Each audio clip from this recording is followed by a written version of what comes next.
Come. I found over 1,700 times in the Word of God where this word is used, come. And that's not coming in the rest of the comes, but that's just come. Preaching my heart out for 45 minutes to an hour on that one word, come. And it was one of our Lord's favorite words. Come unto me, come and drink, come and dine. Jesus said, come, come. And it goes on and on and on and on and on and on and on and on and on.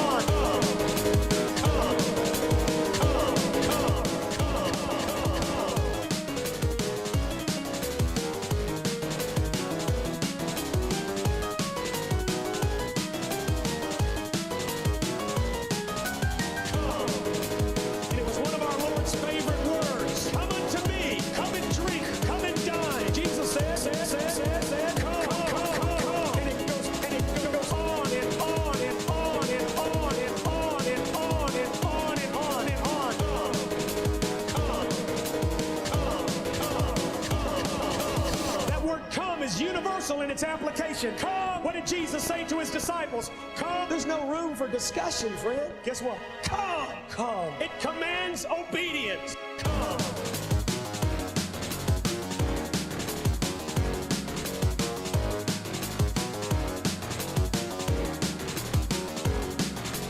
How many of you had the Holy Ghost come in you? He was crucified for you. He died for you. He did everything for you. It's time for you to... Oh!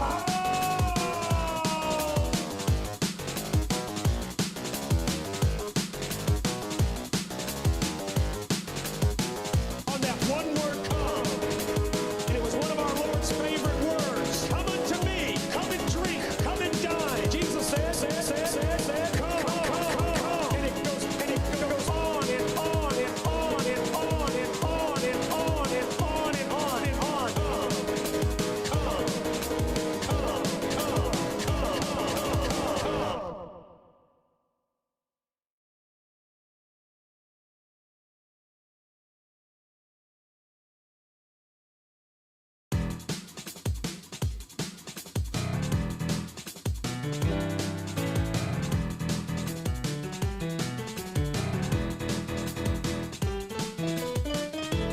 Underground rap, eating sewer hounds, prowling around these parts, always hidden in the dark. Suddenly they screech, incoherent rodent speech.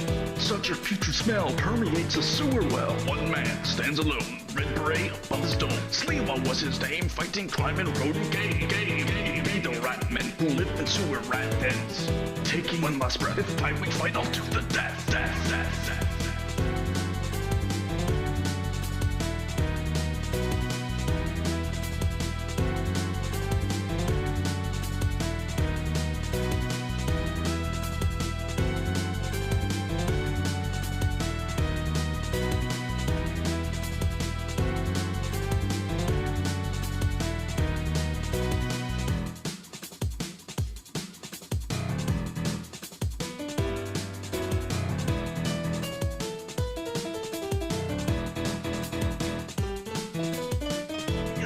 Oh, geez, Sarge. You're telling me that I needed to go after this rat and I needed to, like, bait him or something. So, I gave him a whole wheel of cheese, Sarge. It cost like $2,000 and I used your credit card, Sarge. I'm sorry. I thought it was gonna be a good investment, but, oh, geez. I'm gonna get it now. Oh.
Twitching YouTubers, swishy streams. All that content is bursting the seams. Politics, gaming, and plenty more. Your sense of fashion, you'll adore. So grab your stuff and hop aboard. We're going straight to Jack's Discord. Riverboat Jack, Riverboat Jack, Riverboat Jack, Riverboat Jack, Riverboat Jack, Riverboat Jack, Riverboat Jack, Riverboat Jack. That's what I'm talking about. First time singing the songs for Riverboat Jack. Shout out. I don't know what I'm doing really, but I got passion. That's what it's about. It's all about passion.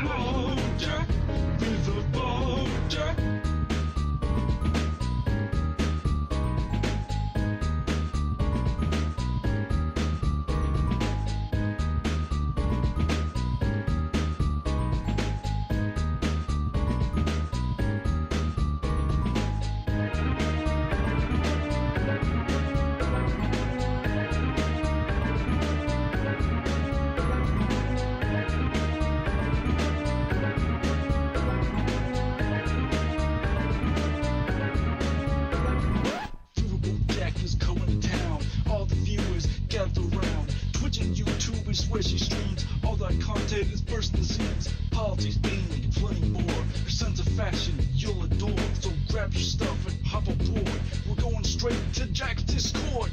Riverboat Jack, Riverboat Jack, Riverboat Jack, Riverboat Jack, Riverboat Jack, Riverboat Jack, Riverboat Jack, Riverboat Jack, Riverboat Jack, Riverboat Jack, Riverboat Jack, Riverboat Jack, Riverboat Jack, Riverboat Jack. Hello, hello, hello, you lovely, beautiful people. How we all doing today, folks?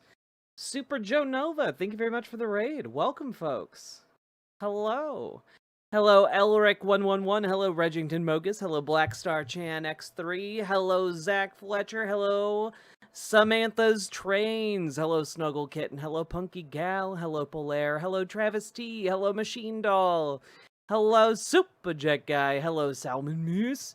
Hello, Ancom Jane. Hello, Gamer G. Hello, you can call me Jess. Hello, Cute Dark Arts. Hello, the Knifiest Duck. Hello, Abyssal Anath. Hello, Erica. Hello. How we doing? Depraved Ambiance. Hello, Marie Gian Greco. Hello, Mithril. Hello, Jay. Hello, Mr. Malachite. Hello, hello.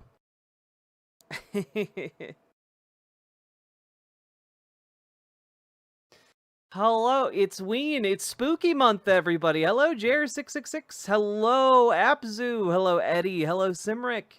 Hello, Quigley. Hello, Banana Brains. Hello, everyone. How we doing today? Hello, Comrade Girl 2018. Hello. Hello, Kazooie. Hello, Temporal Wizard. Blessed be Spooktober. Indeed, indeed, indeed. Spoopy month. How we doing, folks? I work for the federal government? Oh, I'm sorry to hear that. Hello, pizza. Where's my pizza? How we doing? Whew. Sorry, we are getting a late start here, but you know, that's just kind of been the name of the game the last several days. And fun fact for all of you, the new office isn't going to be done this week because they somehow they poured the concrete and it's not a level, it's not the fucking floor isn't level. So we have to get that fixed. So it's not done yet and I'm very upset about it. I was really hoping that I could spend today moving furniture into that room. But, you know, maybe next week. Maybe next week. The studio is cursed. It's the Dono Ghost. The Dono Ghost is a jealous companion for the show. Too many moves. It has gotten discontent. Hello, Selena Mary.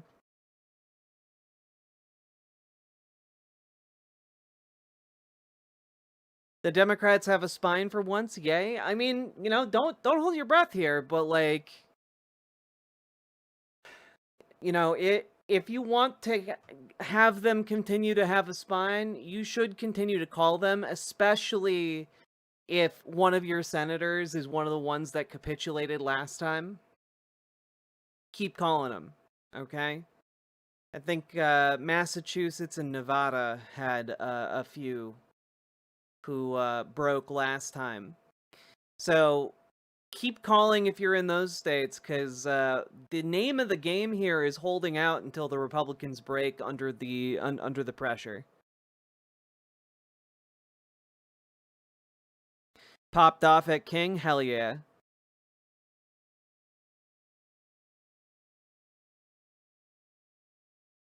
Did anyone else see the blatant Hash Act?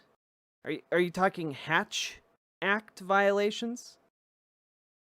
Because like y'all know, like the other day when Donald Trump was sending out emails about how the Democrats are to blame for the shutdown, like that was one of the biggest Hatch Act violations in U.S. history, and no one's even talking about it.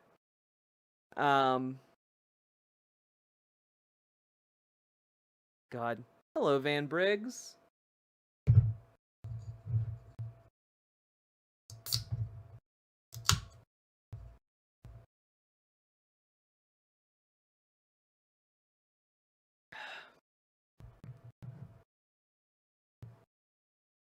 What's the Hatch Act? It's basically supposed to keep the government from, Unironically, you know... Hakeem Jeffries would have more of a persona by joining a real mariachi band and leaning into the trash meme realm.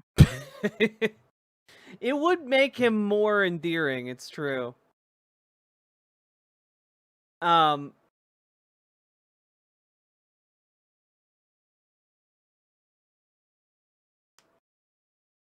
Oh, sorry. Yeah, the Hatch Act is basically supposed to prevent federal employees from engaging in like public endorsements of like different political candidates. It's basically there to ensure that, you know, the federal government isn't weaponized to favor one candidate or another. It's supposed to help the government remain impartial. And yeah, the president giving marching orders to various employees at the heads of different agencies to explicitly be partisan is a violation of the Hatch Act when they send out those emails blaming Democrats for the shutdown. That's illegal.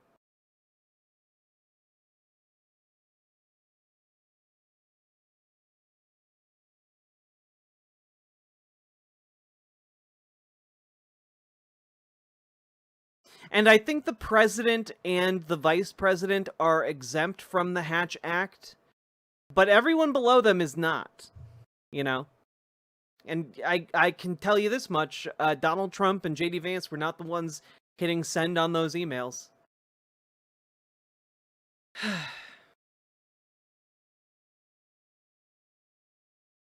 Let's be more specific here. They have a single vertebra.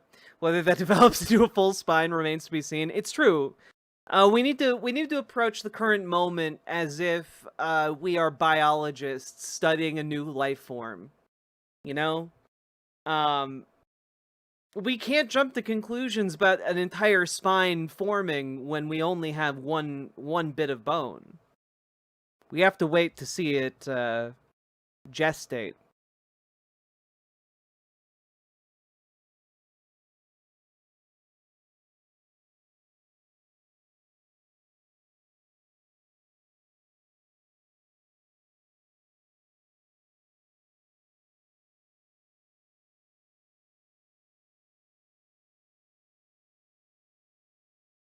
No, the Hatch Act does not cover the activities of the president or the vice president.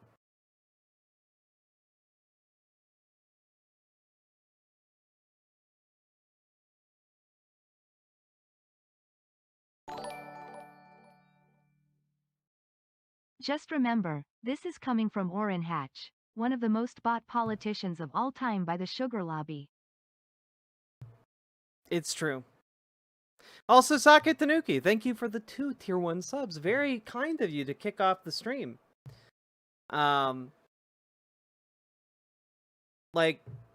no, federal employee Hatch Act information, except for the president and the vice president. All federal civilian executive branch employees are covered by the Hatch Act. So the Hatch Act does not apply to the president and the vice president. That's all I'm saying.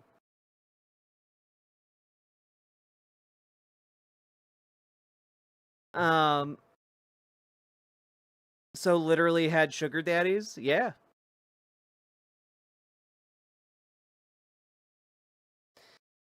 God. Orrin Hatch, the original sugar daddy. It's true. Did I see your soundboard suggestion? I did. I just don't have my soundboard until until I set up my new studio. Hello, Zero.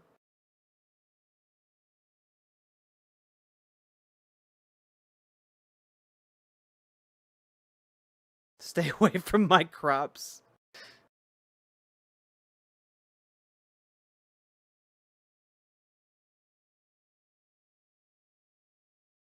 Hello, Liz Galahad. You have to think about the rest of the world operates. The U.S. is what? 3% of the global population, and the U.S. dollar is a tool as good as U.S. military is to defend its value. Yep. Yep.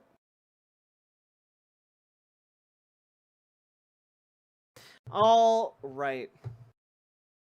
Let's start out with some good news. You guys ready for some good news? I've heard today is the day the Great Pumpkin arrives with the gift of medbeds. Oh yeah, dog. The Great Pumpkin. The Great Pumpkin is gonna turn up. Gonna give you all medbeds if you're good. If you're bad, you get the anti-med beds. They're just the suicide booths from Futurama.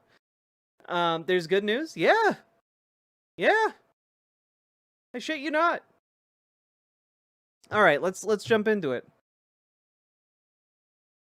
So, folks, we have to talk about something that has been brewing for years now and that I am personally very excited about. Because news broke today of a very important step towards what everyone wants to know about.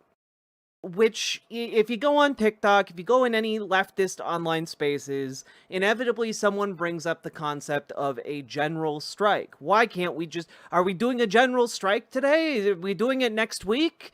You know, pick a day in December. We'll do a general strike then. Except the issue is that general strikes don't work that way. General strikes require a lot of preparation. They require a lot of cooperation. They require a lot of infrastructure, both social and financial. It's a whole thing, right? Brecco, thank you for subscribing with Prime.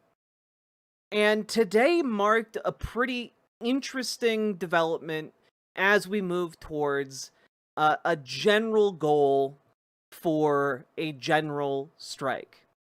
And that is very specifically that the North Carolina AFL-CIO has backed a May Day 2028 plan. Specifically so that there can be a day of mass action. So this has made it through their convention process. They have voted on it. They have approved it. And so all unionized employees underneath the AFL-CIO in North Carolina are going to be doing mass action on May 1st. This is in response to calls from the UAW, the United Auto Workers, under Sean Fain, who have been encouraging other unions to basically coordinate and have May 1st of 2028 be the day when contracts expire so that all unions are on the same page. Okay? And I think this is great. I think this is great. Because what is necessary is to get all of those unions on the same page. That is not a quick process. That is not an easy process. That is not a process that just occurs naturally out of the ether. People have to work hard to coordinate this shit. You know, when we're talking about the AFL-CIO in North Carolina, let's see. Yeah. They have around 100,000 union members, right? And North Carolina is the lowest density unionized state in the country. I think just 2.4% of the working population of North Carolina is unionized. And the fact that this has come about in North Carolina, despite those sparse conditions, I think that's a good sign. I think that's a really good sign. Wait, you want to wait till 2028? I don't want to wait till 2028, but this is like saying shit out the Empire State Building next week. That's not going to happen. It requires a lot of work. It requires a lot of coordination with not just hundreds of thousands of people, but with millions of people. Right? Do we understand like the scale of the coordination we're talking about? And it's coordination with people who are making, in some cases, only slightly above minimum wage, who are not going to be able to afford to miss a day of work unless there is financial support for them to miss that day of work. After Hexit's mandatory assembly for a discount patent production, I'd be surprised if there wasn't a general strike. From the 1 stars to the 4 stars. Hey, Sake Tanuki, thank you for the 2 tier 1 subs. Yes, it takes time to coordinate people, and if it takes 3 years so that people in various unions are able to coordinate their contracts to expire on the same day, because guess what, everyone? You can't just go to the negotiating table after you already have a negotiated agreement and say, oh, no, we're not going to do that anymore. We know our contract originally expired in 2029, but we're ripping that up so that we can negotiate one that expires in 2028. You do you, but I'm kind of nervous. You know, it's crazy. I didn't know I had this superpower to make a mass general strike happen. I didn't. How did you figure out I had that power? How do you, like, do you think I'm the one who set this date? No. These are people who are running the largest unions in the country. The people running the largest unions in the country can't get it coordinated faster, otherwise they would. You know? Like, that's the thing, right? Like, this is the thing that gets me every single time. It's that this is not a small project. This is not something that, like, oh, well, they can just do it faster if they want to. They can't do it faster. It is a massive undertaking. You are talking about the creation of a parallel system of social support that is capable of sustaining a mass general strike action so that people aren't, like, left out on the street and destitute at the end of it. So that people aren't, like, dying because they have no health care during it. Like, we're talking about something that is big and difficult, and it's not something that most people in this country are coordinating on. Like, it is the single most effective thing we can do to oppose authoritarianism, but it is also not something that we are able to do just because we really want to do it, you know? So, the thing that is good about this story is that we are seeing increasing coordination. We are seeing increasingly, large union sectors, and, for the fact that, like, North Carolina's union sector is the weakest in the country, it's still 100,000 strong. And so, the fact that an entire state's union grouping has been able to coordinate with this is really good. Okay? It's a really good sign. Because the UAW is continuing to exert its influence in order to get other unions on board with a general strike. And they aren't framing it as a general strike. They are simply framing it as, oh, we're doing a mass day of action. You should definitely coordinate around this so that we can all maximize our negotiating power and leverage so that we can do great things together and represent our workers better. And that is some really good shit. That's the kind of shit I like to see.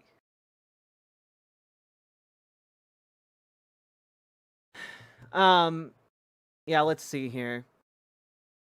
Yeah, the UAW has issued a call for unions across the country to align expiration dates around May 1st, 2028, when contracts covering 146,000 workers at the big three automakers are set to expire. Quote, if we're going to truly take on the billionaire class and rebuild the economy so it starts to work for the benefit of the many and not the few, then it's important that we not only strike, but that we strike together. That is from UAW President Shawn Fain, and he is correct. He is correct. Right? It needs to be something that is coordinated. How are they going to throw a fundraiser and maybe create a committee? What are you talking about?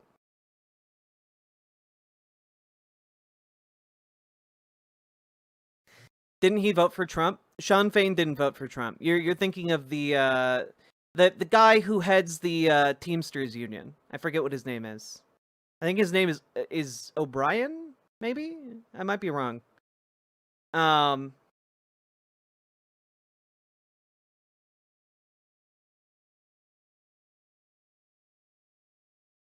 Sean O'Brien. Yes, the two Seans. The good Sean and the evil Sean, indeed.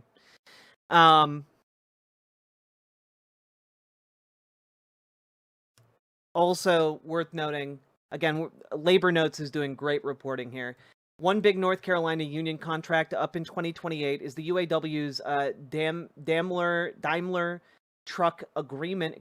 It covers 7,400 workers at the company's 4 North Carolina heavy truck and school bus factories, as well as parts distribution centers in Atlanta and Memphis, and it expires on March 3rd, 2028. Yeah, no, it is some good shit. And it is also being built around, at least in North Carolina, around the idea that the state is rapidly industrializing in a lot of different ways, and unions are not growing alongside the growth of the factory jobs, essentially. And they need to fix that. They need to fix that. Right? And I'm just excited to see this. You know, one state down, you know, the remaining 50 to go. And I'm excited to see increasing coordination. It's from the website labornotes.org, Superjet Guy. Here's a link.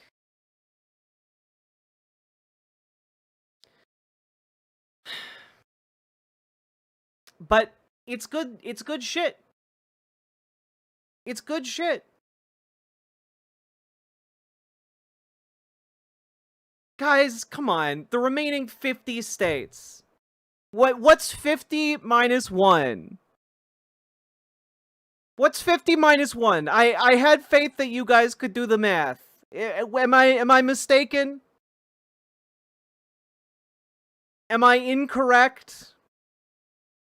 49. Thank you. I'm so glad. Thank you. 7. Oh no. Oh no, we're cooked. Oh no. Oh no. All right.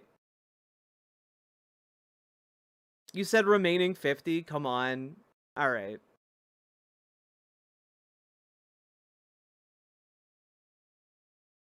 Please, the Democrats would never be so based as add DC as a state. I can already tell that it's going to be the kind of stream where I'm going to have to yell at you guys a lot, aren't I?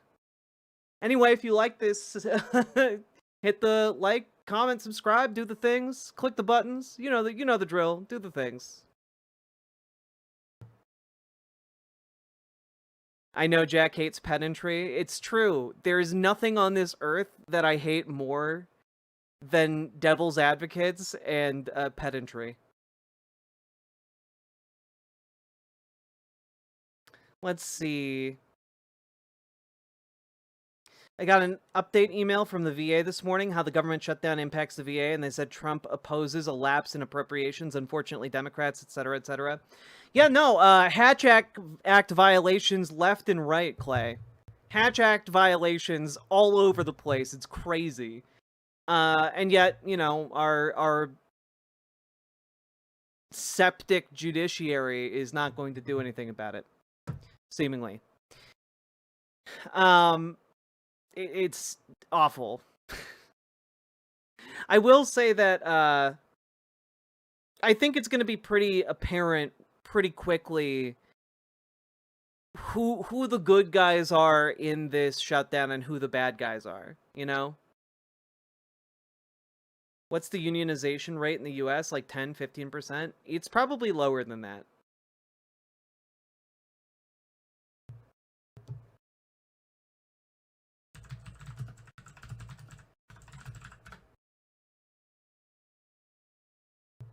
No, it's only slightly lower. 9.9%. Good job, US. Hey, Ms. Molena.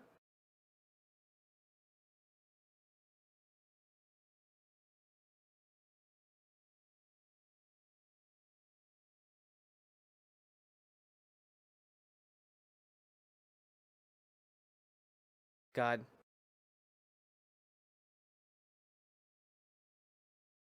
Anyway, mark it on your calendars, folks. May 1st, 2028. Oof. It's hot down here.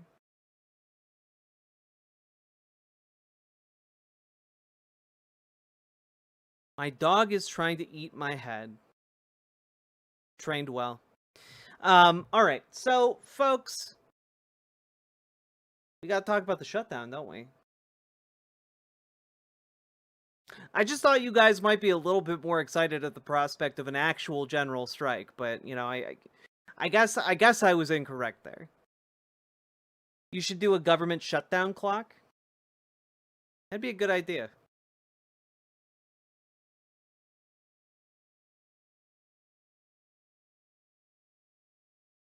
I wonder. You know, no, you know what? We're gonna check something off the list that I've been meaning to do for the last several days, and we haven't gotten around to it. All right.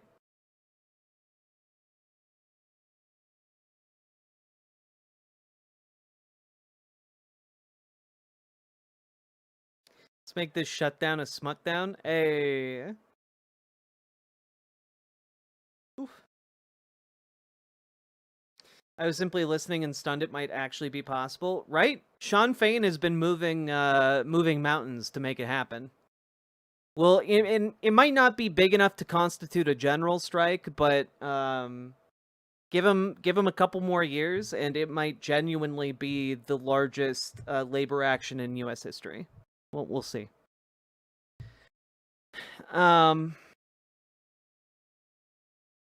Oh, if a kid has a mommy, what's the other parent called? A mommy. Because some kids have two moms.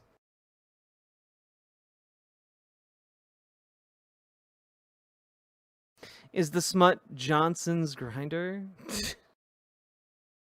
Excuse me? What? I miss hearing Nya. Nya. Daddy. Mommy. Nailed it. There you go. I checked all the boxes. Alright. Have we covered the 1,000 missing people from Florida? We have. I still have no idea where they are. How big does a general strike have to be? I mean, generally it's considered the, you know, the bulk of the workforce of a country.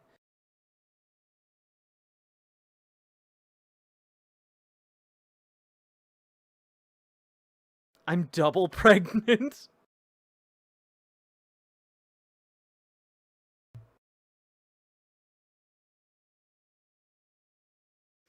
Oh god, you guys are fun. I'm in a wooga gender. Cassifel, thank you very much for the raid. Welcome, folks. All right. We're gonna dive into this next segment. I'm not even gonna prep you. I'm not gonna prepare you in any way for this. All right. Also, if you're enjoying the show, consider supporting it with subs, donos, memberships, super chats, etc. Because, folks, you guys make this stream possible. I could not make it happen without you folks. And, I really appreciate the ability to continue to do this show and, make it bigger and better every damn day. With that being said, here we go, folks. So, folks, there is an outfit called PragerU. All right, it is basically conservative propaganda. It's not great. We've covered a lot of their content here on the channel over the years, and mostly centered around debunking it or engaging with the content and, pointing out how deficient it is and actually conveying real information. A lot of it is around, a lot of their content tends to reframe historical or contemporary events through a conservative lens, often at the expense of factual information about said historical or contemporary events, right? And, well, it's all run by this guy named Dennis Prager, who got into an accident a while ago, I think maybe like a year ago, and he has returned. And I thought we should take a look at his first on-camera appearance since the accident, and we'll take a look. Dennis, it's so good to be with you today. This is your first public appearance, and I just want to start by saying that for those who haven't seen you since your injury, you really look great. It's a miracle. It's a miracle to me that you're able to get back into things and to speaking, and that you completed your book. And for those who haven't seen you in many months, you might look a little more slim. You might look a little different, but for those of us who have been following your recovery closely, this is amazing news. It's amazing news to have you back on and speak. I mean, my biggest question here is, he's good friends with Donald Trump at this point. PragerU is being looked at to be the next PBS. Why hasn't the president gotten him a med bed yet? He has to recover the old-fashioned way. Meanwhile, Donald Trump is hoarding all of the med bed cards for himself. Speaking, and so I'd love just your reaction, because we haven't heard from you now that it's your first public speaking moment. What do you have to share with us? Why is he so horizontal? I think he slipped and fell in the shower and became paralyzed. That is my understanding. Well, there's a long version, there's a longer version, and there's the longest version. There are very few short versions. It is a remarkable thing that I am on video and speaking. When you first saw me, I was not even speaking. I think the first 3 months. Now, to be clear, you might all think it's taking him a long time to get words out. I can't emphasize enough that this is roughly the same speaking speed he had prior to the accident.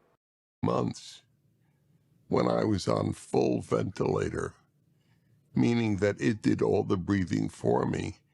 No one can speak while on full vent. So I would point a laser beam at letters. I mean, it was, I'm amazed I didn't go crazy. Let me tell you a story. I don't know if you know this. I hope you don't. It'll keep your interest more. You know, I talk about everything with callers to my radio show. I don't remember how the subject came up, but about 15 or 20 years ago, some guy calls in and says he'd rather be dead than a quadriplegic. And a rare moment for me, I sort of yelled at a caller. And I said, you got to be kidding. You have your mind and you can speak, and you rather be dead because you can't move your limbs? And irony of ironies, my theory was tested. That's exactly my condition. And I'm thrilled to be alive. We are all our mind and our ability to communicate. Yeah, like, it is a bit weird, right? Like, this man has made it his life's mission to spread hateful bigotry about, LGBTQ people, anyone who doesn't share Judeo-Christian values, etc. But in this moment, he is, I would argue, extraordinarily human. And we're not going to watch this entire thing, but I do want to watch like this first part and then skip ahead, because he has some thoughts about what's been going on in the world, and I want to get to those. I wish I could move my limbs. I dream about moving my limbs almost every night. Of course I would love it. But I'm alive, and I have my loved ones, and I have the public, and I think I could still make a difference. Would I rather be dead? It's inconceivable. Just, I love life. We see a rare moment of talking at a dentist's. Damn it, Sake. And I love so many. Didn't even realize this happened to him. Yeah, I mean, it's why we haven't been covering so much PragerU content, because they've basically been struggling to put out any kind of meaningful or influential content in his absence. People. What was the accident? I've said it like so many times now. I'm pretty sure he slipped and fell in the shower. Like that is my understanding. Also, showers are very dangerous. Please make sure you have like a stabilizing bar or something in there. Of course, I love my wife and my kids and my grandkids. I mean, Now, I'll tell you one other interesting thing. I have a book on happiness. It's 26 years ago it was published by HarperCollins. Happiness is a serious problem. I would not change a word. That is how philosophically prepared I was for this terrible thing that I have encountered. I mean, what I wrote in there, like about expectations, and my motto, if nothing's horrific, life is terrific. And I lived by that. I never thought that nothing horrific would happen to me. Also, yeah, just as an FYI, folks, in case any of you are ever wondering this, as, I have, the single most dangerous room in your entire house is your bathroom, specifically the shower and or bathtub. Like, that's y'all need to be fucking careful, especially if you get as you get older. Like, That's the most dangerous room for you to be in. If you slip and fall, like, you can very easily die. I got a nonstick mat, but it was slippy. Yeah, you know, you gotta be careful in there.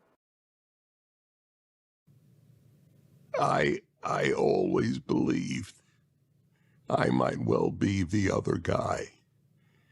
Because people think it's always the other guy who gets into a terrible car accident or skiing accident. Is it wrong that I kinda wish the opposite happened, where he could move but couldn't speak? You know, I would say it's probably wrong, but also understandable. Or a fall, which is what I had. I never thought that. So every day I said what I thought, how lucky I was. And Yeah, get like a mat, like a shower mat in there, or like a chair or something. Like it like really consider it. that I was unlucky. And as I write in my Bible commentary in the book of Numbers, the fourth book of the Bible and of the... All right, we're gonna skip ahead because he's gonna talk about Bible verses and such. I wanted to skip ahead to, let's see, specifically.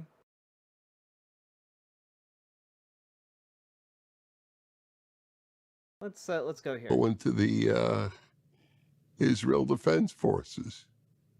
I have watched both of them in their outspoken defenses of Israel, which unfortunately takes some courage today on the right. There are a lot of voices that are anti-Israel. There were voices on the right that were anti-Semitic in William Buckley's time. And he, to his... What? No! Anti-Semitism in William Buckley's time? What? No!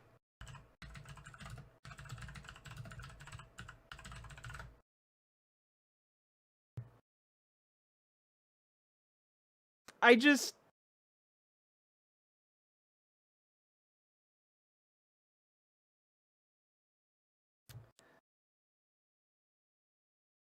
Such a silly thing to even say. Of course there was... let's just reframe that statement. Was there anti-Semitism 70 years ago in the United States? Yeah, of course. So, like, the comment of, oh, anti-Semitism in William Buckley's times. Yeah, no shit. No shit. Great, courageous credit, publicly rebuked them. It was a very powerful moment. It took a lot of courage. Courage is the rarest of the good human traits, as I always point out. There are a lot of good people, but there are very few courageous good people. I would only... Can we also just, like, talk briefly about the fact that, like, there is this... like, I don't want to get into a whole thing about William F. Buckley, but, like, dude was pretty okay with anti-Semitism, right? Like, he made his bread and butter by basically being the Ben Shapiro of his day. You know, he tried to maintain like a public persona that was conservative, but like not crazy conservative, like a moderate conservative, but like a moderate conservative by like the 1950s standards of conservatism. So like, you know, we're talking like hobnobbing with with like the Birch Society. We're talking like he was fine with his work being published alongside that of anti-Semites in various outlets that were known for their anti-Semitic views, right? Like, this is not a strange occurrence. And, you know, if you know anything about William F. Buckley's views, specifically, you know, hey, just out of curiosity, what do you guys think William F. Buckley thought about white people? You know, just throw out there, like, if you had to imagine what a Ben Shapiro type in the 50s would think about white people. The best race. Okay. Uh-huh. That's one. I've no clue who that is. I'm assuming he was a white supremacist. Yep. He literally called white people, and I'm going to quote here, the advanced race. Because he was a white supremacist. He was in favor of McCarthyism at the time. Like, the reason conservatives of today hold him up as like this beacon, wait, what? I've been trying to talk about William F. Buckley. Wait, what? Was I not saying William F. Buckley?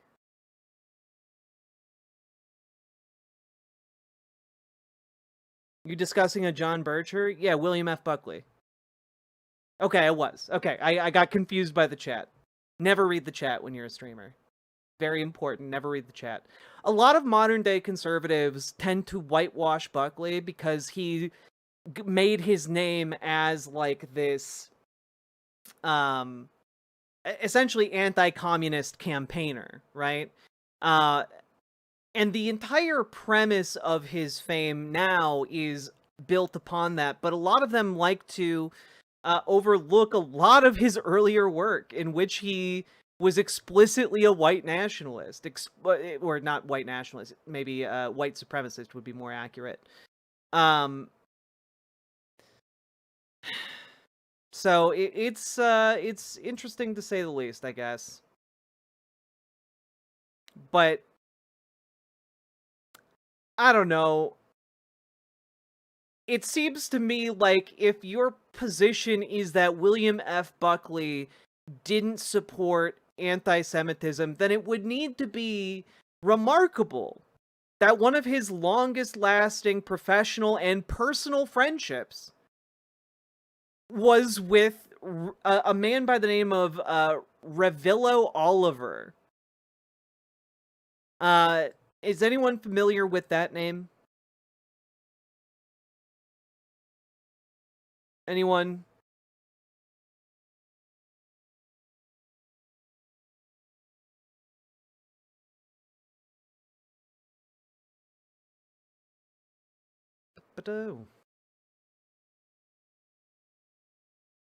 Who? Revillo Oliver. Okay, well, he was one of the leaders of the John Birch Society, and you know, I'm just going to read this segment from his Wikipedia page about a Boston rally he attended in 1966. Oliver embarrassed Welch by proclaiming that the world's troubles would be ended if, and this is a direct quote from Oliver, all Jews were vaporized at dawn tomorrow, along with the Illuminati and the Bolsheviks. So, you know, pretty weird that William F. Buckley would hang out with a guy who said that publicly at a rally. And yeah, he literally we're talking about a guy who was literally so anti-Semitic, he resigned from the John Birch Society so that he could go independent and like write insane essays about various Jewish conspiracies.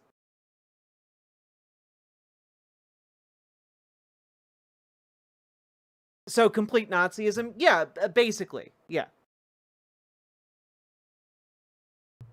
And this was one of the close associates and friends of William F. Buckley. Just, again, throwing that out there. Only say to Megan and Charlie. In fact, I had every desire to call Charlie.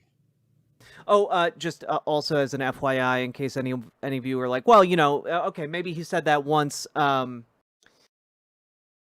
Just throwing this out there. Oliver, again, associate of Buckley's, went on to talk positively about the Turner Diaries author.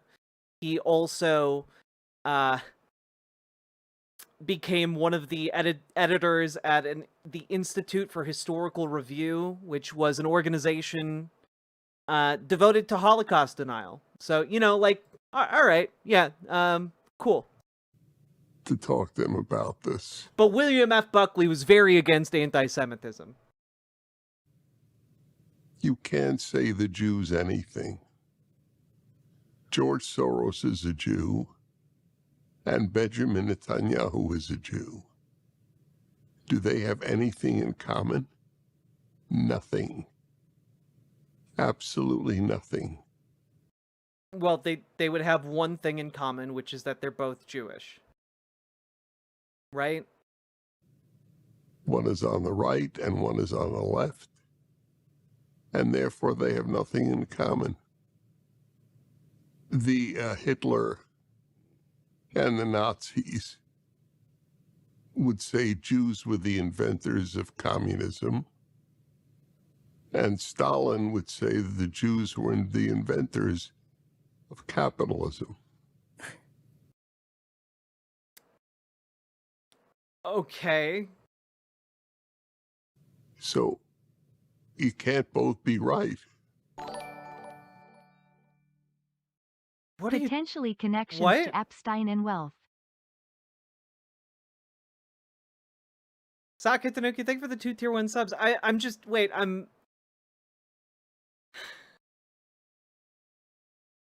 Like, I'm sorry, a Jewish person can invent communism, and the Jewish person could, you know, could theorize about communism, and a Jewish person could theorize about capitalism. Why? Like, the fucking smugness from this guy. Completely untouched.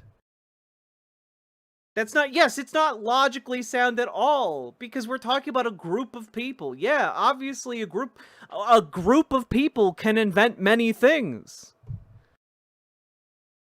Sometimes even things that seem contradictory.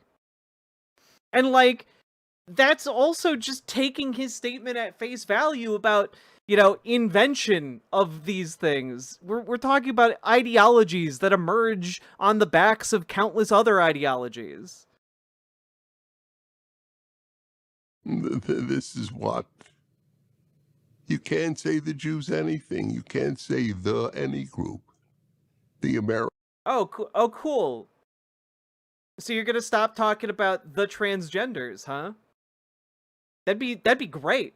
That's wonderful, Dennis. What a pivot from your previous positions. Americans, the whites, the blacks. It doesn't work. I know you said you wished you called Charlie to say what you said. I texted with him and I spoke with him this summer, but you could say something to Megyn Kelly. Would you like to? Before my accident, you would have me on, and you were very generous in what you would say about me, and even say about me when I wasn't on. And I would likewise speak highly of you and mention you were one of the few regular podcasts I'd be watching since my accident. That's a major way I've kept up with the news, is superb podcasts. There's no such thing, Megan, as the Jews. As I made the capitalist communist point, anything you say is true.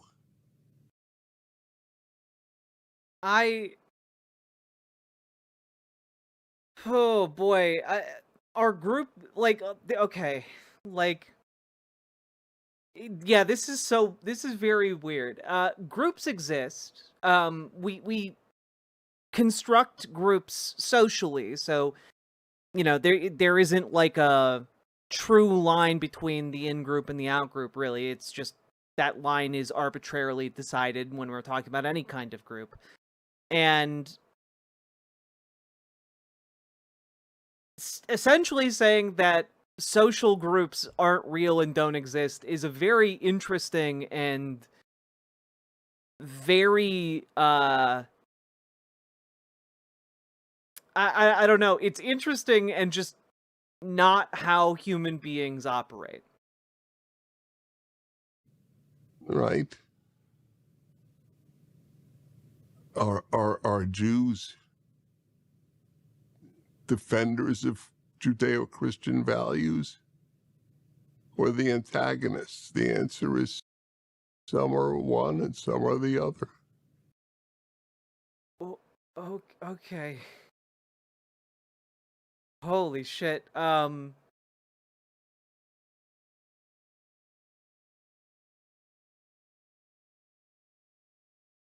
Like, I'm sorry, but if you're like,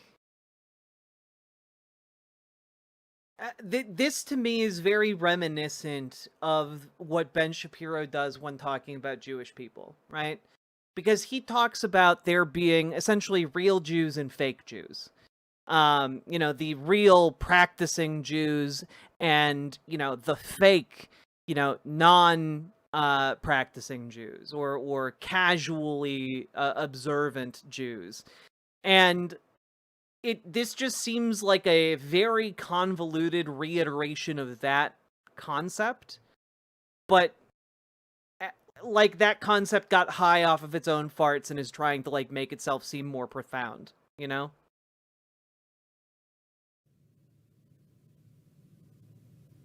I have nothing in common with left-wing Jews. Nothing.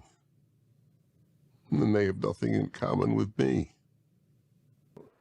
Aside from the Judaism, which is why people talk about a group, right? Like that would, people who talk about the Judaism put you in the group because that's what the group is. So, please, for the sake of Western civilization, for the sake of America, for the sake of truth, don't take these comments from these Jewish fools, whoever they are, as indicative of the Jewish people. They're not. Well, going off of the logic you just put out there, because that's because no statement could ever be indicative of like Jewish people, right? Like that's your statement is essentially that like no statement could actually be indicative of all Jewish people, right? Like that's. Wait, is he Jewish? Oh, Dennis Prager's very Jewish, yes. Many of us still adore you. Yep. That's what I would say. Dennis, you just completed another book while here in the hospital, which is amazing, which goes to show, for those who are asking, how is it that you're still enjoying life, which for those of us who are here in the room with you, I you're giggling and fun, and it does seem like you're still enjoying life. What is your book about? I'll tell you in a moment. I first want to comment on my mood that you made reference to. My happiness level so I always called it that, is the same basically as it was before. The catastrophic fall that rendered me paralyzed. And it's actually baffled me. And I asked my friend of 40 years, who's been on the Happiness Hour on my Salem syndicated radio show, the only regular guest, about a couple of times a year. And he happens to be a psychiatrist, a former professor of psychiatry at UCLA Medical. Yeah, I do wanna just say, like, please stop with the ableism. Like, I understand the impulse, but like, also understand that any single one of us is one accident away from being in a similar circumstance. And like, there are plenty of things to make fun of Dennis Prager for. There are plenty of things to attack his ideas, like plenty of ground to attack his ideas on. You don't need to resort to that kind of shit. So please don't. You know, there are members of this community who are, who are disabled in a variety of different ways. And when you are disrespecting him on those grounds, you are disrespecting other members of the community as well. So please take other people in this community into account when you are putting out statements, right? School. And I said to him, Steve, I'm concerned. Is there something wrong with me that I'm not depressed? You know, I'm actually, like, this element of Dennis Prager I find admirable, and that hurts me to even say, considering all of his abhorrent ideas. But like, in the face of a catastrophe, you know, on your nervous system like he's experienced, that is actually pretty cool. Though I will also throw out there that what he has experienced has seemingly not changed his hateful attitudes. And I think we're about to find that out. It sounds hilarious, the question, but I was dead serious. It's an abnormal response, it seems to me. Nah, he's been in K Lala, he's been injured for like the last year. Any of the videos you've seen of him like not being horribly injured are older videos. So I would wonder, am I in denial? That's what I thought. Am I in denial? But I'm not in denial. I know exactly my dude fell in the shower and is now paralyzed, seemingly getting slightly better, maybe, but we'll see. Condition. I know how it Do conservatives still worship William F. Buckley? Yes. Stinks compared to the fantastic life I had before in certain important ways. On the other hand, as you noted, I finished the book while in the hospital paralyzed. And by the way, let me note, all thanks to Joel Alperson, who has made my Rational Bible possible. No, they didn't have them pre-taped. He's just said a lot of stuff over like the last several decades of doing content. And so they have plenty of him talking on video about various topics. And certainly he so made this forthcoming Salmon book Moose, thank you for possible resubbing over on Twitch. that he submitted a 5-page resume of the book to HarperCollins, one of the leading publishers in the world today, without my even knowing it. I didn't even know I had a book. And he got me the largest advance I ever got for any book. Yes, the same William F. Buckley that supported segregation and Jim Crow, yes. And Joel would transcribe all my editings and added words. Anyway, he made it possible. Can I just say something about Joel, too? Yeah, please. I have never, ever met a good friend, as good of a friend as Joel Alperson. Dennis, I know that you are very unlucky in the chair that you're sitting and this injury. And I know you feel super lucky for having Sue Prager as a wife and your sons and Alan. And you're lucky because you have the most amazing people around you, it's also because it's you and you drew in the most amazing people. But Joel Alperson is a friend that very few people have. He's just an amazing, amazing human being. He sat by you for months and he continues to do so, flying in and out. If people have a friend like Joel Alperson, they're incredibly lucky. And it's hard for me to say, as you're sitting in this chair, Dennis Prager, you are lucky. But what I have witnessed over the last year with the people that have surrounded you and the type of friendships that you have and the type of love that you have, you're lucky. You're lucky. I agree with you. You are so lucky. I'm glad you mentioned this. He comes here from Omaha. He leaves his family, his wife and his 4 kids, all of whom are age 7. Also, I just...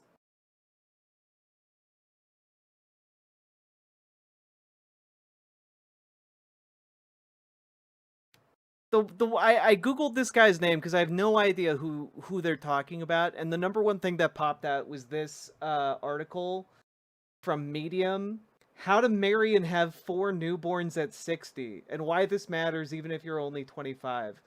And I mean, all right, weird thing to be known for, but okay.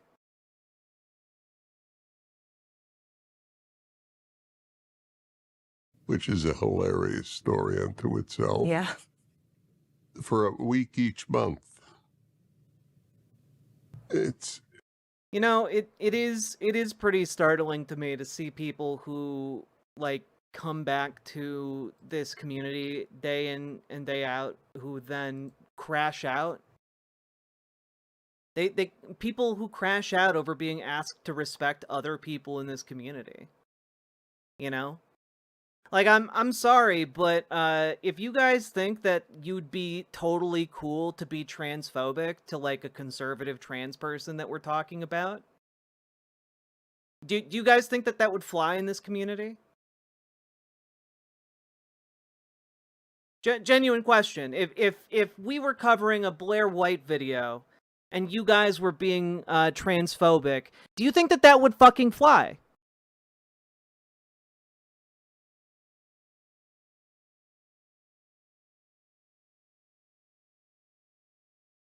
No.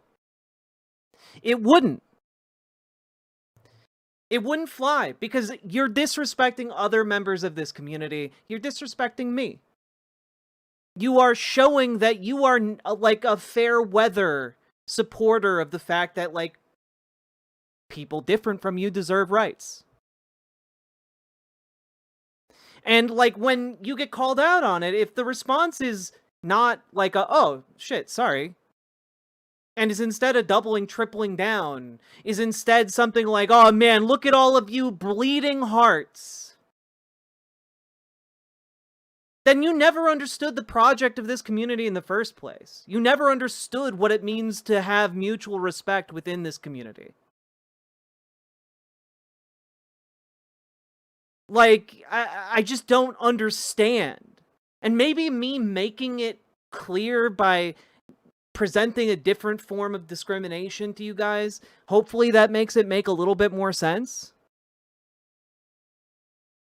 But, like, I wouldn't tolerate people being racist to a conservative.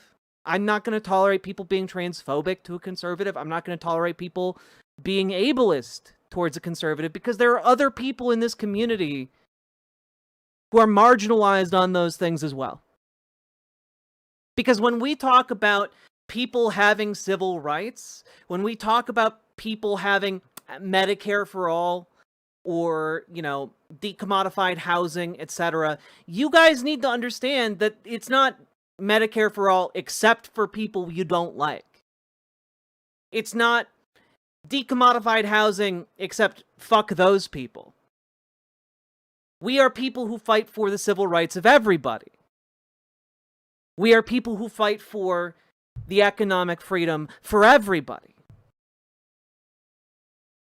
And if you are showing yourself to be inconsistent on those issues, that's a big fucking problem. And so I tried to be patient with some of y'all in chat, and, like, you gotta have some principles. There are plenty of merits, or lack thereof, upon which to criticize someone like Dennis Prager. Like, and I don't understand the impulse to not just go to those if you feel the need to criticize him, which I find understandable. I don't understand the desire to make it about his body. I don't understand I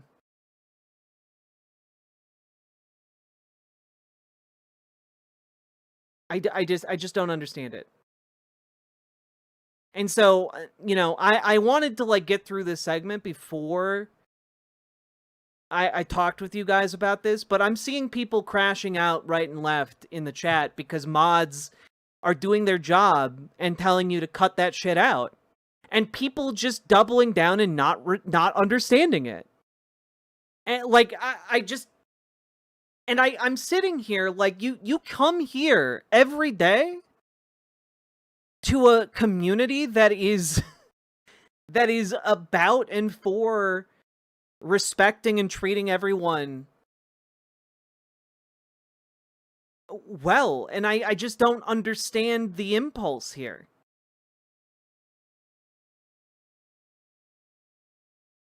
And I'm not trying to, like, ask you guys to, like, super police your speech or anything, or, like, mind your manners. I'm just asking to like, when someone in the community tells you, hey, cut it out, many people in this community struggle with that exact thing. Like, you know, figure that shit out. You know, understand how to actually engage with constructive feedback. God. The crash outs from some of the regulars here are always shocking to me. Because I assume you people understand what I mean when I'm talking about and advocating for the kind of world that I advocate for.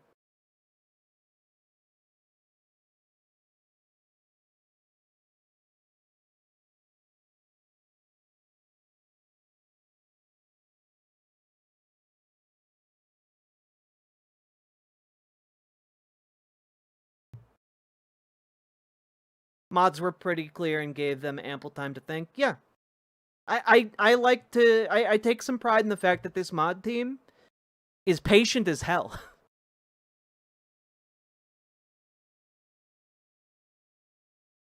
It is disheartening. And yet we will continue.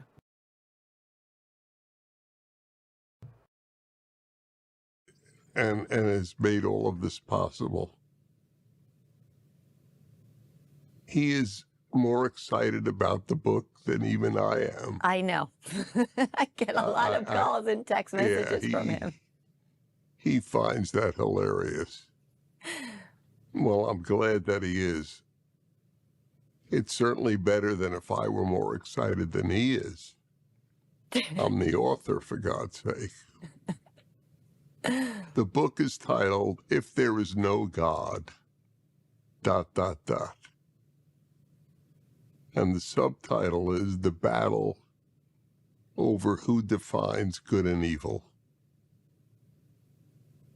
And it's composed of 50 years of challenges to my assertion that only if there is a God from whom emanates standards of good and evil is there such a thing as good and evil. And the answer to that is yes, because you can have a moral framework for the world, an ethical framework for the world that doesn't rely on a deity. Pretty simple, straightforward. But again, he's not writing this for anyone other than a base of people who want confirmation bias, essentially. No God, it's all opinion. That's why the giant authors of the Declaration of Independence. Yeah, Elric, I'm kind of disappointed too. I expect better from this community, and I feel like I've generally cultivated a pretty good community that isn't prone to this sort of shit. But, you know,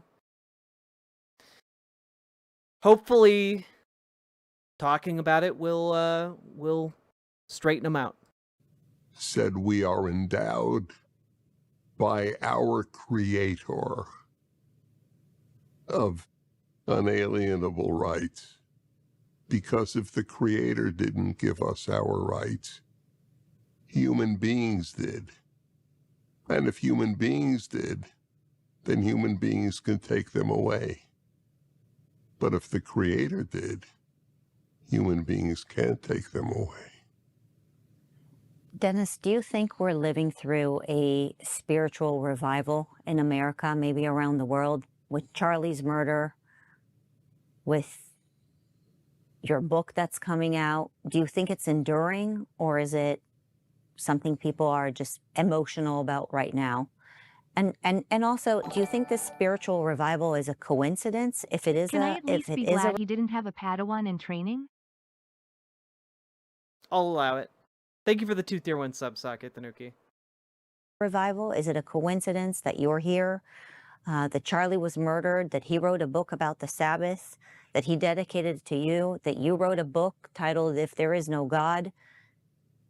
Is God's hand in this? Or is it a God-sized hole in our heart that we are understanding that we have to fill in, and that's why all of this is happening? I am very, very loath to ever say God's hand. I think in the overall picture, yes, that the Jews have returned to Israel after 2,000 years is the divine will, at the very least. I do believe that. I believe that the founders of the United States were endowed by their Creator with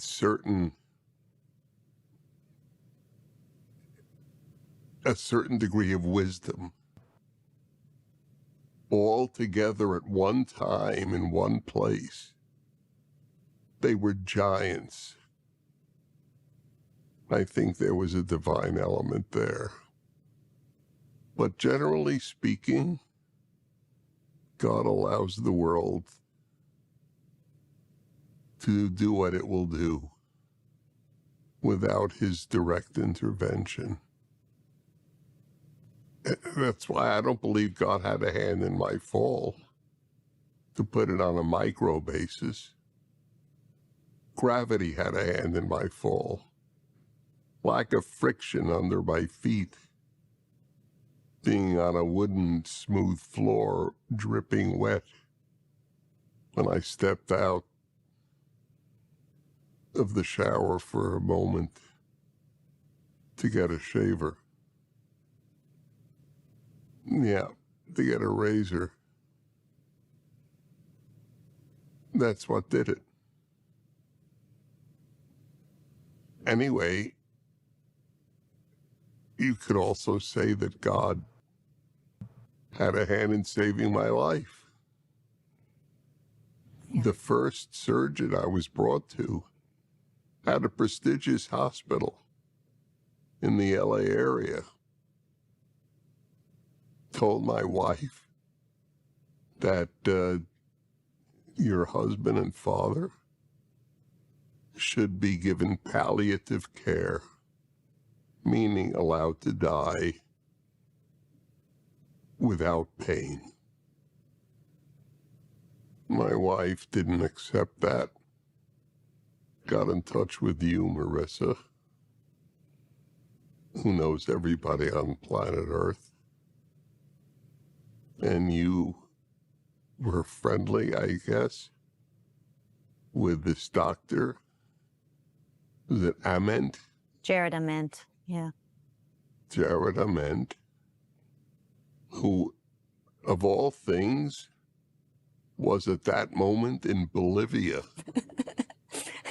That's why I say, how could there not be God? Oh, this was amazing. You called him in Bolivia to tell him about... Man, it's I gotta be honest. I guess we have to stop doing this segment. We have to stop doing this segment, and we're gonna try this again on a new day, cause like y'all can't be normal about it, and I don't understand. I just don't understand the inability. Like, I've been so distracted looking at chat to make sure we're all on the same page here, and instead it's devolved into like infighting between people, trying to police the language folks are using. Like, man, we can't finish it, and I'm really fucking upset, and I'm trying to figure out how to continue going. And like, people keep asking like, what happened? What happened? What happened? Jack, was I being ableist? I think one can use like language that might be ableist without being ableist. Does that make sense? I don't think your intention was ableism. But I do think that some people had the intention of ableism. I think those people either got banned or talked to and have been able to figure it out. And like, you know, I just, it's frustrating to me. Bring down the hammer. I'm hoping that the issue here can be resolved by simply trying again on a new day. I'm so sorry. It's okay, man. Like, not everyone is aware of what is going to like be language that hurts other people, you know? The important thing is not self-flagellating your, you know, like, it is instead just absorbing the information and moving forward, you know? I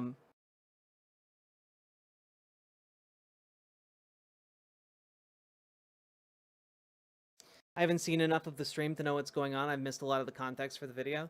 That's fine. It's just like, I am disappointed, you know?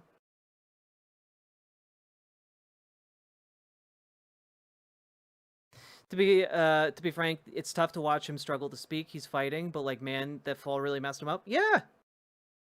And I guess I'm just asking for like a little bit of humanity to recognize that, and like, I'm not asking you guys to be nice to him. You can say like he looks like he looks like shit. You like, you guys don't have to be kind to him.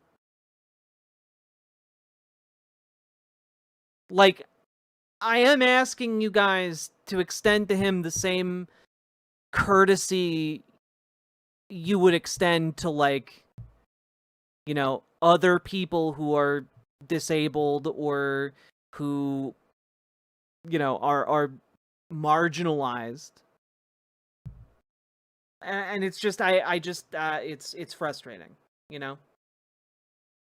Like, there are so many things to attack him on, like the substance of his ideas being bad, or the fact that the Trump administration wants to take his propaganda and turn it into curriculum for schools, or the fact that they want to take, like, the children's programming that PragerU's developed and put it on a national television. You know, there's plenty of things that, like the revisionism of, like, their content related to, you know, Christopher Columbus and, like, the westward expansion of America. Like, there's so many things to make fun of him for or to criticize him for, and it's just like, I'm just asking you to be able to, like, do it without disrespecting other people in the community. You know, like, I guess I'm just curious, like, if there was a trans person that we were responding to, would you guys be transphobic? Would you guys, like, make excuses for your transphobia and be like, well, you know, he's a really shitty dude, so my transphobia is okay?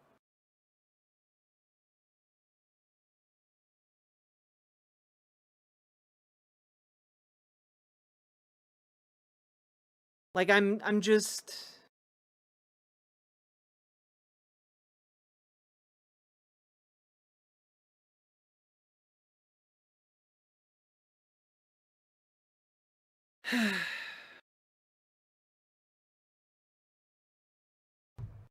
I don't know, we all gotta live with each other, man.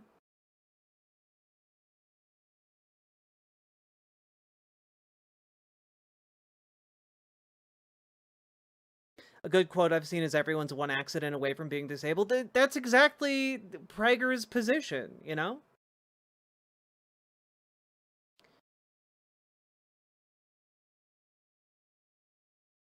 May I ask why my comment wasn't allowed? Well, I don't know what comment you're talking about, because I can't read every single comment that is posted to chat. You would have to ask the mod team. I don't know. But now I've had to pause the entire stream. We have to scrap that segment. And now, now I'm just responding to you guys. So, I don't know what you said. I don't know what was said. I don't know if the auto mod caught the comment because you used the phrase piece of shit, which is caught up by the auto mod. I just had to allow your comment manually. So I don't know if auto mod caught it. I don't know if a mod on Twitch caught it. I don't know. I don't know.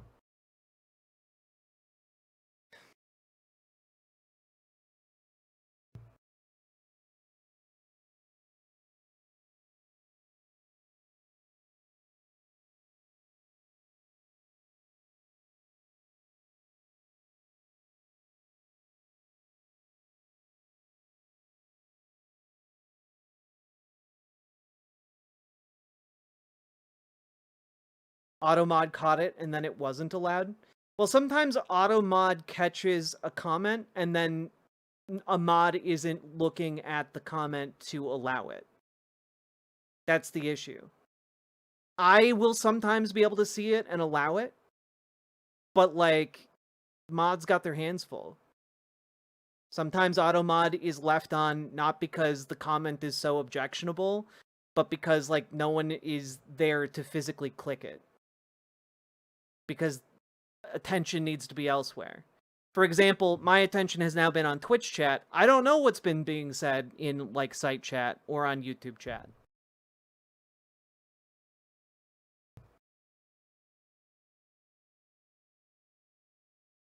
I guess all I'm asking you, any of you,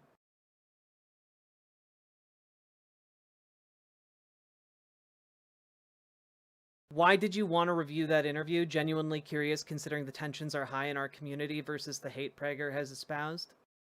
Well, because I thought it would be interesting to see him back for the first time I thought you guys might appreciate coverage of that. I thought it would be a good opportunity to talk about treating people decently on the basis of without being ableist, like demonstrating the fact that we can criticize Dennis Prager and not be ableist. I thought that would be a good thing to do, because he came back and he talks in this interview about transgender people and Charlie Kirk, and I thought, hey, maybe this would be an interesting segment. And instead, you know, I guess I expected too much of you guys.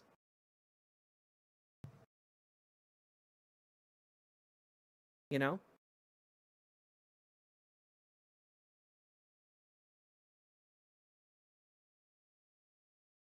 That's what I thought too. Sorry it took this turn. It wouldn't take this turn. It wouldn't take this turn if people weren't doubling down when a mod asks them to stop saying shit like shit about his abilities, you know? Like, I'm just trying to ask you guys to express the same level of respect you would extend to any member of this community. And if you think to yourself, "Oh man, like I can't do that," that's a big problem. That's a problem you need to work on yourself. You know, we've had to ban several people tonight, and it's deeply frustrating and deeply saddening.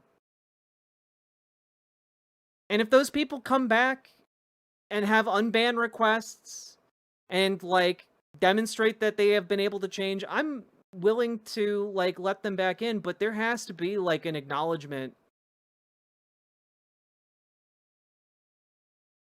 and a resolve to do better.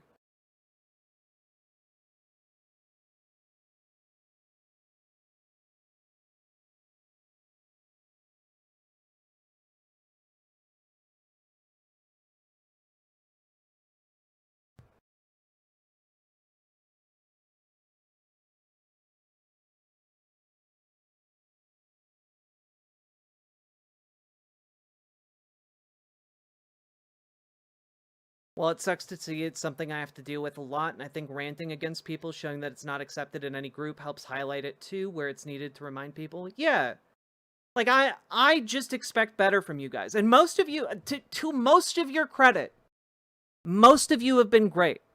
Most of you, when like people have pointed out, hey, that's not a cool thing to say, have been like, oh, I'm so sorry. I didn't mean it that way. I didn't mean to be offensive, and like moved on.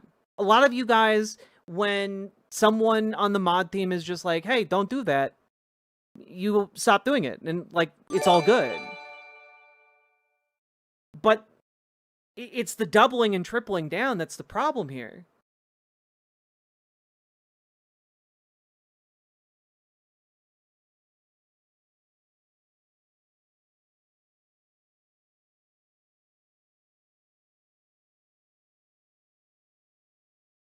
Like I don't know, like make fun of him for having like multiple failed marriages. Dude radiates more divorced energy than Steven Crowder. Like dude, like there are so many the fields upon which we can build disparagement kingdoms about Dennis Prager are wide and varied. And I don't understand the insistence that you need to like I don't know, think it's cool that like someone got disabled, I guess. Nah, he's on his third marriage just to be here. I think he might even be on his fourth one, I'm not sure.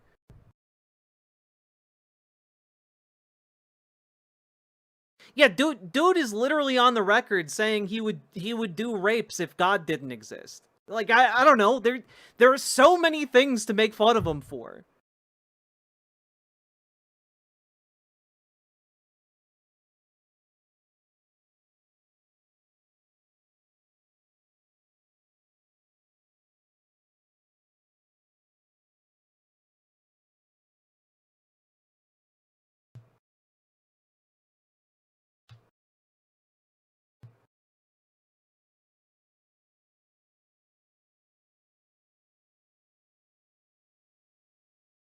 I know ableism is maybe like one of the more accepted like things even in leftist spaces, but I'd like it to be a little bit less accepted. You know, we should be able to get through a segment like this.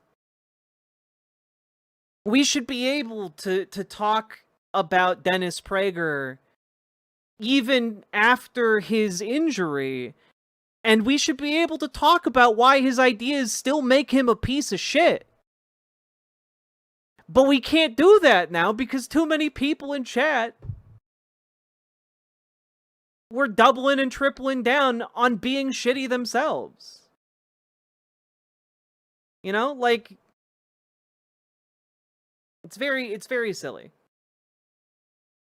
My partner and I are both disabled. It's hard enough when you're self-conscious about your disability and then people pick at that insecurity when it's something I don't like about myself too. And it's just like, I have plenty of friends who are disabled, you know? I have,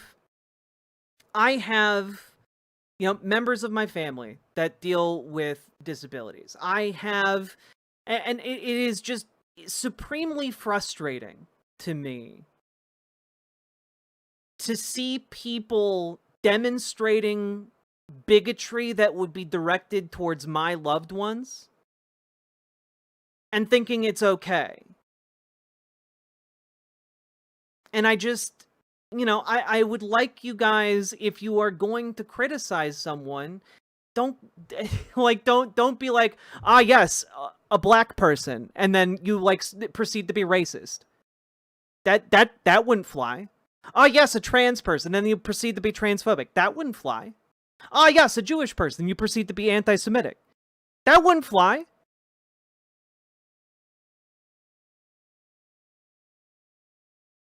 Like, don't do it when it comes to ableism.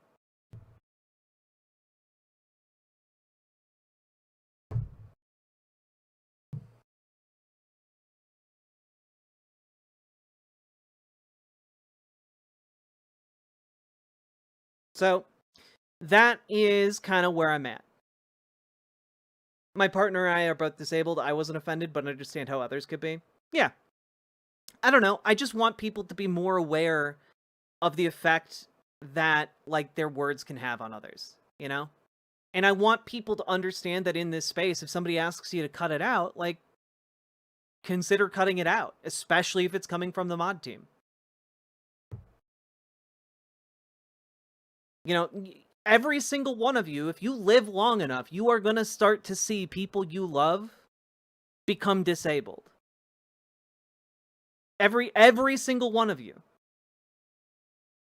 That is the reality of just growing old. And I would just hope that you all would be interested in creating a kinder world where people consider that very basic fact.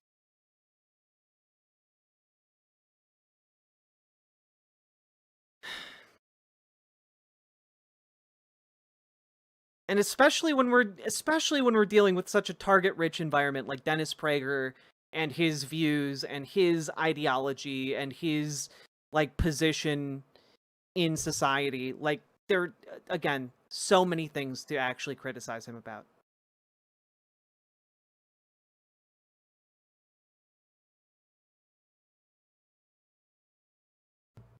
About my situation. You got him in between surgeries in Yes. Bolivia. And then we figured out how to get internet for him where he was. Really? I didn't know that. I think they might have mislabeled these segments.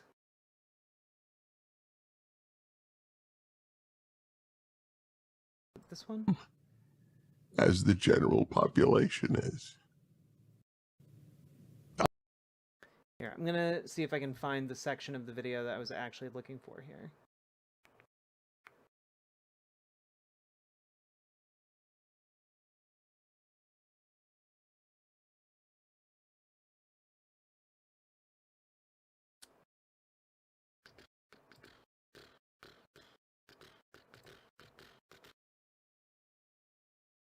I'm not saying they don't know, but I've never heard who it is.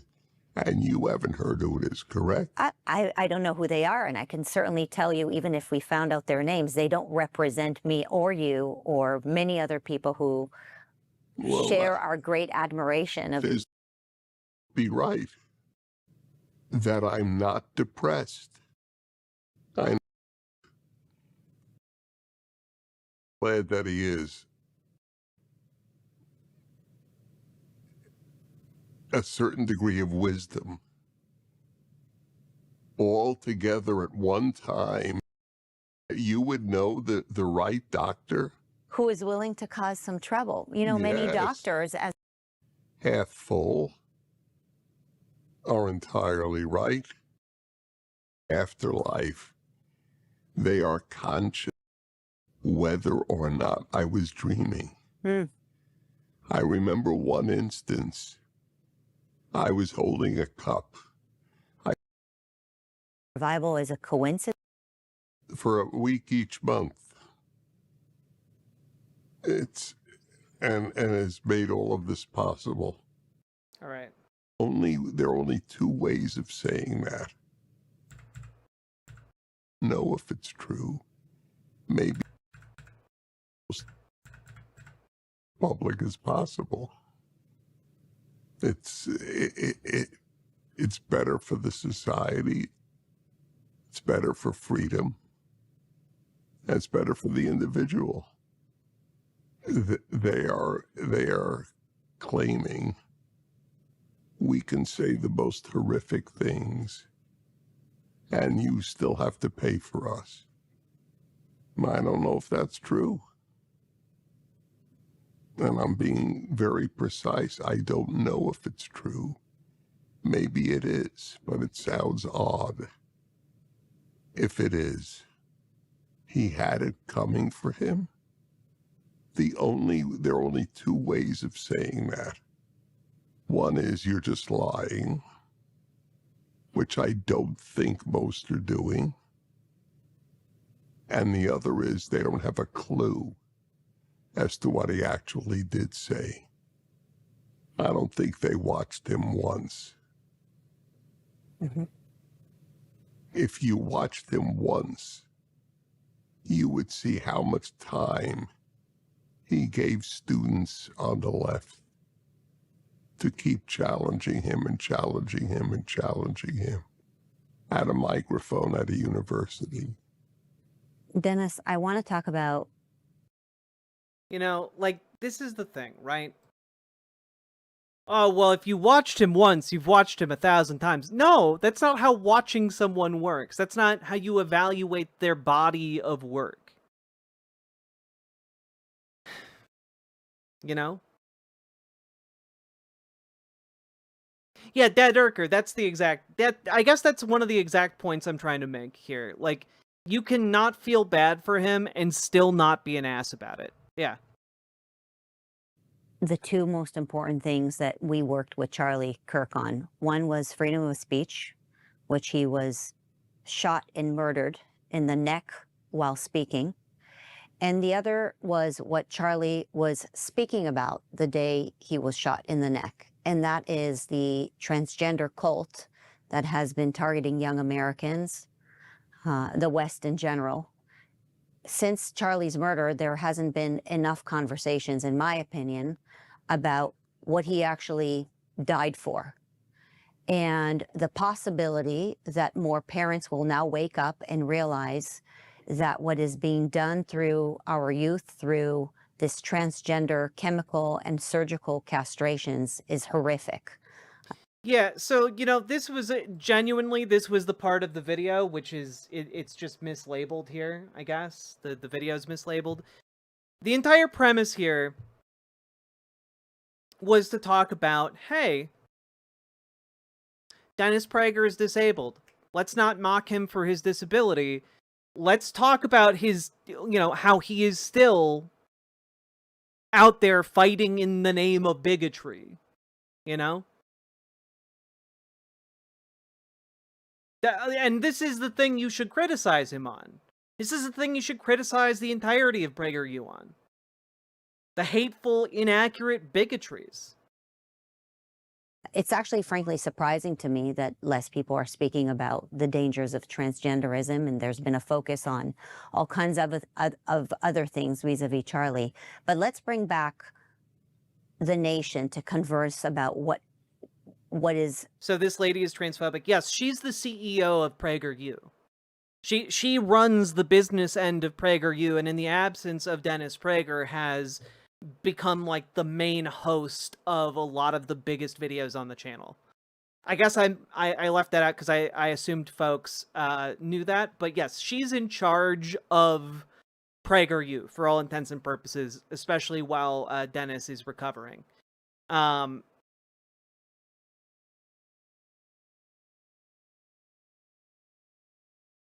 Incredibly significant to our future, and that is transgenderism, this transgender, if I may say, death cult that we are seeing. The very notion that a male can become a female or a female can become a male is a lie. There is no truth to it. I don't know. I think science kind of flies in the face of that, but you know, let's hear your argument.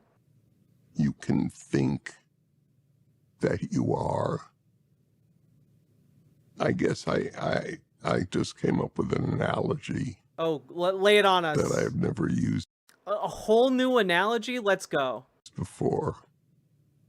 Very many mornings I wake up certain I can move my fingers. Certain. I feel that I am moving them just as I did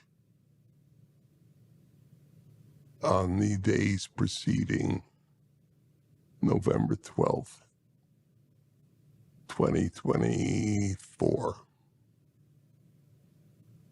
Then I look at my fingers and they haven't moved a millimeter. So the fact that I think or I feel certain that I moved my fingers is contradicted by reality. Yeah, except that, like, when we're talking about transgender people, you can align your body to how you feel, right? Like, the actual analogy here would be you wake up certain that you can move your fingers, and then you, like, are able to take a medication that gets you closer to being able to move your fingers. Right? Like, that restores more of your mobility as you go. Like, the actual analogy here, comparable to where trans people are and what trans people are talking about, is that you feel a certain way, and then you are able to align your body with how you feel. Right? And so, like, obviously one of the other problems is that he's conflating sex and gender, but, you know, he's trying to bring it into the realm of the body, so let's bring it into the realm of the body. You know, like, it's not like trans people are without ways of altering their bodies. Like, you can take hormones, you can have surgeries, you can do many different things that alter your physiology, not just like your physical body's appearance, but what is happening on the inside.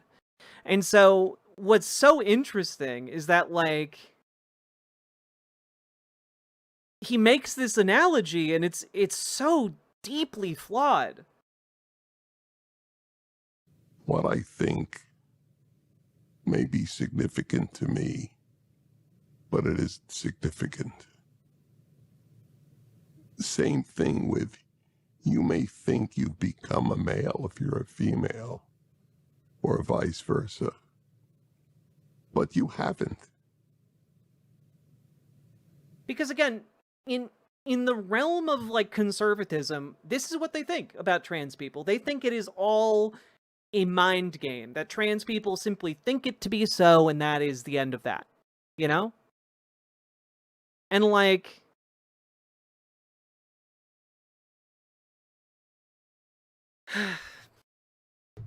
It's frustrating because that's just not reflective of reality.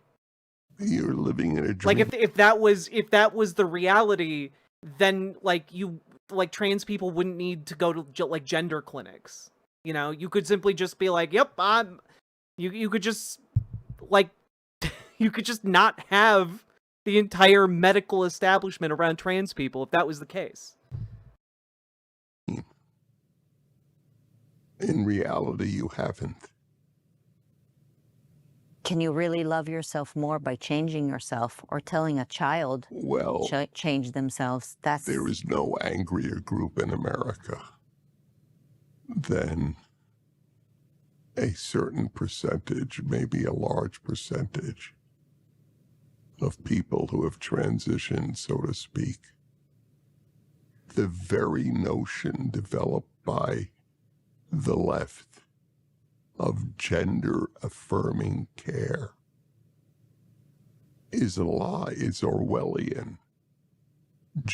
Again, this is like saying spinal surgery is just an Orwellian terrible thing. Like, oh my god, spinal surgery? You mean they cut you open and like rip out parts of your spine? Disgusting. Oh my god, what an abomination to God. God clearly never intended your spine to be meddled with. And it's like, so it's clearly a lie, except that the people who are getting the spinal surgeries benefit from the spinal surgeries. The people who receive gender-affirming care benefit from the gender-affirming care. Gender-affirming care has the highest satisfaction compared to any other type of medical care available, point blank. Point blank. You look at people who have had heart transplants, surgeries that have literally saved their lives. They are less satisfied than people who have received gender-affirming care. The dramatic improvement for trans people who are able to access gender-affirming care versus trans people who are unable to access gender-affirming care demonstrates the massive benefit it has for trans people. Him saying it's a lie is like the same as RFK Jr. saying germ theory is a lie and we need to go back to miasma theory, which is, for the record, something he has advocated for. You're affirming would mean you affirm. It's true. Cis people also benefit from gender-affirming care. 100%, Alex Youngroth. What you were at birth. That is gender-affirming. Gender-affirming care is, in fact, gender-denying care. God, he's so pleased with himself. God, this sack of shit is just the worst. Like, one of Dennis Prager's like eternal characteristics is the ability to look smug while saying one of the dumbest things you could have possibly imagined him saying. You're really not a girl. You're a boy. You have ovaries. You have breasts. You have 2 X chromosomes. You have a female brain. I would love just, you have a female brain. Oh, Dennis Prager, how'd you figure that out? You got that Superman X-ray vision? You see their brain, you'd be like, "Ooh, that's a girl brain though." You got one of those girly brains. Like what? You got the telescopic vision too. You got the X-rays and the telescopes in your eyes. You're like, "Oh, look at that. I can see the DNA." Well, oh, okay, so you know someone's like XY. Oh, like, how does that benefit you? You got that boy DNA though. You got that boy smell on you. I can smell your DNA. Like, what what are you doing? You know, like, he's so smug about it too.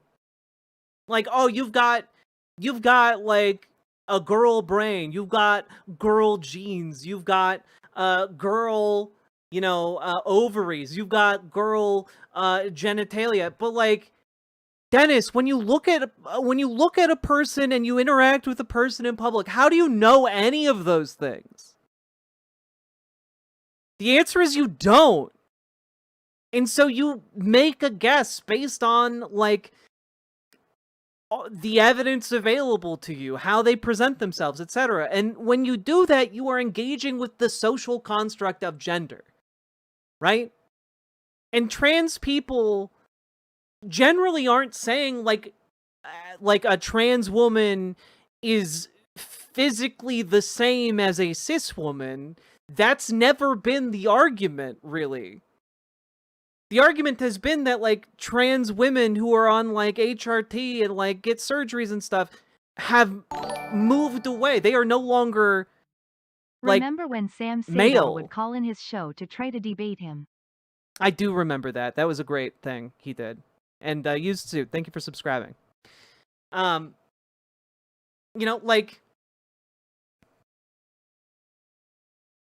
I just, this is such a flawed way to think about gender and to think about sex, because sex and gender are two different things. And when you start looking into and learning more about sex, it turns out that it's actually pretty complicated. You have intersex people. You have not a binary distribution of male and female. You actually have a bimodal distribution of sex and sexual characteristics, which is far more complicated. Yeah, bro thinks DNA is magical. And, that is one of the things, right?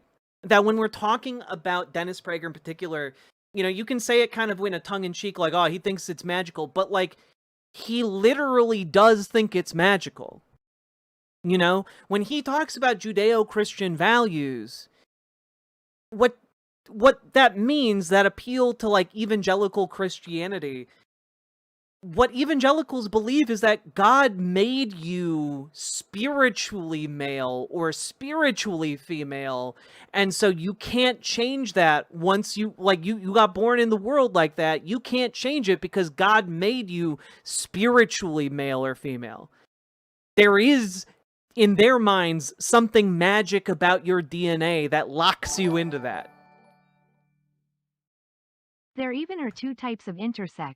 The intersex I had with his dad and the intersex I had with his mom. God.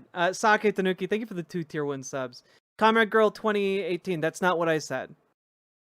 What I said is, like, when we're talking about sex, hormone therapy and, like, surgery change your sexual characteristics. That's it. I'm not saying it doesn't make you a woman. I'm not saying it doesn't, like, again, we're making the distinction between sex and gender. Like, God.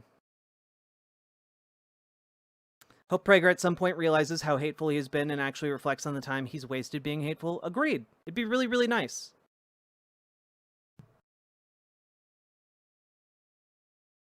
What if God made you spiritually male, but a genetic mutation caused you to grow a dick? Female, but a genetic mutation caused you to grow a dick? Then I guess God changed his mind somehow.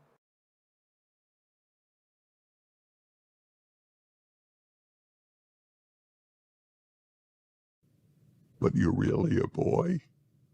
To speak of this as gender affirming care, it's gender denying care. Okay, you can't become the other sex. You can't. It's just the way it is. You can't become another species. But, like, there's not a hard line between, like the sexes. It's not a binary, right? That's the entire thing. Like, with a more advanced understanding of what sex is, and, this bimodal distribution of characteristics, you can take action that moves you around on that bimodal, like, distribution. Like, You have agency over your body. You have agency over how you present yourself. You have God agency is over into this. Omegaverse? 100% Lily Love stuff. God made the Omegaverse. It's God's will. You can't become the other sex. You can think you are, like I think my fingers are moving, but they're not moving, nor have you moved.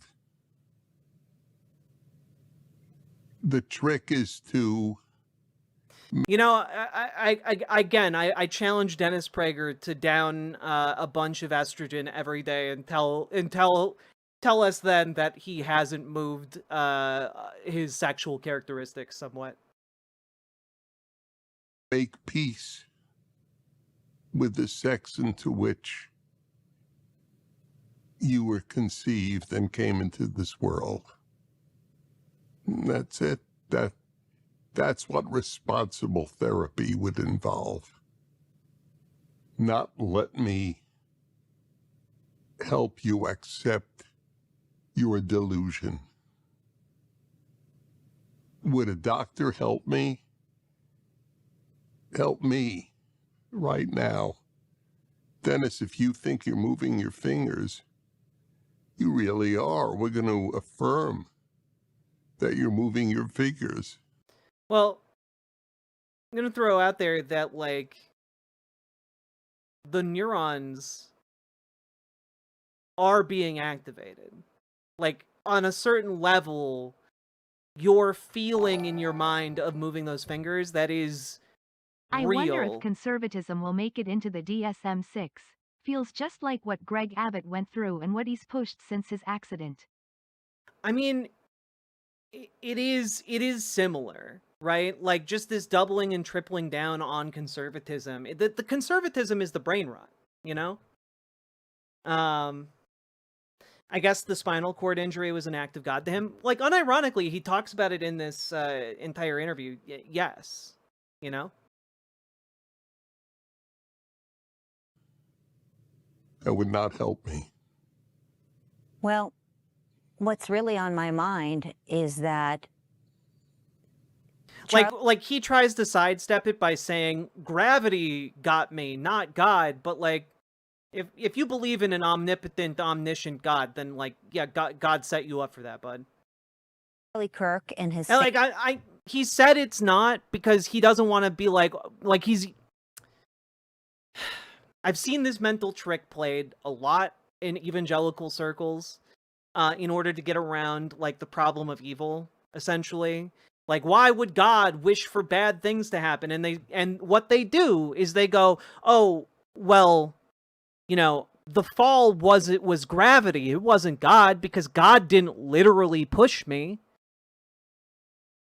But like, if you believe in an omnipotent, omniscient God, like, God set you up for that. It is an attempt to sidestep an actual interaction between their ideology and like the happenings of the world.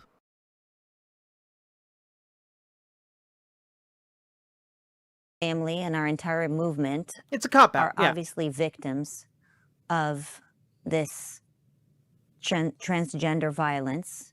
Charlie Kirk went to college campus to speak about the fact that a week or so prior, there was a grade school shooting done by transgender violence. And I think that on a macro, we are seeing more and more violence coming from these young kids whose impact is really the responsibility of teachers, parents, the entire medical What is the painting community. in the background?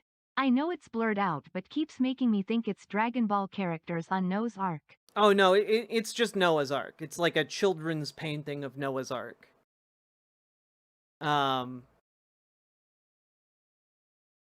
Let's see here. Let's just take an image.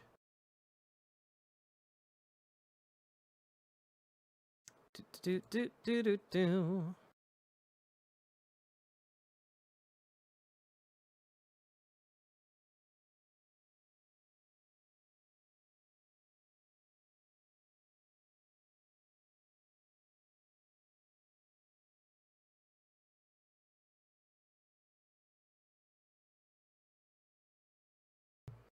All right, fun stuff. Boop. This ballooning of transgender shooters. Look it, the trans shooters must all be the green ones, and the cis shooters must be that yellow one at the end.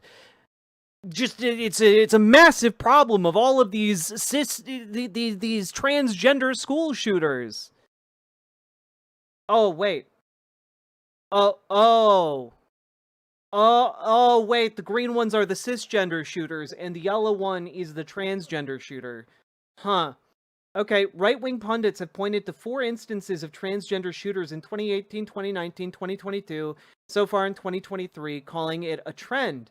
We counted a total of 1,529 mass shootings in those years based on data from the Gun Violence Archive. Trans shooters make up 0.3% of all mass shootings in these years, compared to 99.7% for cisgender shooters. Each figure in the chart represents 4.4 shooters. So,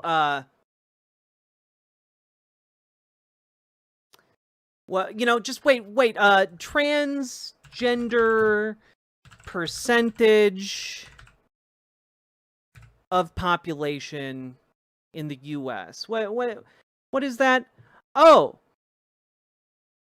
approximately 0.95% of the US population self-identifies as transgender. So literally, you would have to multiply the number of trans shooters by 3 just for it to represent a proportional number of, like, the US population. So, you know, like, I just in case you guys are like, oh man, maybe they have a point. Like, no, they don't have a point. It's all bullshit. It's all bullshit. It's all bullshit fear-mongering against, like, one of the smallest minorities in the country.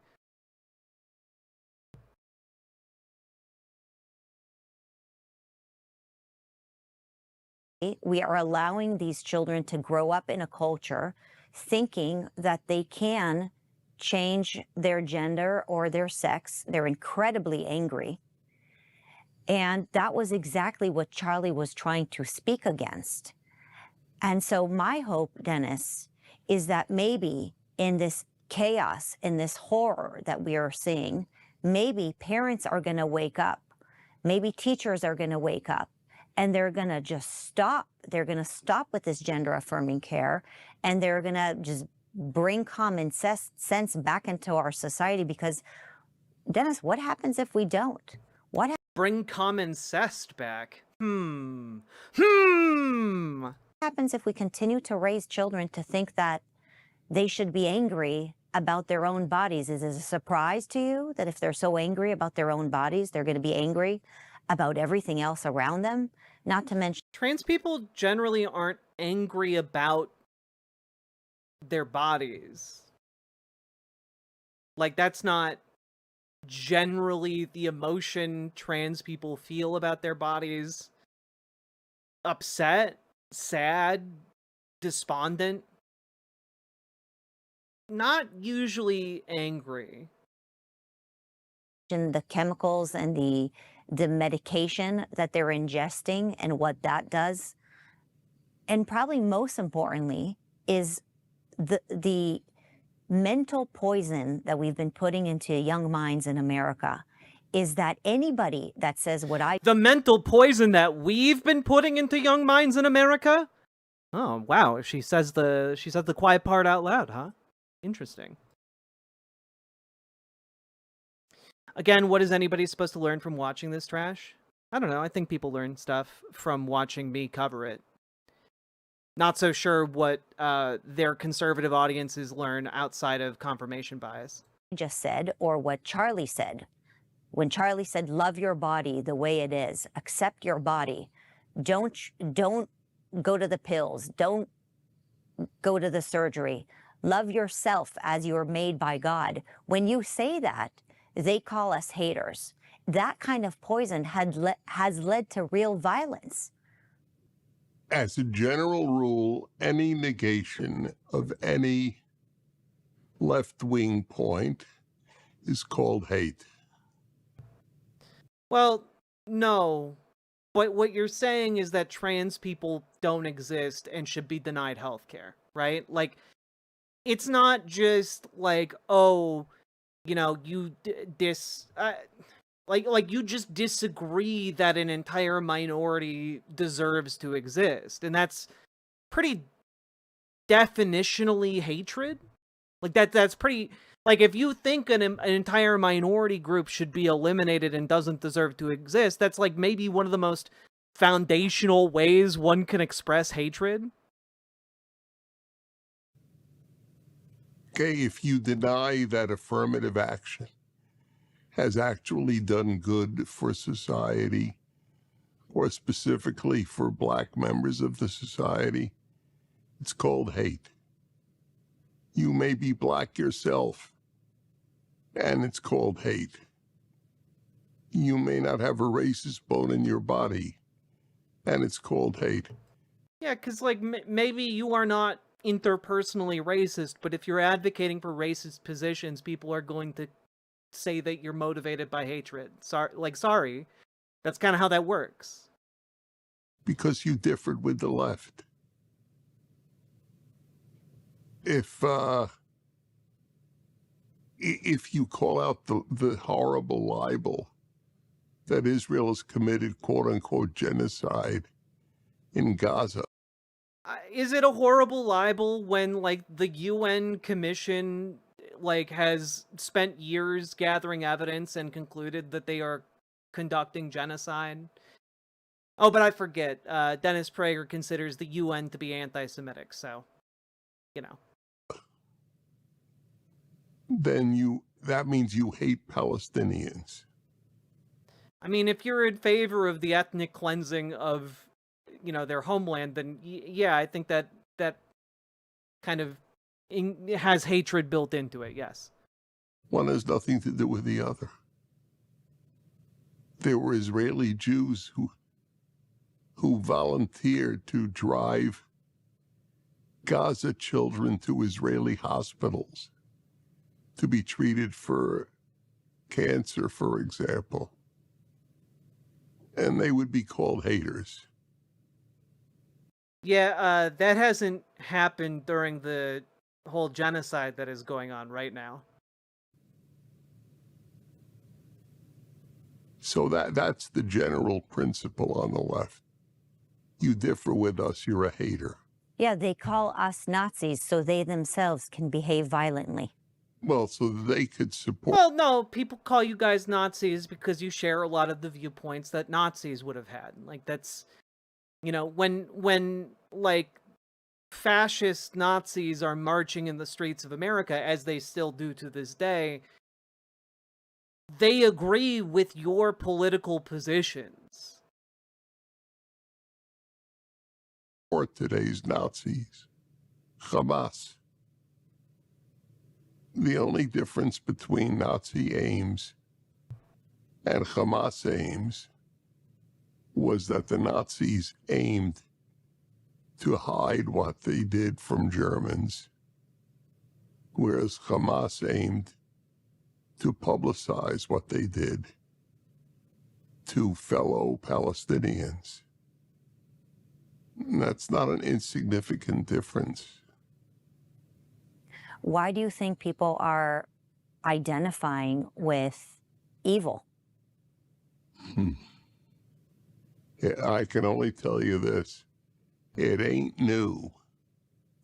The prophet Hosea, what is it, 2,500 years ago about, said, woe unto those who call evil good and good evil. If you invert those categories... Did we warp back to the 90s? This is literally all transparent projection. Yeah, look, you gotta wheel out that projector screen and get some of those wipeable markers, you know? You can get away with evil. Then you're really doing good. So that's the reason for the inversion. For most. For others, they're just morally confused individuals. I think we're good. I think we're good on this. Is karma actually coming for Kirk and Prager? No. karma doesn't exist, but also Dennis Prager isn't dying. He's just recovering from a horrible spinal injury after falling in the shower. Yeah, look, getting into a horrible accident, I guess, has not changed his outlook on life, has not made him a less hateful person, has not been cause for any kind of introspection about the humanity of trans people. It is what it always has been. You know, injuries do not, in fact, you know, most of the time, change your soul, change your positions, change your ideas. He might be very injured, he might be very paralyzed, but his hatred remains intact. And it's, you know, it's not unsurprising, but it is disappointing. You know? It is disappointing. Not surprising, but disappointing. And, you know, yeah, he remains true to himself, a vile piece of shit.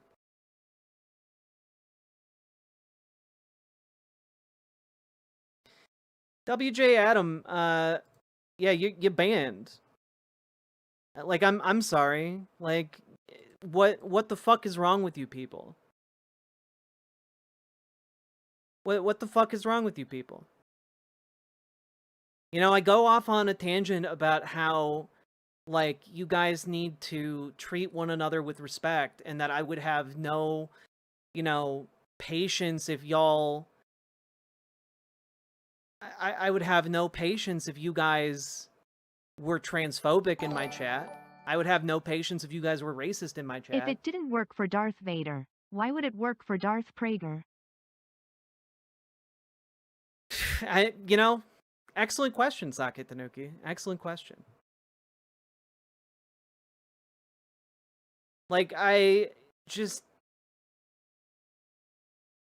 don't understand why me asking you guys not to use, like,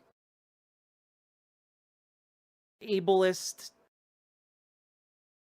language for this man is so difficult.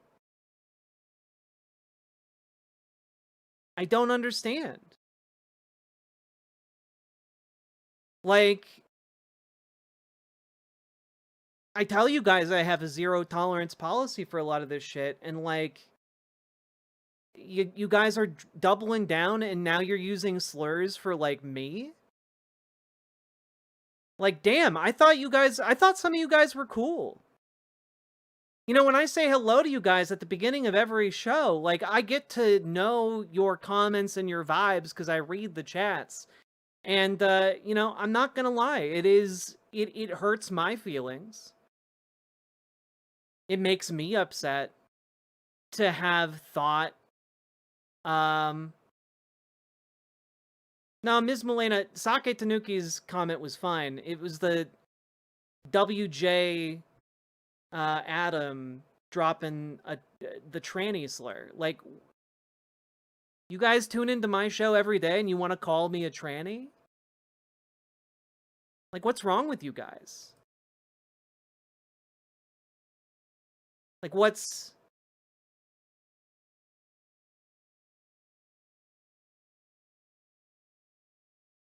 I don't understand. Jack, you're talking to strangers in a chat room? You know, you're right, I guess. I assumed we were building a community here. But maybe we're not. Maybe I need to be, like, harsher with you people. Like, maybe I need to, like, ban you guys a lot more readily. Like, the entire premise of, like, timing you guys out is so that you guys can, like, reflect on your behavior and not do it again.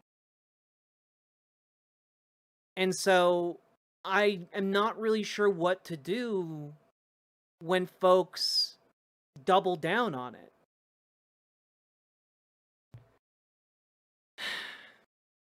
I'll have to think about it. I'm not gonna make like a snap judgment. But like, damn.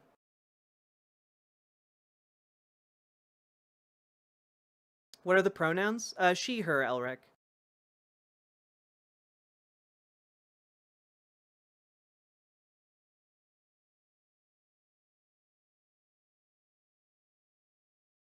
Don't ban me, I'm friend shaped. Just don't be a piece of shit.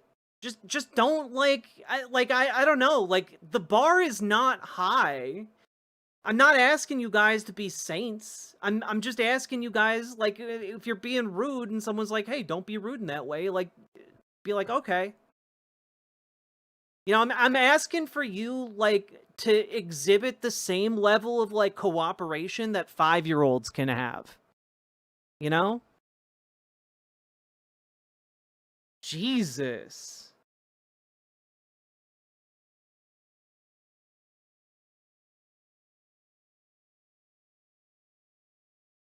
Jason Kelly, what the fuck?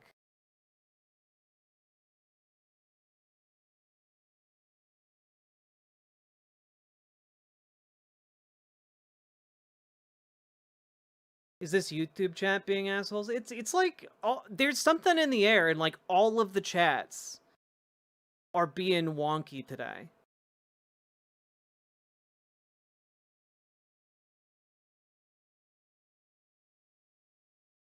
I didn't mean to be rude before. That's okay. Like genuinely, guys, you don't need to like apologize once you come back from the timeout. It's just don't do the behavior again.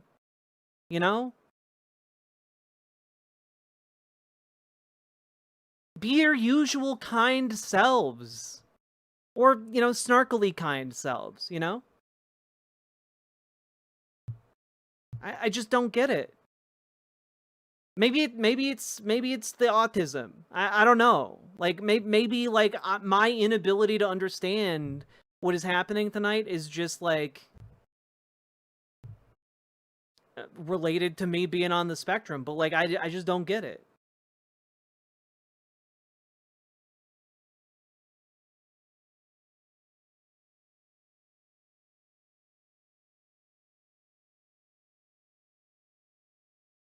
Maybe it's Maybelline. Indeed, Gilbertus Maximus. I'm not kind. Me neither. I expect you to treat other people in this community kindly. And if you can't do that, then you need to get the fuck out. Like, I'm really fucking sorry, guys. I'm about to fucking lose my shit. If you are incapable of building a better, kinder world, then you need to get the fuck out! If you're sitting here trying to tell other people, oh, you can't use that language, and you don't want to build a kinder world, get the fuck out!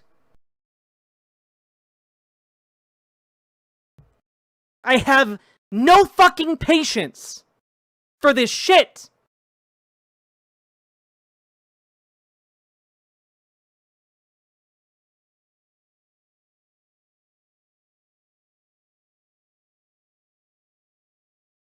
And I don't understand what's wrong with you guys tonight.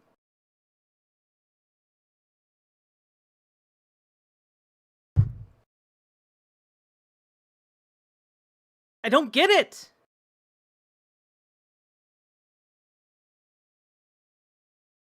Why can't you guys be nice? Why can't you guys be kind?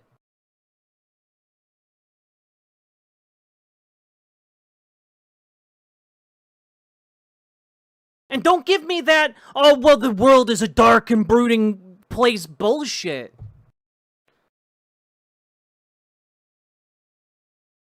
Don't give me that shit.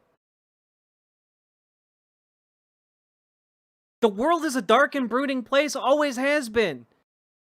We are called to be better. We're called to make it kinder.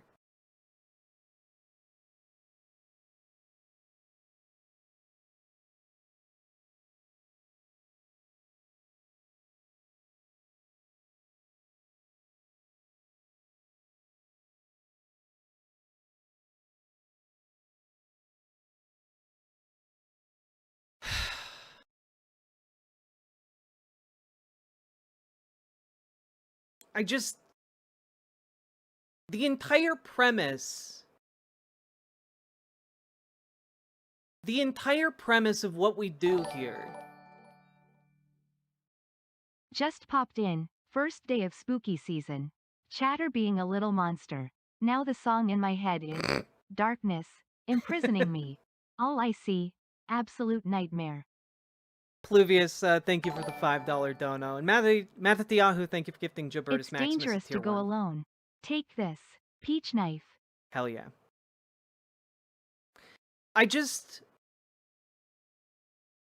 I'm gonna take a step back. The entire premise of what we do here is to make the world a kinder, better place. And it is to work together towards that goal. And part of working together necessitates being considerate and kind towards other people you work with. It necessitates that you be considerate of other people that you are seeking to be in community with. Right?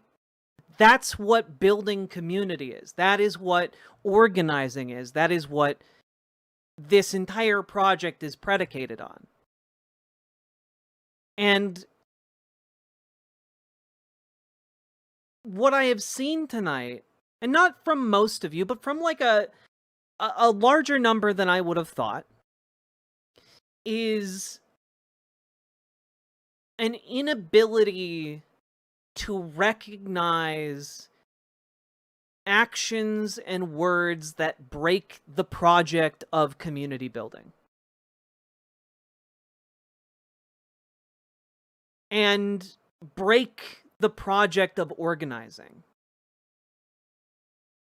And the issue I have with that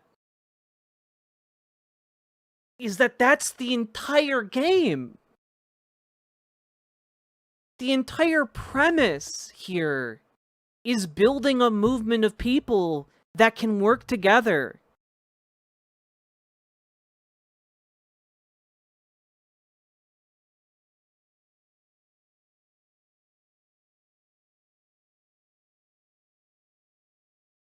And so I'm just asking you guys to join me on that.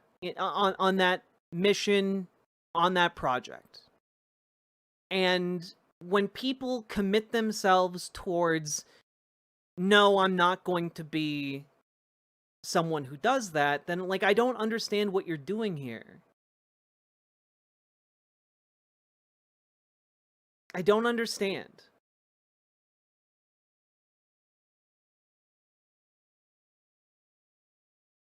Like, when we fight for Medicare for all, it's not Medicare for all except for the people we don't like. It's not, when we fight for housing for the unhoused, it's not, you know, for just the unhoused people we like and fuck the other ones. When we fight for, you know, improvements to society, they are for everyone, to benefit the whole. And it just seems very odd to me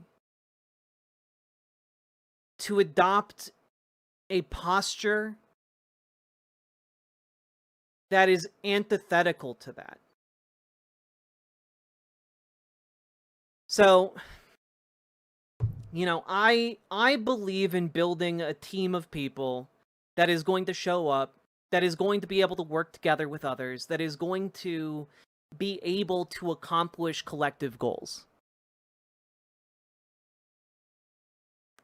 And I need you people to be on board with that. You know, like, if you are on board the Riverboat, you need to be able to work with the other people on the boat. That's the bare minimum. I'm not asking you guys to be saints. I'm asking you guys to be crewmates. You know, if we extend the analogy.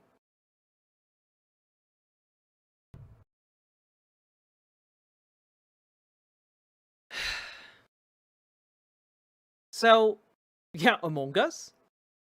So, I am gonna take this moment to remind you guys, I'm just like a person.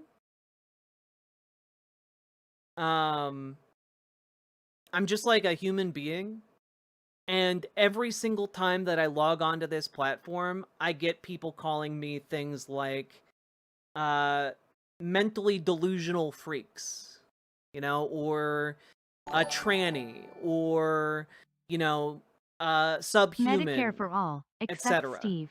You know what you did, Steve. How does it feel now that we all have Medicare, and you don't? God, that last sentence really made the comment, Paladin. Thank you for the $10 dono. I just asked the question, lol, fuck your warning, friggin' mentally delusional freaks. Before you type mentally delusional freaks, maybe learn how to spell delusional. Also the fact that you responded to someone deleting your comment with that kind of goes to show you didn't have a place here having a civil conversation in the first place. Who the fuck said that? Guys, there are a bunch of, every single day, you guys generally don't see the comments that the moderation team is taking out of the general commentary, right?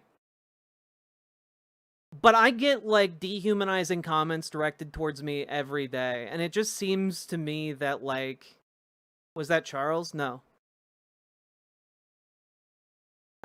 It just seems to me that, like, y'all would not want to emulate the behavior of people who regularly attack our community, and me in particular.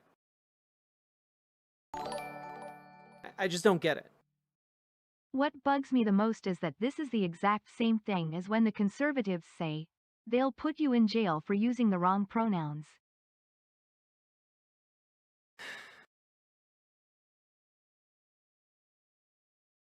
I gotta be honest, I'm not sure I see the parallel there, Sake Tanuki, but I do appreciate the 2 tier 1 subs.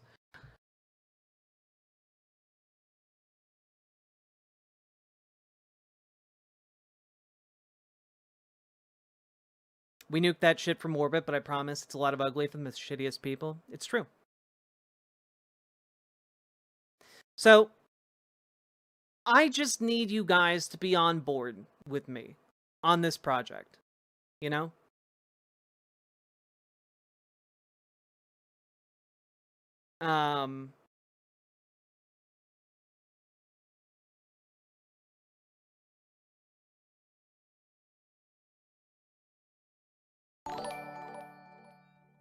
Oh, yeah. People make mistakes, and if they show that they are willing to change, no harm, no foul. It's the repetition that is the problem. Yeah, that's exactly it, Sake Tanuki. Thank you for the 2 tier 1 subs. I now see the parallel you're trying to make. Like, it just seems to me like one of the things that makes a left-leaning community better than a conservative community is that, like, you can make mistakes, you can learn, you can grow, and, like, it's okay, but, like, how you react to the, like, learning, you need to be able to handle that. I genuinely don't get watching trans streamers then saying trans slurs. I don't get it either. You know?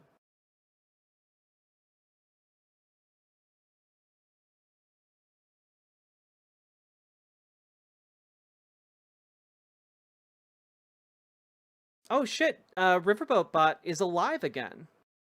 That's pretty cool.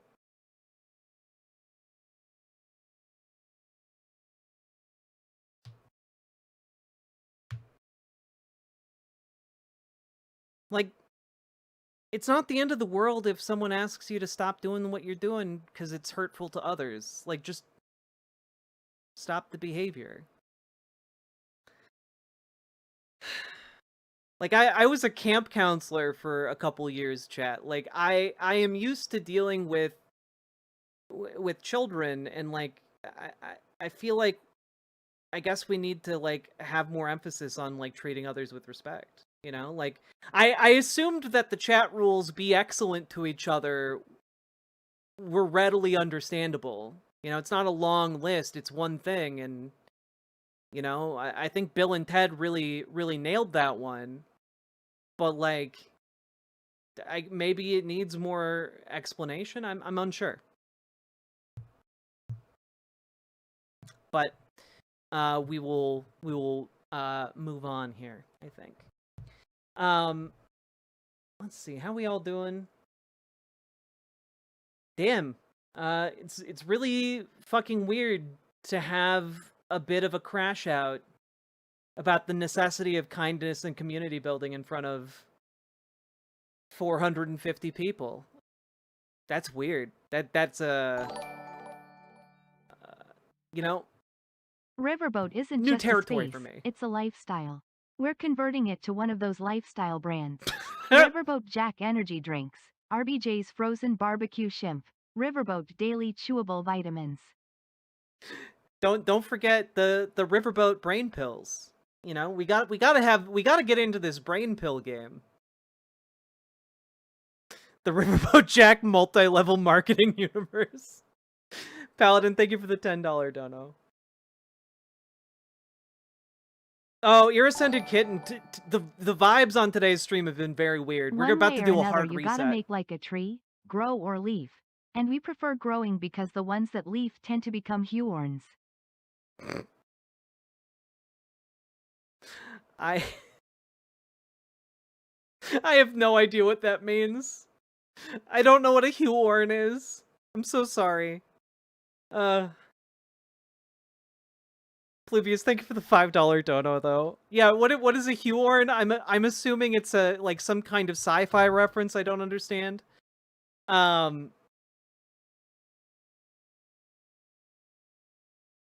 Let's see here. Oof.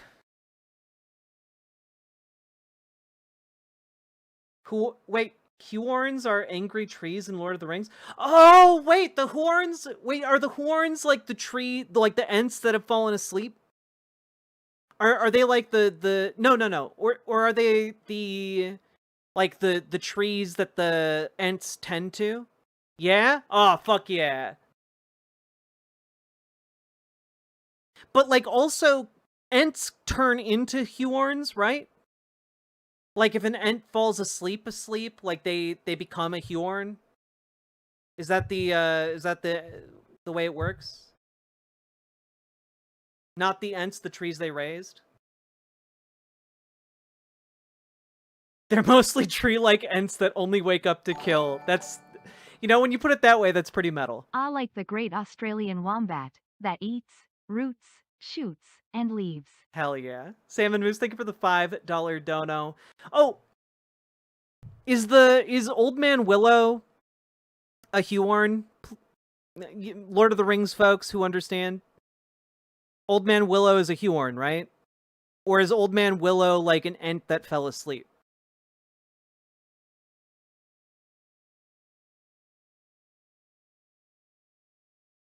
Just like chilling out there. What's going on with this background? Oh, I moved about 2 or 3 months ago, and when I moved in, I was supposed to have an office ready in the basement of this place. But the guys who've been building my office have been fucking around and fucking it up for the last 3 months, and it's supposed to be done this week, but the concrete floor that they poured isn't level, so they have to fix that now. And who knows when it will be done. All my homies hate Old Man Willow. I don't know, I think he's just misunderstood. And so, yeah, the office should be done, then I'll have a new setup that is free of boxes. But those boxes used to be over there, but that is my partner's workshop, her lingerie workshop. So in order to make her enough space to move around and do her job, I moved a bunch of my stuff that had come down into the basement that is supposed to go into my studio right back there. And now I stream in this cramped little alcove. May I interest some of you fine chatters in some shimp oil? It heals all ails, rejuvenates the chakras, $500 per bottle, no refund. The no refunds got me, Jazz Dog. Thank you for the $5 dono. Oof. I used to work for Wall Street Journal Wine. Really? That's pretty cool. Do you think we'll ever get co-working streams? Probably not. My partner has a almost non-existent desire to be on streams. She does enjoy it when we're playing games together, and there is going to be like a possibility to set up my office for streams like that, but we'll have to see. What the fuck is shimp oil? Oh, we call members of the community shimp or shimps. So I got to be honest, that does introduce some questions about what the hell shimp oil would even be if shimps are members of the community, and I don't like where this is going, so I think we should stop asking too many questions. You know what it is? Alright, I am going to go use the bathroom, and we're going to take an opportunity to reset stream, and we'll do some other stuff when we get back here. I had intended for this to be, like, for us to go through, like, 2-ish segments or so, but I don't know that we can handle... What you end up? I don't know that we can handle, like, talking about Matt Walsh today, because it just seems like chat does not have the spoons to be able to do that. And I don't think we can also... I also don't think we can handle Brett Pooper today. We'll do her on a new day as well. I am going to go pee and poop, and when I get back, we will start our journey into Spoopy Month, because I want to play more horror games this month than I have in the past. So, BRB.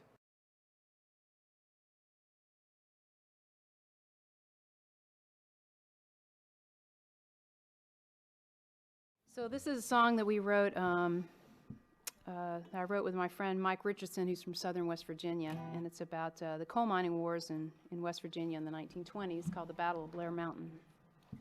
2, 3, 4.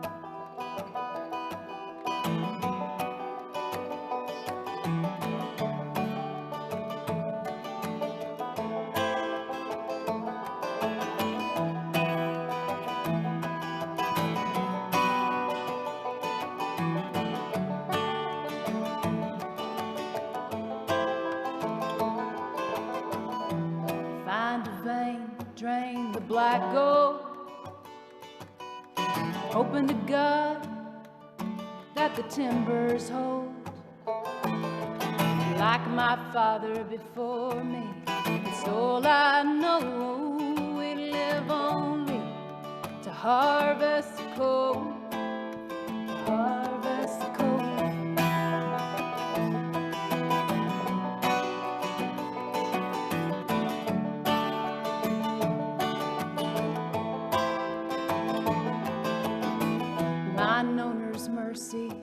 About as shallow as a grave. We're living in shanty towns, we ain't got no say. 14-hour shifts, such a meager wage, and Mother Jones can't help us now anyway. Anyway, we take the roads, we take the trains by force. Oh, deliver us alone from the gathering stores. Lay down your Bibles, take up your guns. Blair Mountain, here we come. Oh, here we come.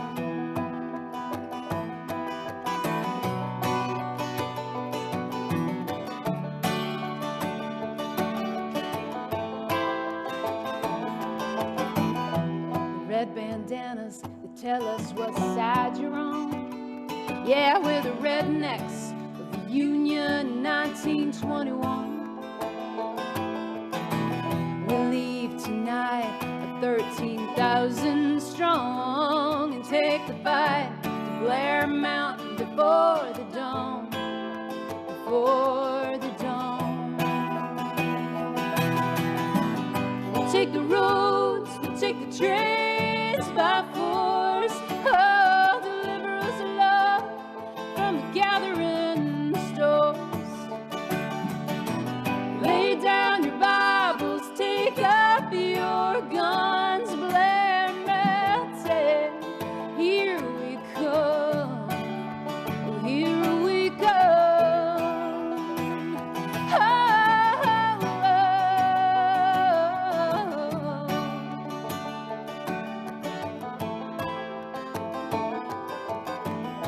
I fight for my father, still buried in the mine.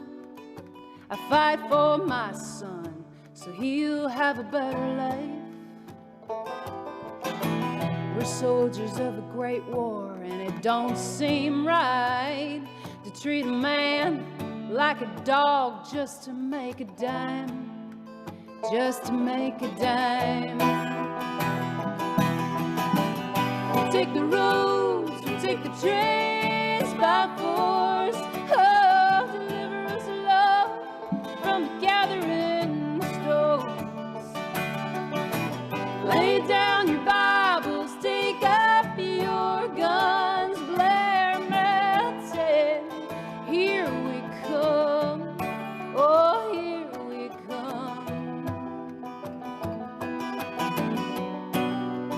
Here we come.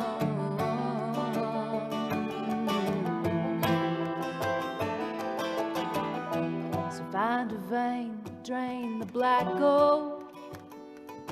You better hope to God that those timbers hold.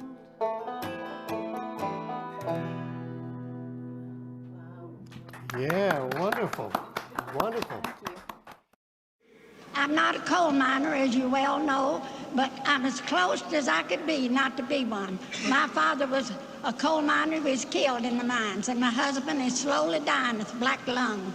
And my husband and me was in the strike in the 30s in bloody Harlan County, and I do mean it is bloody too. And they tell me, these miners say, we're going to stick it out unless Duke Power signs the contract till hell freezes over.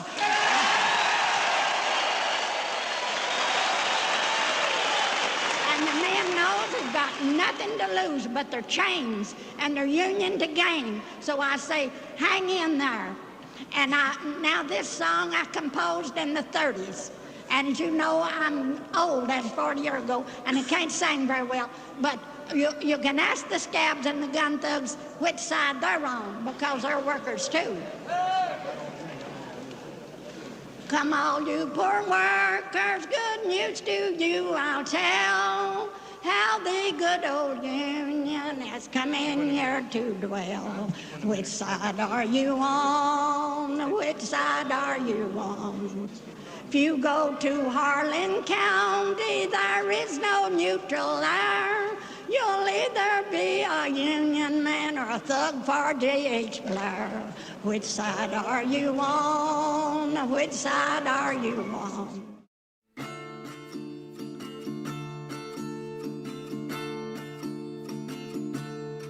Oh, which side are you on? Which side are you on? Oh, which side are you on? Which side are you on?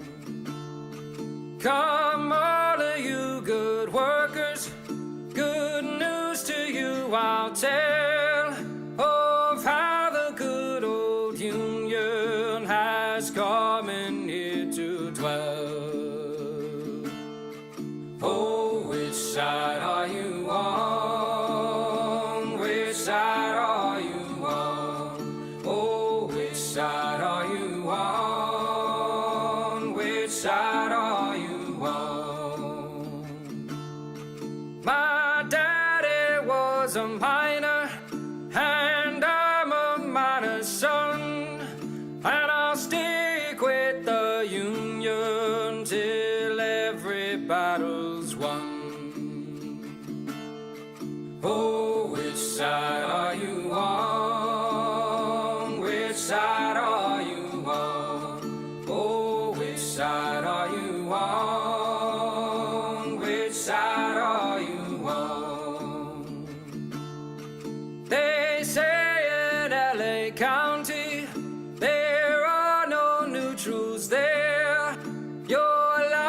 be a union man or a scab for the boss, beware. Oh, which side are you on? Which side are you on? Oh, which side are you on? Which side are you on? Oh, workers, can you stand it? Oh, tell me how you can. Will you be a lousy scab or will you be a man? Oh, which side are you on? Which side are you on? Oh, which side are you on? Which side are you on? Don't scab for the bosses, don't listen to their lies. Us poor folks haven't got a chance unless we organize. Oh, which side are you on? Which side are you on? Oh, which side are you on? Which side are you on? Oh, which side are you on? Oh, which side are you on? Oh, which side are you on? Oh, which side are you on? In 1948, the natives were expelled from the land of their ancestors, their homes and cities shelled. From the traitors in Transjordan to clandestine British demand by the settlers' Zionist army that rampaged across the land. Oh, Palestine, we hear your desperate plea that once again across the land your people can be free. Oh, Palestine, your people live in fear.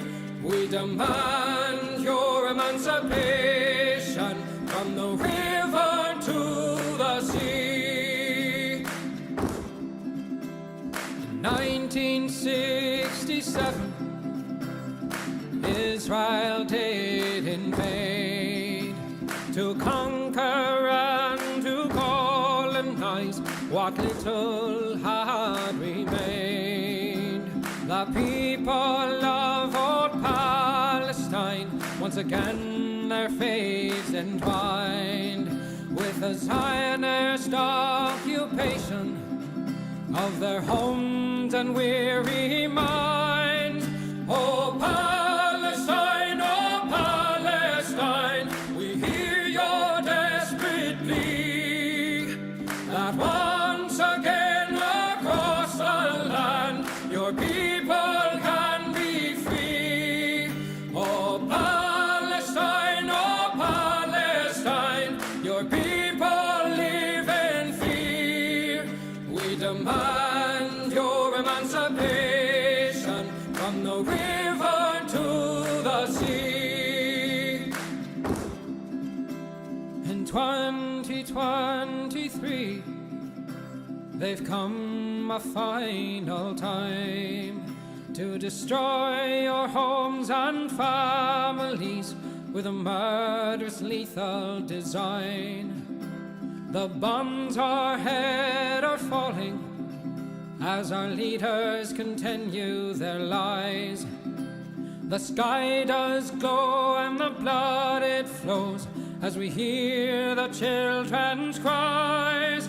Oh, Palestine, we hear your desperate plea that once again across the land your people can be free. Oh, Palestine,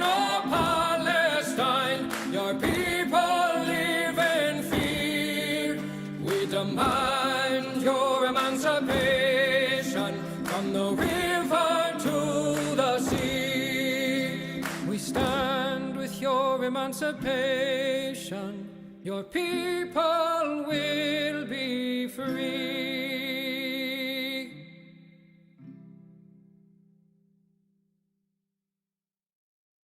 When the people's will is swayed by a con man's cheap charade, despite the crass misogyny and blatant hypocrisy, when the fascist voices swell, we hear echoes of the past.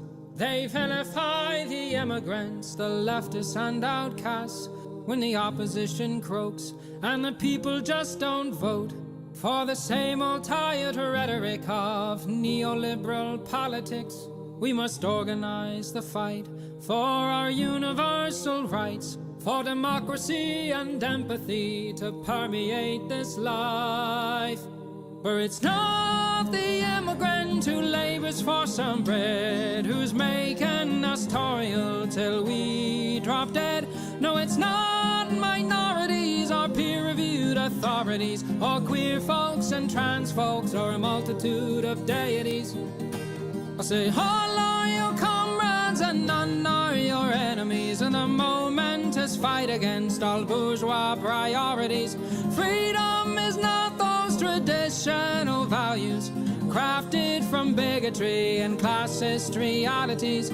Freedom is freedom to move and disobey, to rely on one another to keep would-be kings at bay. Say none of us can stand alone against their power. We must stand together and make them cower.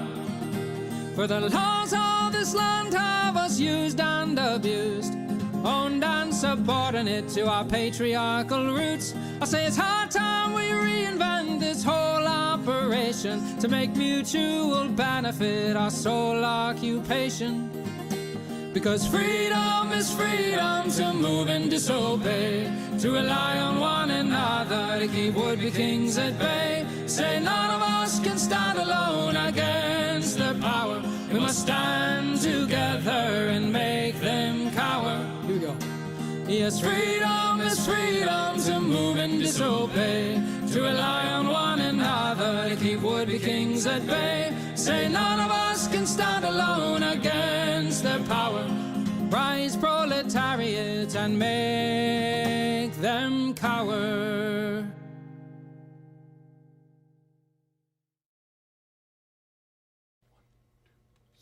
When the union's inspiration through the workers' blood shall run, there can be no power greater anywhere beneath the sun. Yet what force on earth is weaker than the feeble strength of one? But the union makes us strong.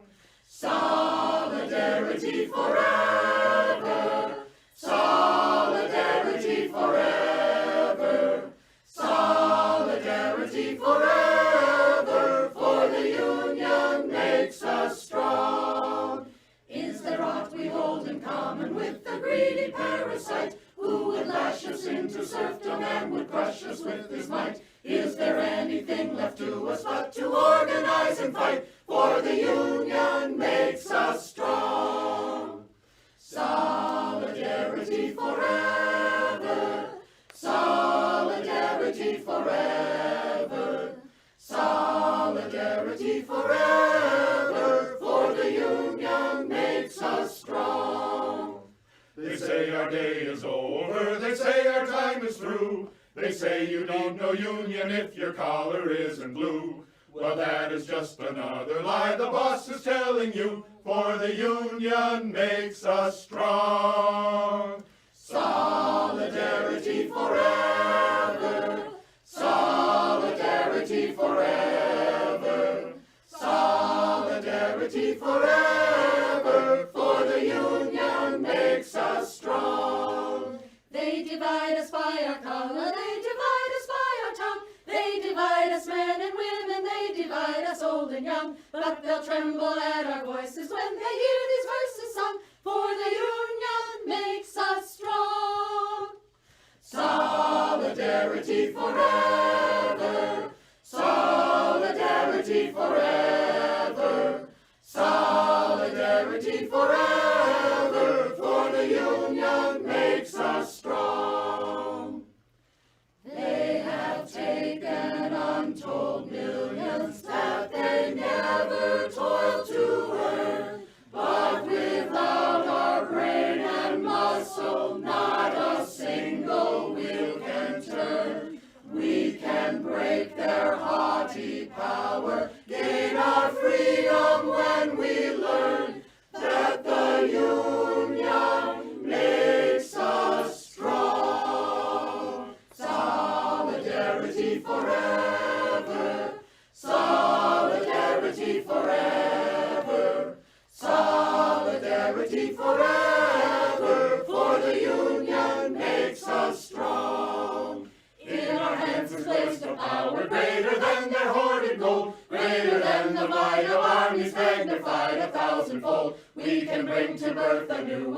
the ashes of the old, for the Union makes us strong.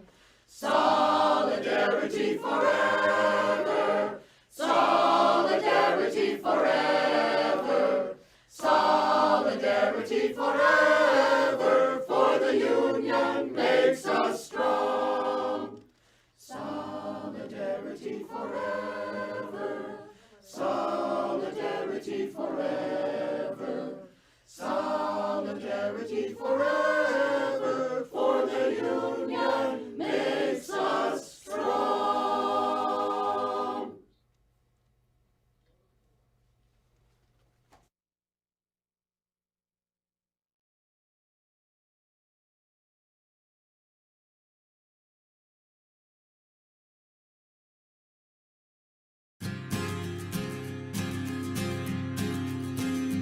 In a pleasant wooded valley lived a huntsman tall and able. He relied on skill and cunning for the food upon his table. He would walk the forest shadows with his little son in tow, teaching him the archer's art and all that he should know. Keep your eye clear and keen like a falcon on the wing. Keep your heart strong and steady like your hand upon the string. Never bow to a tyrant while your people are laid low, for the highest head may fall to the man who wields a bow. In the valley there was freedom, and a man was left to living. But as year gave way to year, the ruling men grew less forgiving. On a day as black as death, a governor to rule them came, turning landsmen into slaves, and Gessler was his name. In the center of the village, Gessler set a lofty pillar, and he ordered every subject, be he serf or be he miller, to do homage to the hat that Gessler placed atop the pole, or to forfeit to the crown his life, if not his soul. But the huntsman William Tell came into town the morning after. William heard of Gessler's order and could only roar with laughter. Honest men should hold a rank above a petty autocrat. I would never bow to him, I'll not bow to his hat. Keep your eye clear and keen like a falcon on the wing. Keep your heart strong and steady like your hand upon the string. Never bow to a tyrant while your people are laid low, for the highest head may fall to the man who wields a bow. Gessler's soldiers seized the huntsman and his little son for treason, but the people of the village cried for mercy and for reason. Gessler stays the execution, but a cruel test contrives. Prove to me your skill, and you may ransom back your lives. I have heard it said you have no peer with longbow and with arrow, that your shaft can find the quickest hare and fell the smallest sparrow. On the head of your young son I'll place an apple ripe and red. Split it with one shot, or at my word you both are dead. William Tell went to his son and said, I swear I will not hurt you. Courage will not bow to fear, nor shall this evil conquer virtue. Turn your face towards our home and stand as still as any tree. I will split the apple, we shall soon be home and free. Keep your eye clear and keen like a falcon on the wing. Keep your heart strong and steady like your hand upon the string. Never bow to a tyrant while your people are laid low, for the highest head may fall to the man who wields a bow. Every tongue was still and silent as the archer paced the distance. Gessler's soldiers lined the square, and there was no hope of resistance. William knocked a single arrow, put his shoulders back and drew. Then the arrow sang and split the apple clean in two. All at once the crowd erupted into cheers and into chatter, and a second arrow fell from William's quiver with a clatter. Kessler said, "Why hold two arrows when I bid you shoot but one? That one would have found your heart if I had shot my son. Take the archer now and hang him," Gessler to his men was crying. But before the soldiers moved, the archer and his son were flying. From the shelter of the wood, the hunter loosed a final dart.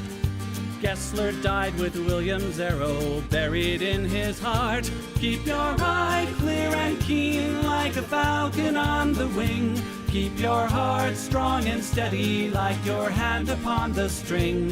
Never bow to a tyrant while your people are laid low. For the highest head may fall to the man who wields a bow. Keep your eye clear and keen like a falcon on the wing. Keep your heart strong and steady like your hand upon the string. Never bow to a tyrant while your people are laid low. For the highest head may fall to the man who wields a bow.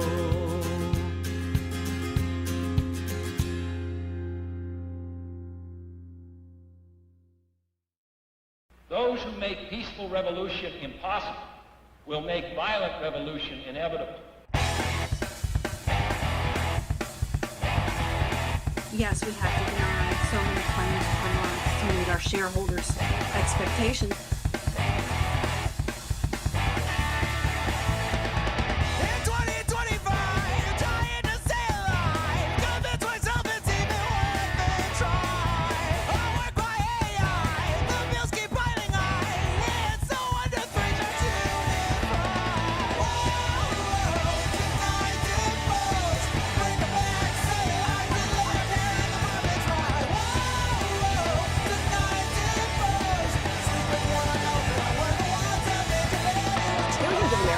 including children, have lost their health insurance. What's so frustrating is that politicians have spent decades saying they recognize the problem and they make promises to do something about it, and then almost nothing happens. You know what they say to themselves in the dark. It's only a crime if you don't wear a tie. We keep them all busy paying their fines. In the epiphany, light up the spark. You know what they say to themselves in the dark. It's only a crime if you don't wear a tie. Seniors are the fastest growing segment of the homeless population. And this is a great thing because it inspires everybody, gets the motivation to look up to the 1% and say,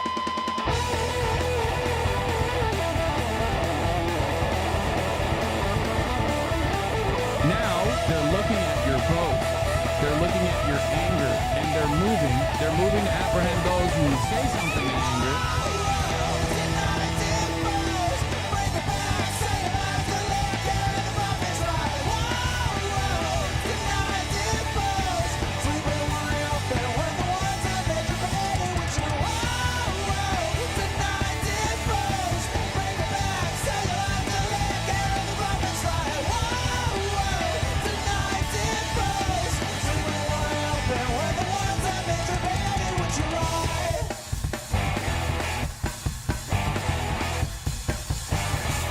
Increasingly by choice or by accident, this is the role our nation has taken, the role of those who make peaceful revolution impossible by refusing to give up the privileges and the pleasures that come from the immense profits of overseas investments.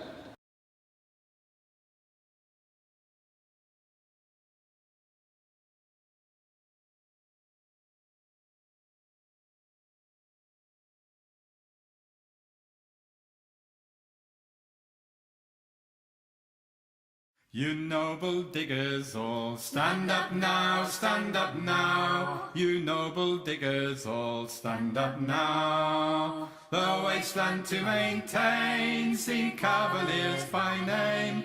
Your digging does maintain, and persons all defame. Stand up now, stand up now. The Cavaliers are foes. Stand up now, stand up now. The Cavaliers are foes. Stand up now. The Cavaliers are foes. Themselves they do disclose by verses not in prose to police the singing boys. Stand up now, diggers all. The club is all their law. Stand up now, stand up now. The club is all their law. Stand up now. The club is all their law to keep poor men in awe. But they no vision saw to maintain such a law. Stand up now, diggers all. The gentry are all round. Stand up now, stand up now. The gentry are all round. Stand up now. The gentry are all round. On each side they are found. Their wisdom so profound to cheat us of our ground. Stand up now, stand up now. Your houses they pull down. Stand up now, stand up now. Your houses they pull down. Stand up now. Your houses they pull down to fright your men in town. But the gentry must come down and the poor shall wear the crown. Stand up now, diggers all. The lawyers they conjoin. Stand up now, stand up now. The lawyers they conjoin. Stand up now. To arrest you they advise. Such fury they devise. The devil in them lies and hath blinded both their eyes. Stand up now, stand up now. Hello, everybody. Howdy, howdy, howdy, folks. Whew.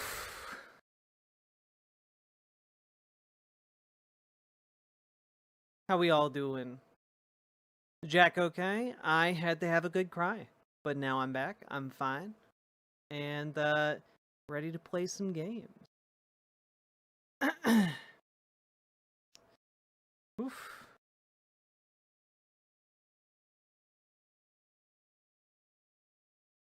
How we doing, folks? It's nice to have a little cry as a treat. Indeed. Captain has returned from the sea. It's true. The salt has bewicked my hair follicles.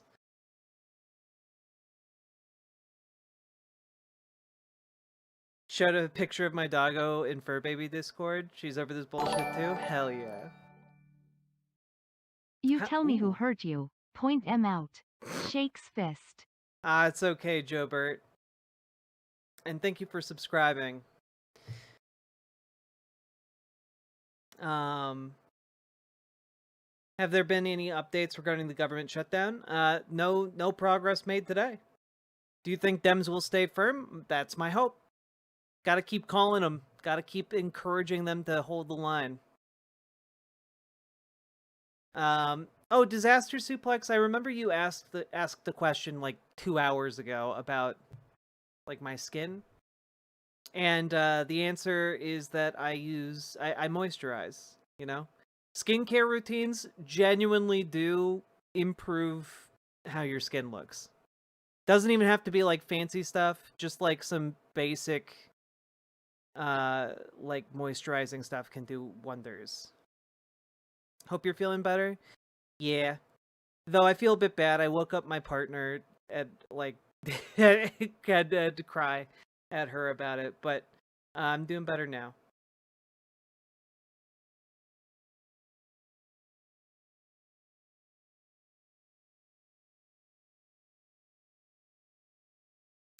Basic but consistent skincare can do wonders. It's true!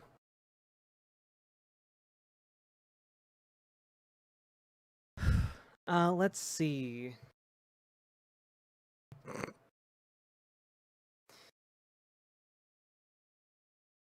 So things got heated between Bump and Bailey's favorite son. Yeah. Klobuchar replied to my letter. Hope she holds firm. What'd she say? That's great.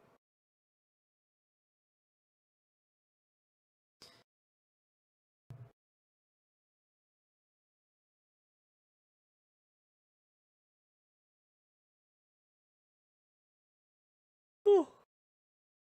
That and your hair care routine. I mean, my hair care, like, I gotta be honest, the hair care is almost non-existent. I wash my hair, and then I follow it up with like a, conditioner. You use the conditioner as you're supposed to, just like on the middle to the end, and then I just don't overwash. If you overwash, your hair gets all frizzy, Sorry you had a bad time. Look, it happens, Being a live content creator is really difficult sometimes, and sometimes that means you gotta have a little bit of a cry. And how much do you wash your hair a week? Good question. Probably like two times-ish a week.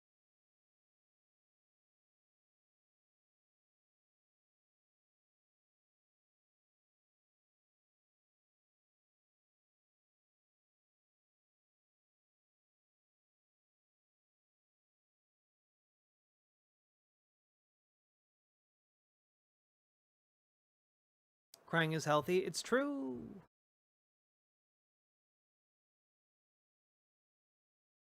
My hair is curly as fuck. I cannot figure out how to manage it. I am not an expert on curly hair, sadly.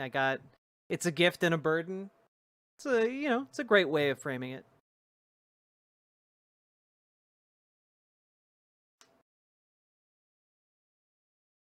Been practicing hair care myself. I get compliments, which as a cis guy genuinely makes me feel amazing. Hell yeah. We love when our cis kings, get their compliments.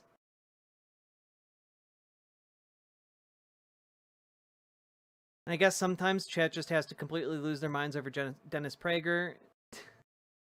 Yeah, it's just, it's not to like dig it back up again, but like I know that we are in scary times, and that scary times can sometimes cause people to become more jaded and angry and mean.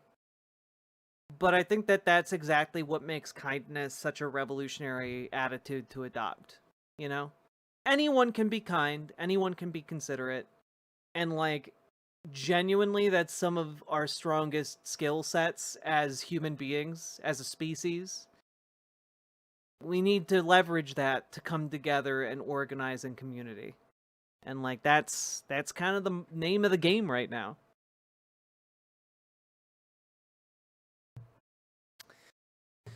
Whew. All right.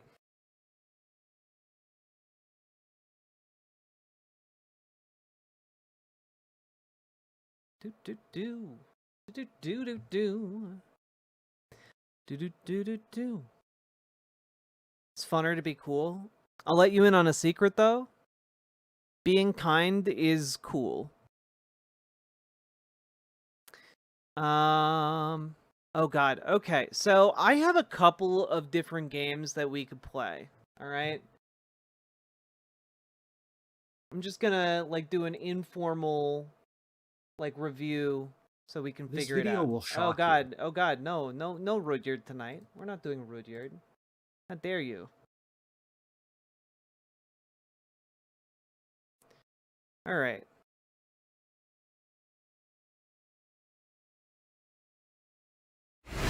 You asked? All right. So, option number 1. It's a video game called Rat Shaker. You asked, and we delivered. The #1 best-selling rat solution in all of it is back. Introducing your one-stop solution to all of life's problems. Just hold, shake, and watch that meter rise. All your worries will be shaken off with ease. With Rat Shaker, you'll never have to reckon with what you've done. Shake, shake, shake that rat. No matter how much you shake, you'll never be free of what you've done.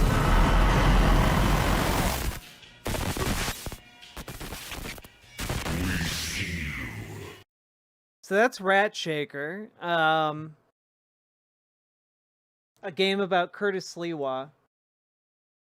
And you know, we got a couple of other options here. So take a little bit of a look, see. Yes. We also have the video game Dagon, which let me pull up here.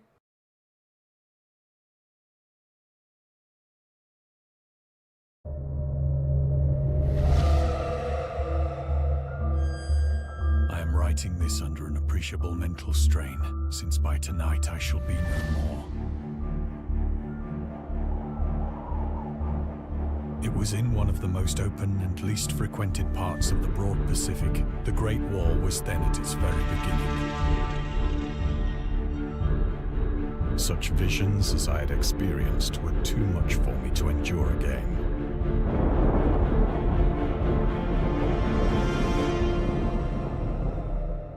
I think I went mad then.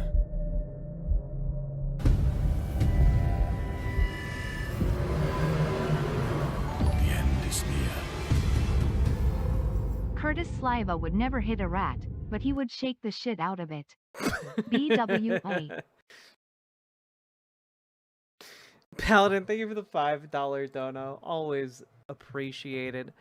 Those are two options. Another option here is just I'm throwing it out there, okay? I'm throwing it out there. This is a video game titled Dark Dreams Don't Die.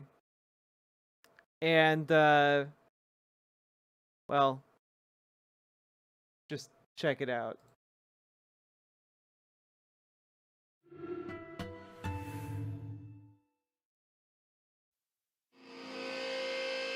You never learn to live.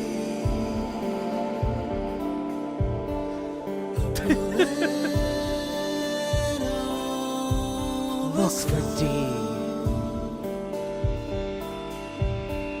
We're swimming with the sharks again, returning.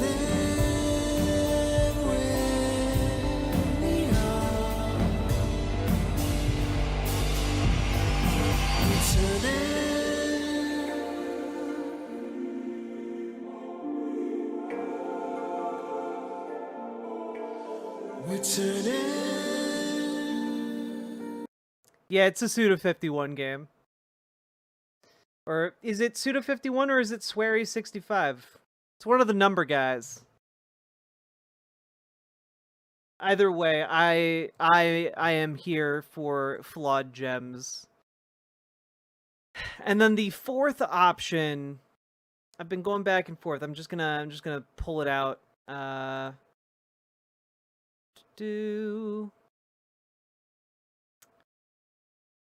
Fourth option. I did not prep this sufficiently. Oh, yeah, this is the fourth option. Let me throw it up here.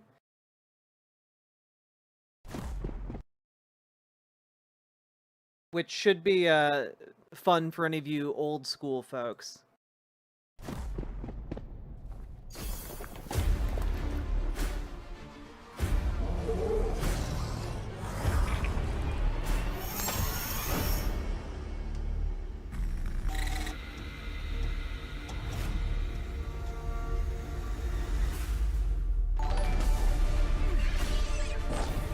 Have we ruled out this gem? Socket Tanuki, thank you for the two tier 2 subs. My god.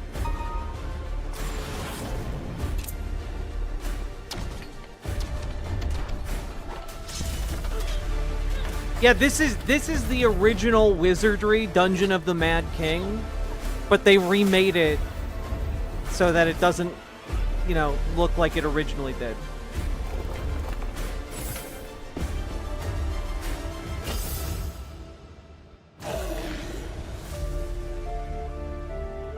Proving grounds of the Mad Overlord. All right. Not quite accurate. All right. Sake Tanuki, what is this? What do we got here?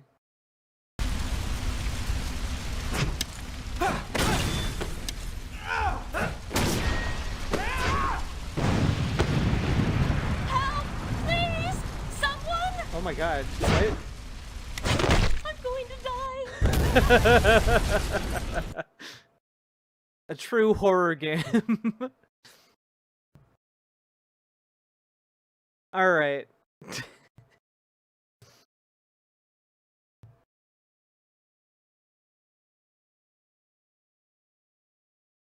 So we got Wizardry.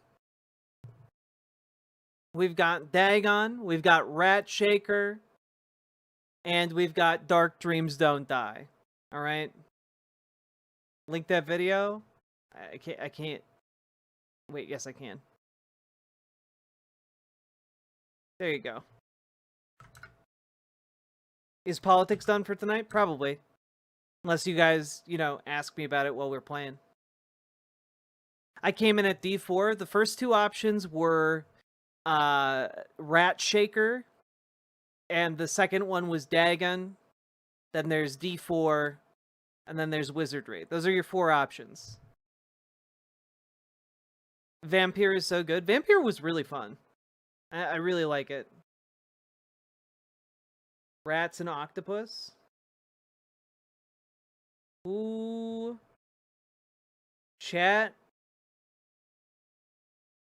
Okay, so you guys seem to be either Rat or Dagon.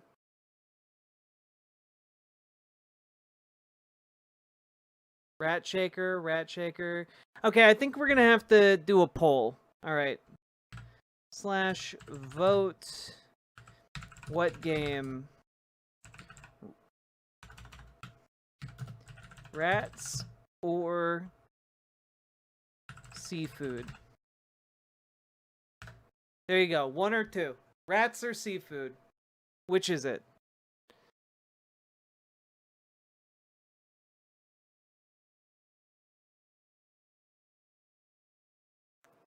Rat Shaker is fairly quick. Okay.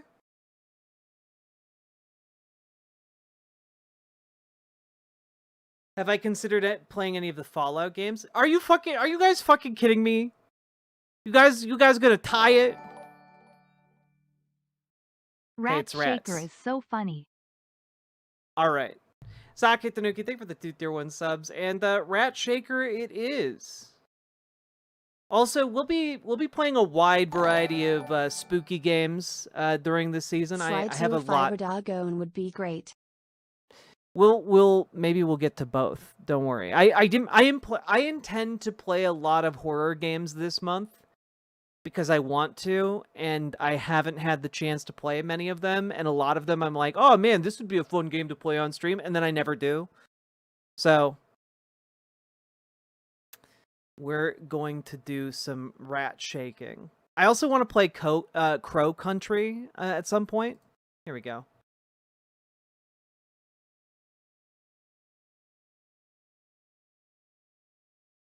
All right.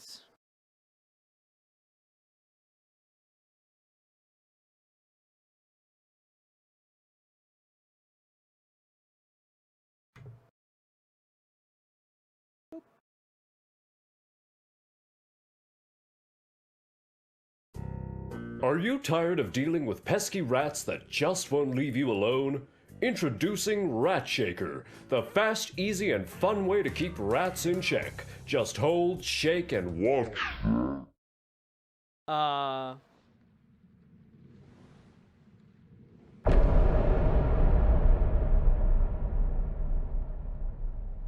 The fuck?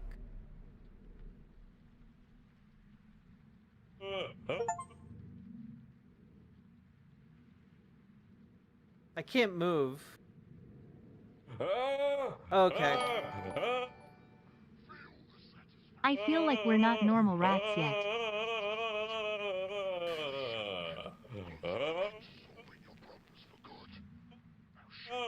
Am I supposed to be able to move?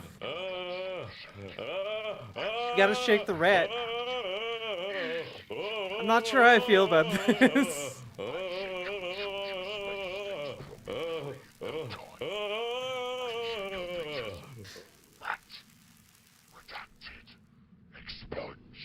Can you imagine being the guy recording the audio for this in the vocal booth?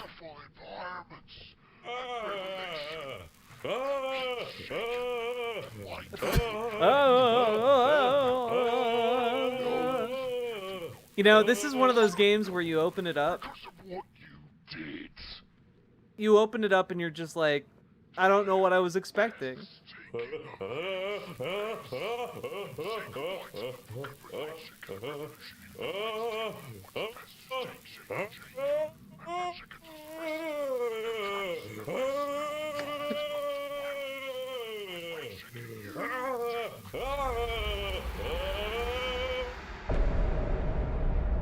Wait, do I just keep... Is the entire game... The entire game is shaking rats? Do I not... Am I not able to move?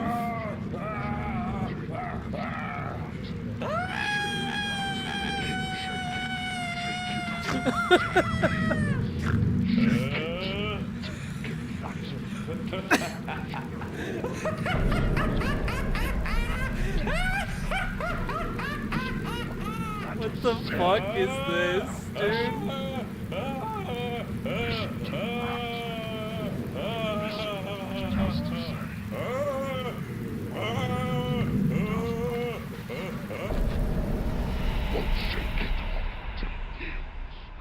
Shake it.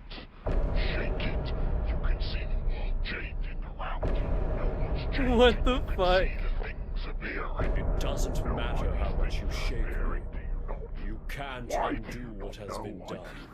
What the fuck? The things that are appearing should be obvious to you because of what you did.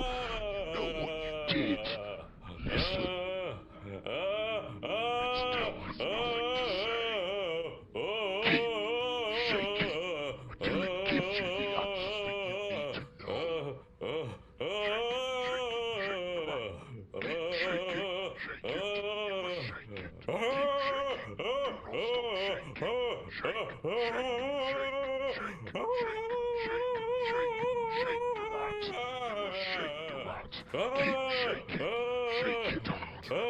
Jesus Christ.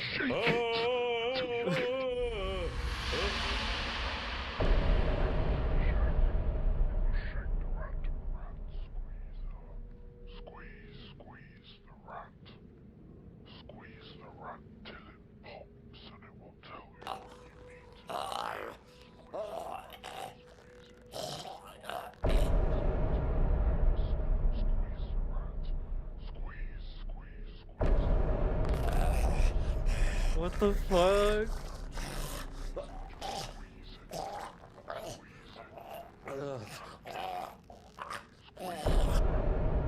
I yield. You've broken my will, O great shaker of rats. The answers you seek are over there. Beyond that hill stands a house that was not there before. What the fuck? A house that has no familiar shape. A house built by sin. Go now. Oh. Rat shaker. Seek what you yearn for. Does this just go forever this way?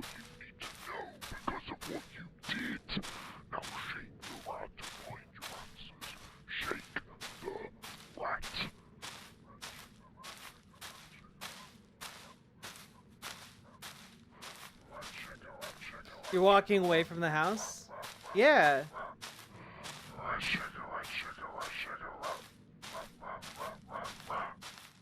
I want to see what will happen.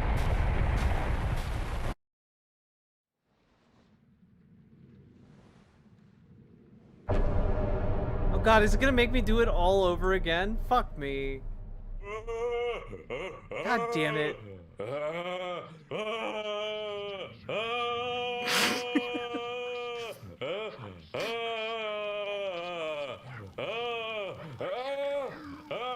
This was my mental... This is just my mental status during that entire Dennis Prager segment.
Oh yeah. Yeah, you guys like that? You guys like this rat shaking? Yeah, you sick fucks. Yeah, I bet you like it. I bet you like it. Fuck yeah. Oh yeah. Yeah, you guys can't get enough of this shit.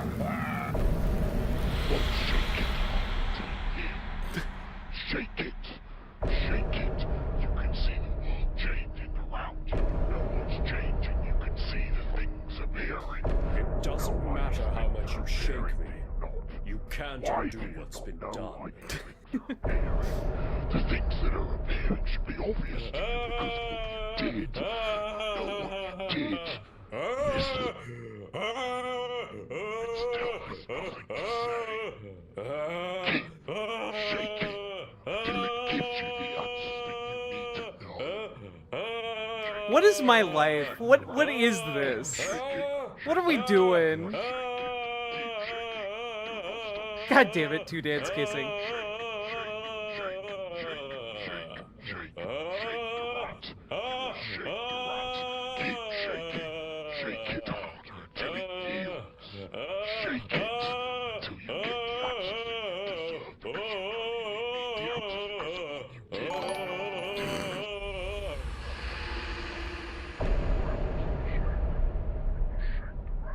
Oh boy.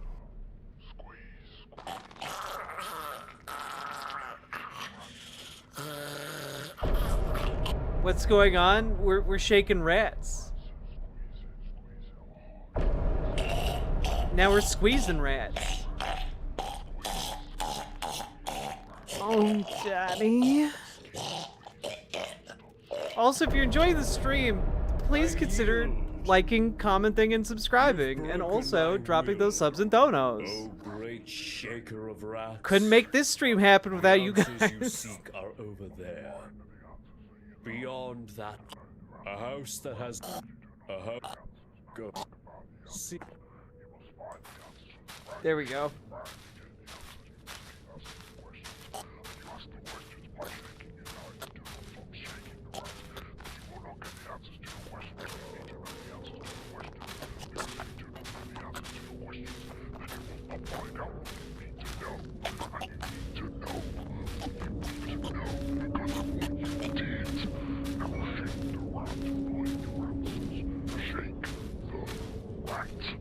Oh, ratty.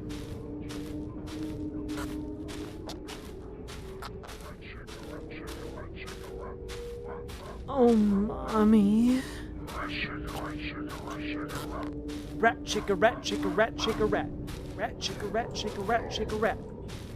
What about this barn over here? Can I go to the barn? I mean, I made the barn appear first. Can I go to the barn? The contrast from the hyper-realistic arm and the very not rat is so funny. It's so fucking funny. I love it. Also, the animations on the rat are perfect.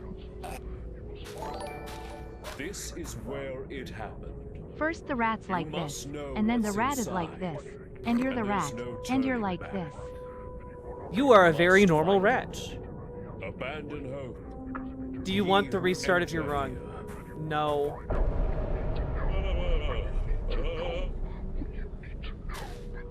I'm sorry, in order to interact with anything, I have to shake this goddamn rat?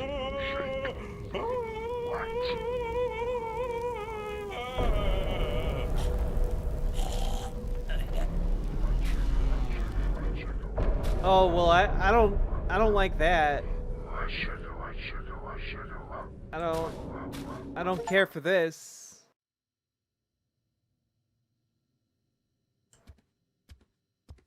Can I leave? The answer was no.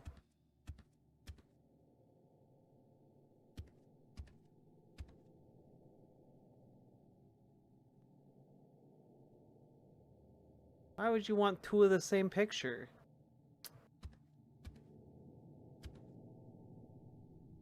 Why? It doesn't matter how much you shake me. You can't undo what has been done.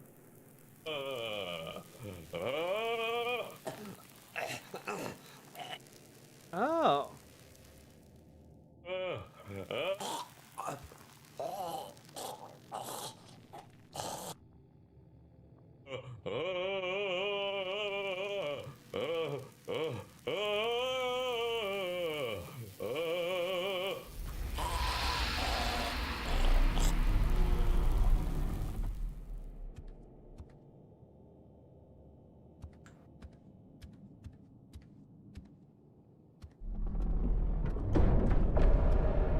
Find it.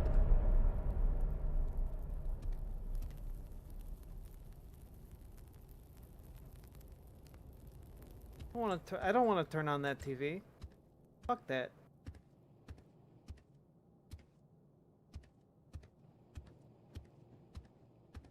You know, this game is freaking me out, and I am not here for it. What am I looking at? Is this furry art? What's happening here? Looks like a dog hugging a badger.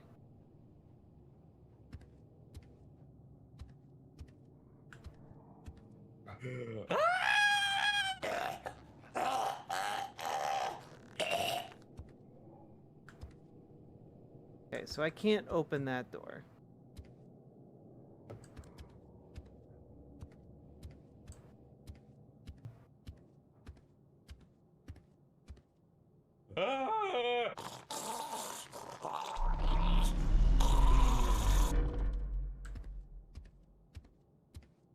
Don't care for this. It's very spooky in here. But I got a little cartoon rat. Oh look, 2 rats. A rat kid and another littler rat kid. Boy howdy, I hope that doesn't bode anything. Wait, why is it...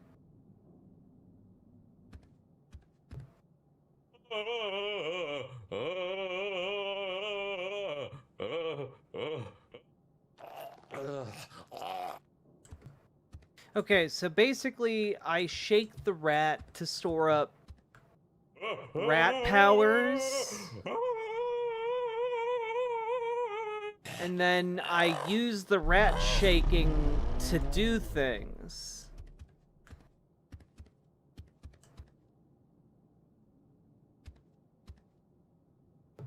Okay. God, I hope there aren't, like, dudes in this game. To store up interaction energy? I mean, rat energy. You know?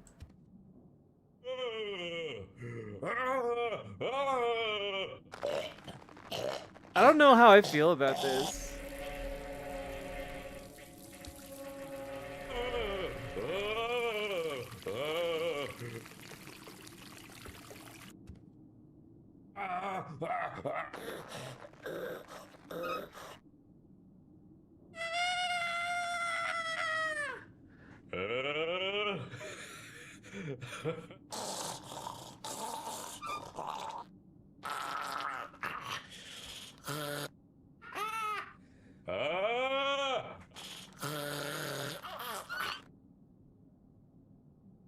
Okay. Well, that didn't work. I guess we should turn on the TV. I don't want to.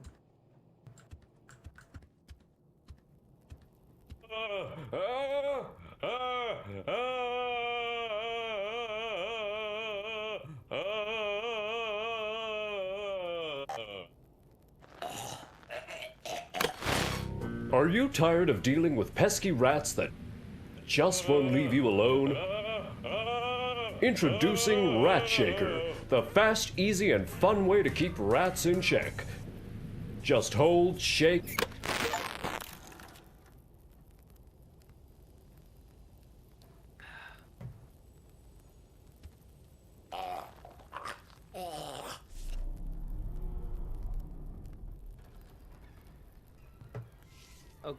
Okay.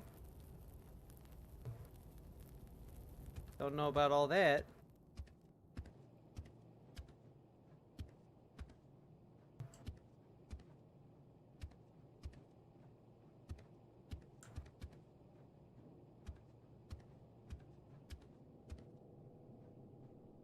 Oh.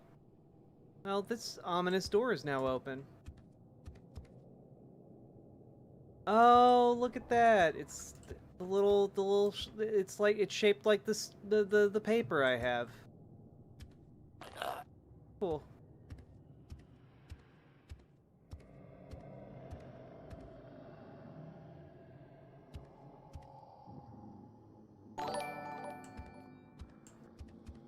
Wow, the Pixar movie was very different. Right?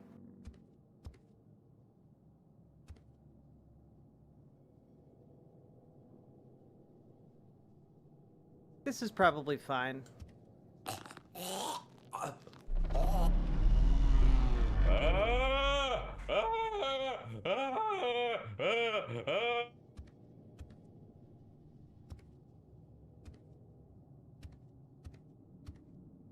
Oh, this is some PT shit, and I don't like it. I do not fucking care for this PT bullshit. Are you tired of dealing with pesky rats that just won't leave you alone? Introducing Ratchet.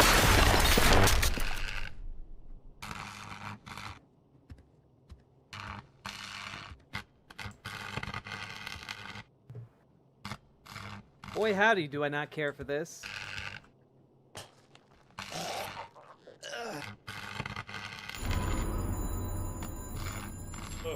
She never loved you. Shut up. What?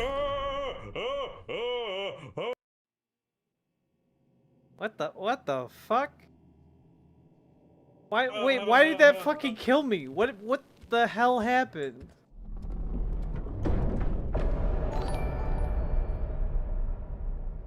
In Soviet, France, rat shakes you.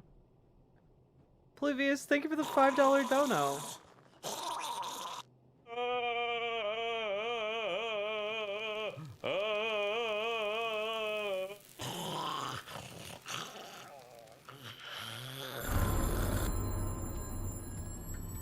She never loved you.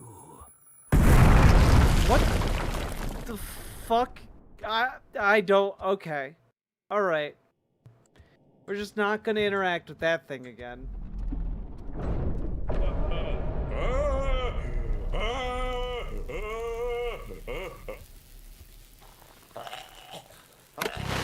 Are you tired of dealing with pesky rats that just won't leave you alone? Introducing...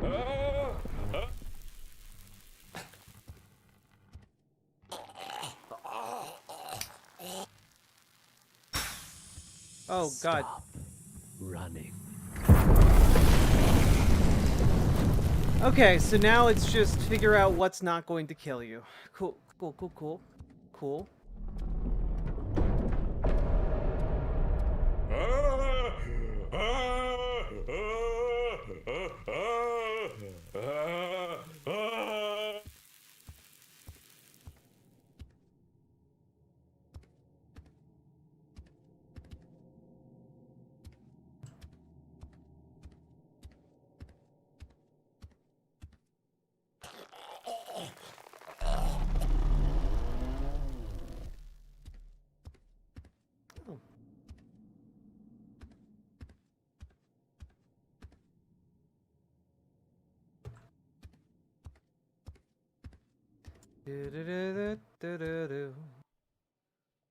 Oh, that's cool. Just gonna not be in that room anymore.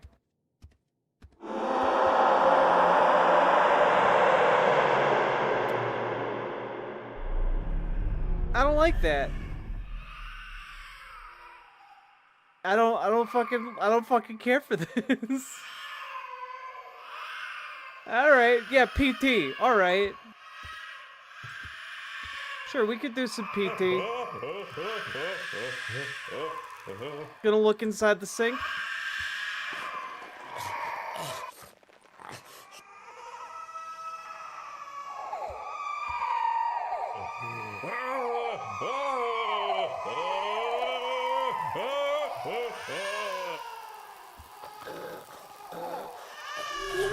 There we go.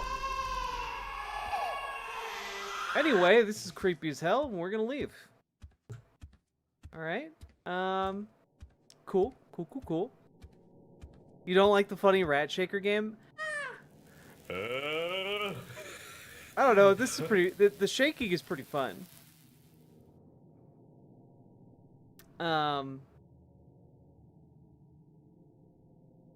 How do I feel about Trump's speech to the military? Honestly, like, the content of it is, of course, disturbing.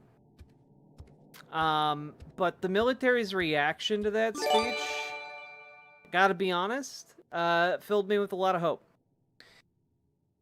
Oh, Lithium Shiv, thank you very much for the gifted sub over on Twitch. Very much appreciated. Like, the fact that, like, the military leadership was insulted over the pettiest reasons and over and over again for, like, 2 hours to their faces, while being pulled away from their jobs in various corners of the world. And then they're being told that they have to get ready to invade American cities for reasons they all know is bullshit. They're pissed off. They are pissed off. They are not amused. They don't think it's cute. They don't think it's funny. And ultimately, they took an oath to the Constitution. And so I think seeing that they were pissed off and not joyous about being addressed like that, it filled me with some degree of hope. Do you think Trump is going to end up triggering a military coup? Honestly, if he keeps escalating his orders to the military, maybe. Who knows?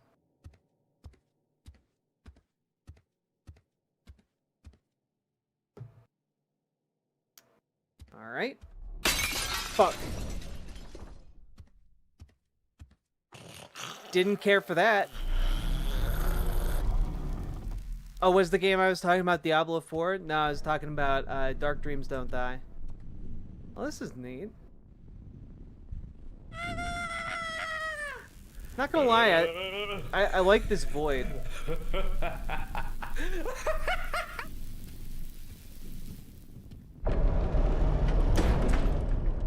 I didn't have to shake the rat.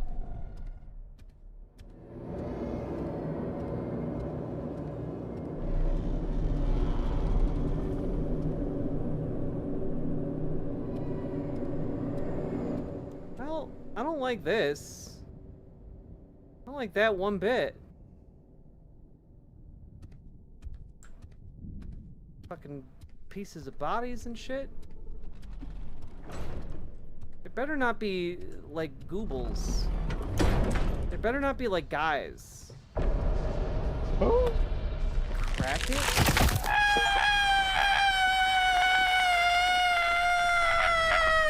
Oh, I had to turn the rat into a glow stick. Of course.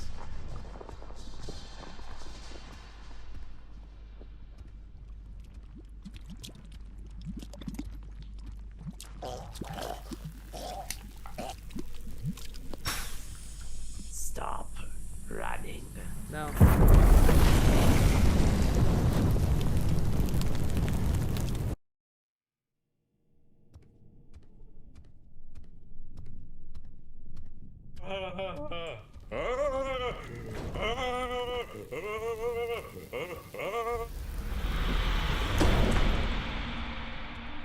All right. Nothing in here.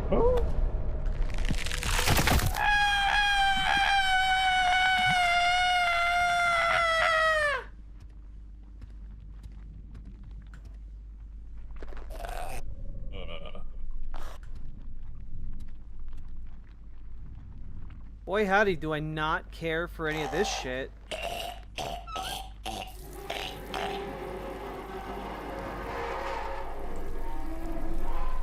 There you go, buddy. Just helping you out. Taking a bath.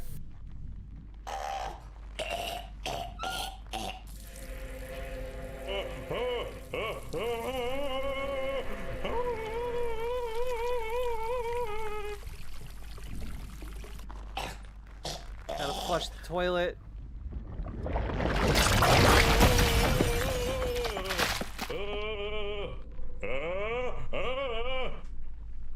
Man, my job is gonna be so hard to explain to everyone at the next family event. Yeah, so I spend a lot of time shaking rancid stuff to fill a tub with blood. This is my life. Hello. That's a baby. It's a floating baby? Yeah, alright. God, babies are irritating. God, that sound is awful. Alright. We got a Rat King photograph. Oh, look at this.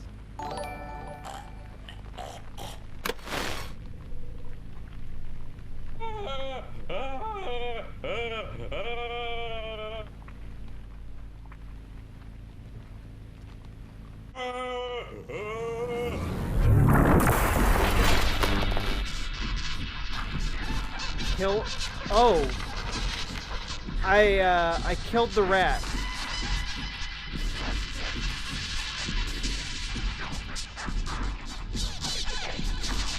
Well,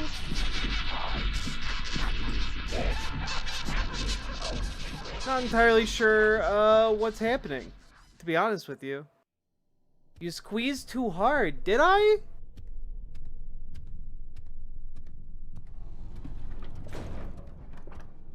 I feel like I squeezed the normal amount.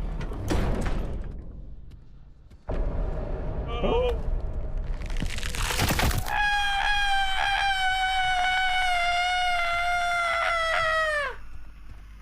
Baby. Oh, there's a person. Alright, so we're in here. There's, you know, the Rat King. Obviously. Go down here. Wait, what if we...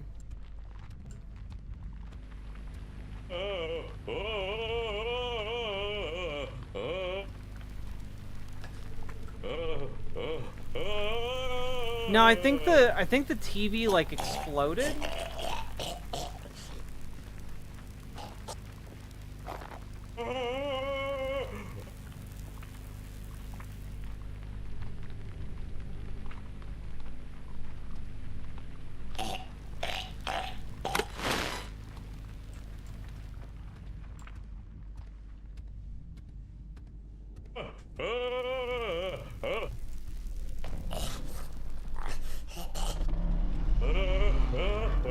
Gotta maximize the rat power I have.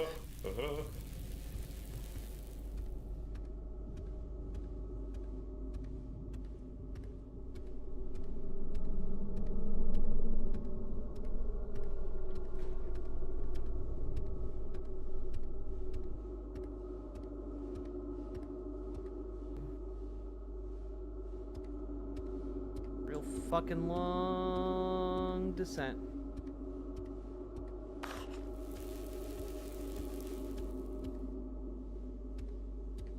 Man, I really wish there were some lights. Got no idea where I am.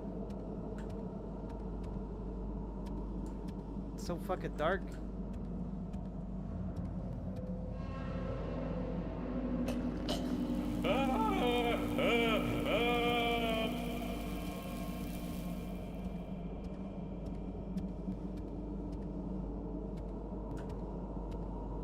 Okay, this part is too dark. I don't really know what's happening.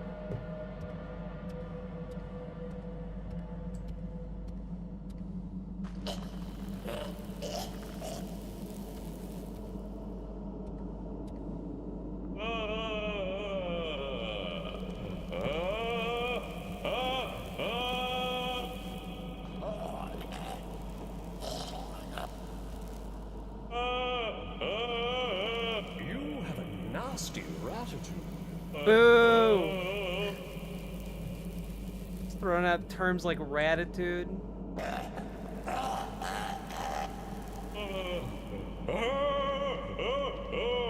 Jesus Christ.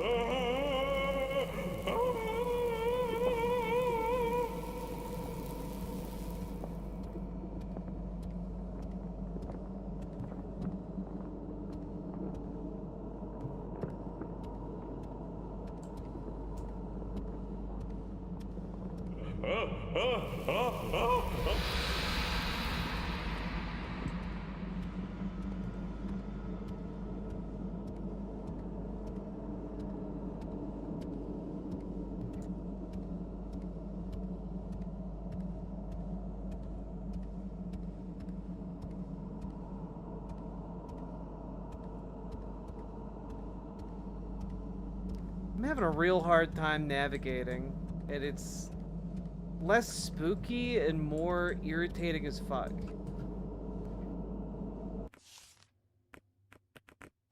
I need to be able to see better. It's just too...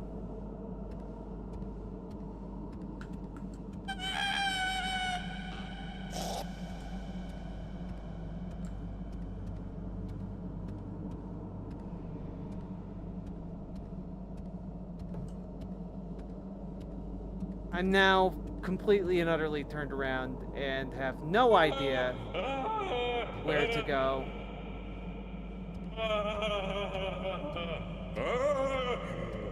Maybe I just need to shake the rat more. Maybe the solution was shaking the rat all along.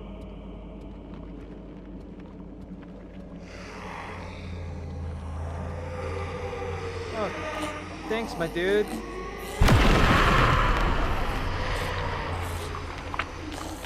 Cool stuff.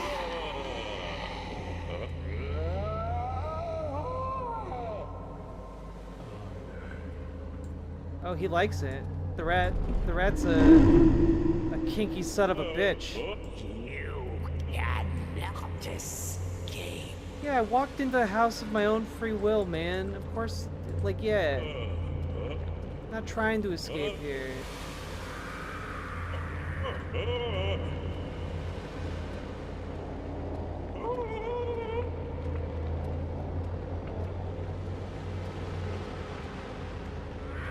Look, I did it. I made it into the maze. I don't know what I won, but I made it to the middle.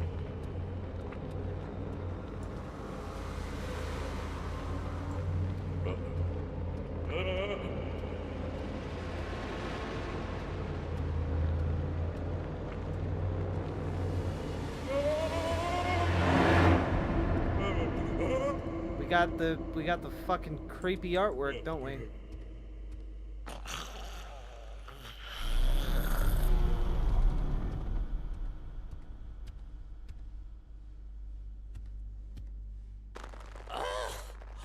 I can smell it. Down there. I wonder if she knows what happened under her own floorboards. Enough. Your iniquities have led you here. There's no going back now. There was going back before? Face the truth. I mean, I'm guessing a lot of people died. That's a creepy photo. It's a super creepy photo.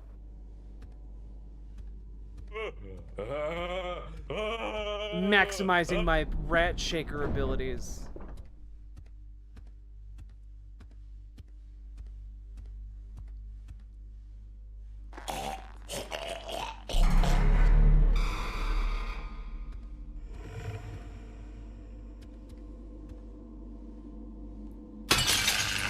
Well, I didn't like that. I didn't like that one bit.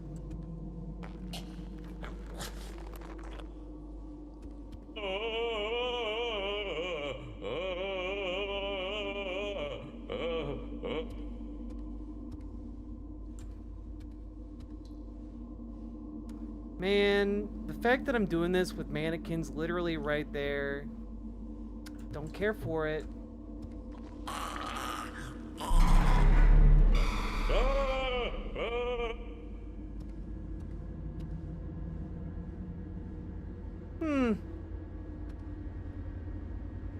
Okay. Alright. Cool, cool, cool, cool, cool. Just, you know, average room. Good show, Old Bean. Okay.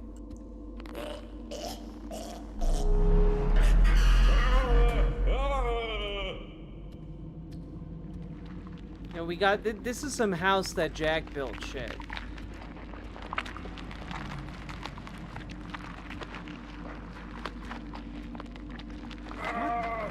What the fuck is this?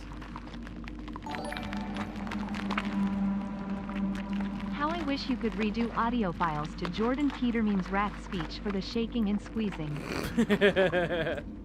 It'd be so good. Also, Sake Tanuki, thank you for the 2 tier 1 subs.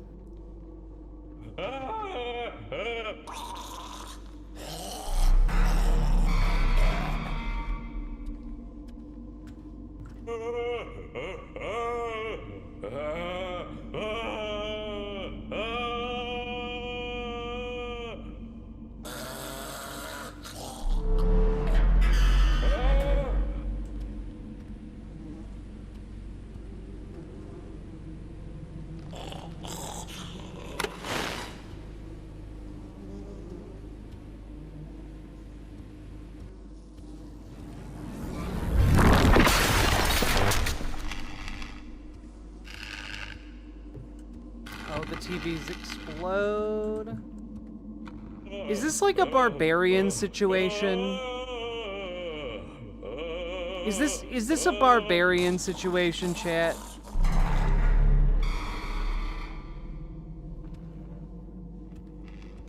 Boy howdy, is this not cool?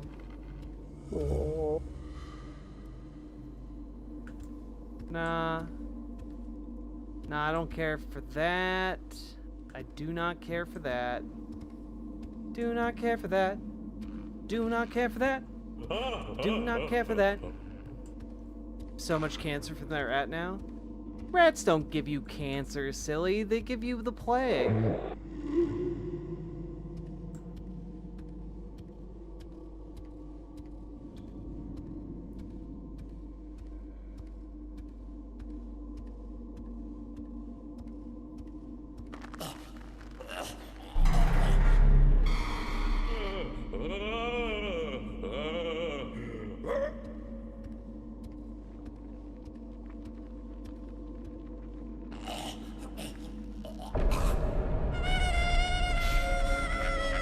Shake that rat.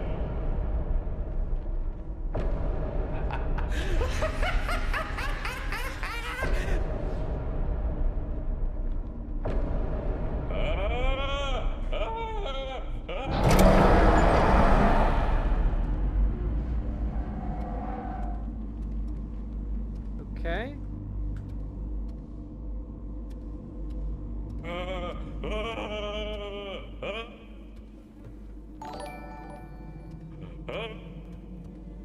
Apparently the guy who drew and animated the rat is the voice actor for it as well. He said he was happy people enjoyed it and it was his first time. 10 out of 10. Honestly, that is a 10 out of 10 story. Also, I love that this is a bubonic spoiler. That's great. That's a lovely little touch. I love all the little rat themes.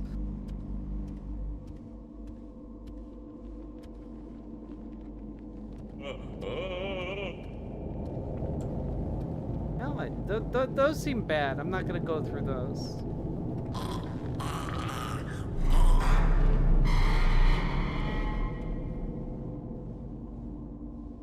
Well, I don't like those. I don't like those one bit. I'm going to assume that those are eyes and not nipples. Oh, look.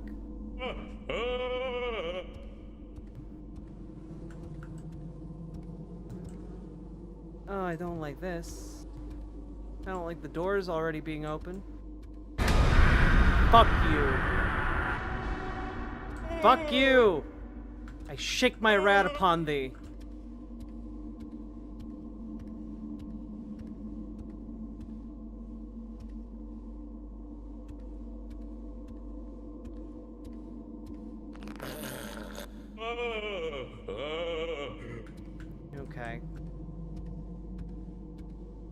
Well, it can't spook me out twice with that same trick, so.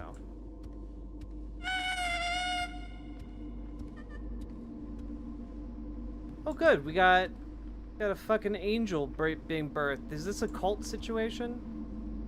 I think it probably is.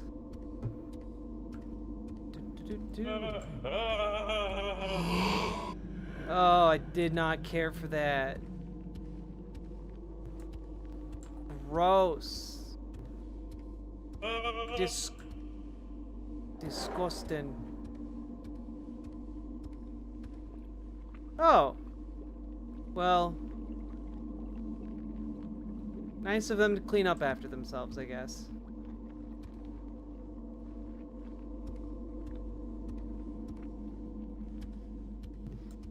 This is creepy. If you guys fucking fly at me, I'm gonna lose my shit.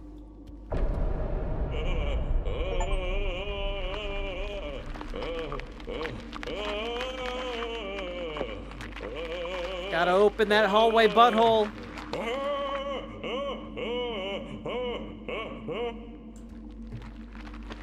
Oh, good. It starts to close again. Just what I've always wanted from a hallway butthole.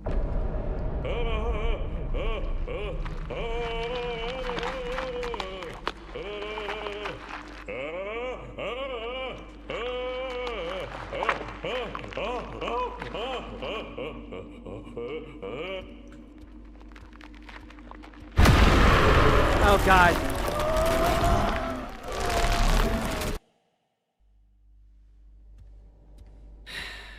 All right.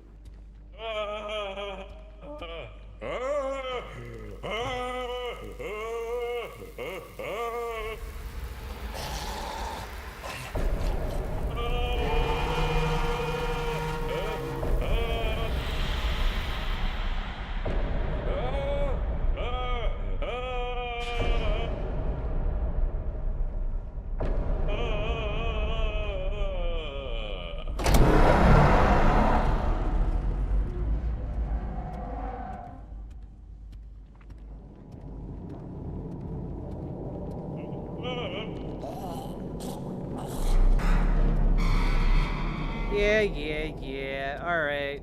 Yeah, you're gonna throw yourself at me. You just can't resist me. Yeah, exactly. Exactly what I thought.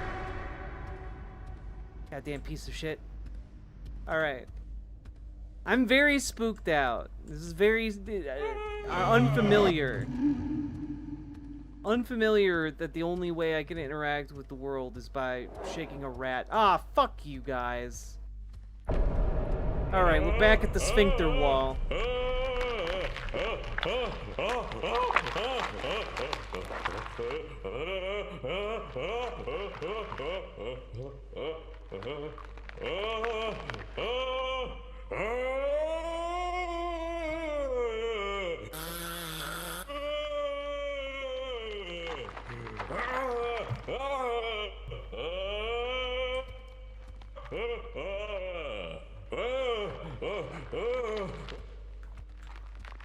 There we go. Made it through the sphincter wall.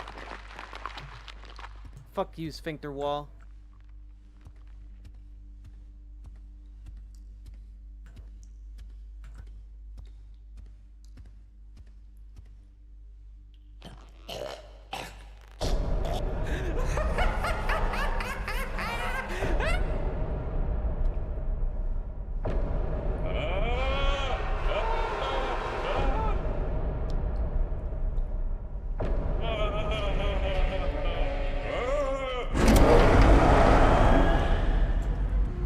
I can't walk and shake the rat at the same time, which is one of the difficulties.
Okay, I feel like maybe I should have stayed over there.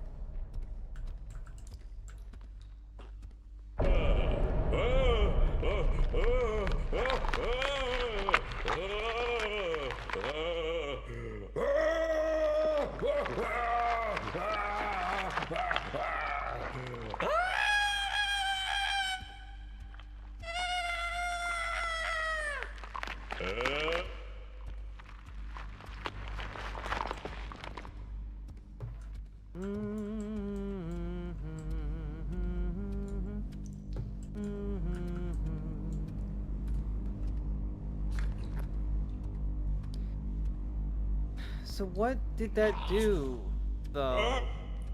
Like, I don't know what that thing turned on. I'm a little lost at the moment.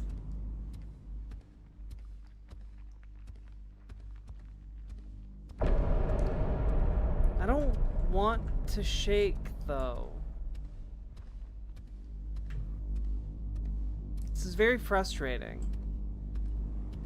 Like, what did this do?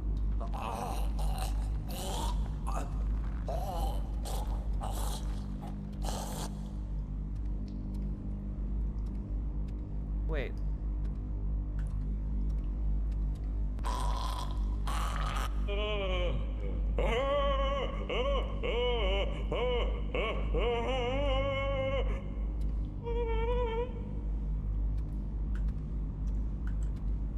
No, it's making the little thing. Make the little interact symbol. How do I do this? Yeah.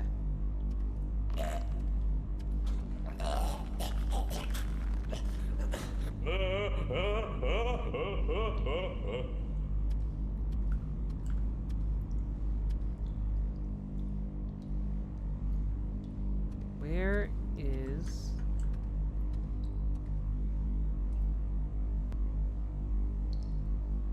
Can we follow the power line? Except that I can't get past this thing. Right? What's this? Did something break?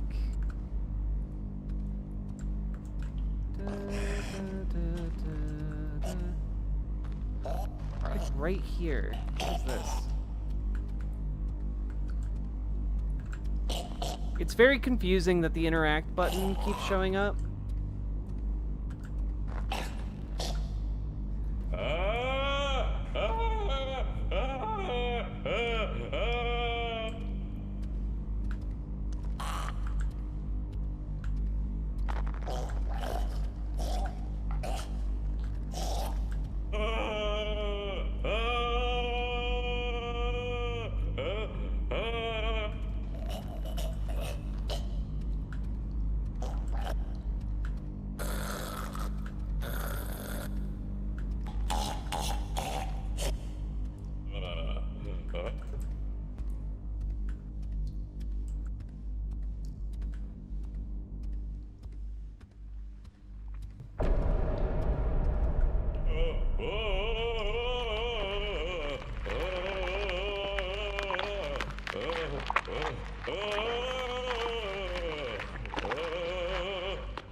Happy Spooktober to you as well, friendo. I do not like hitting this particular point in horror games. It's one of my least favorite things. Where I'm just like, I don't fucking know where you want me to go.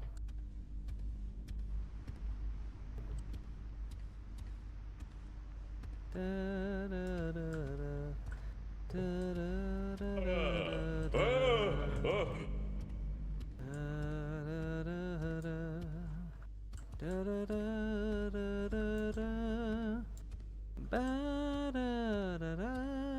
There we go. Oh!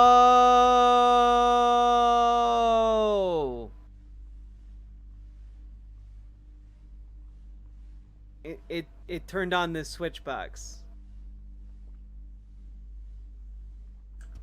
Mystery solved. Just spent 10 minutes standing around like a jackass.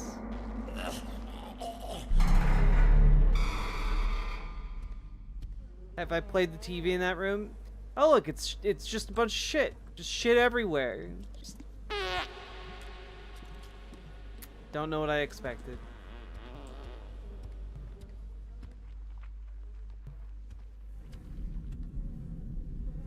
Well, this seems fine.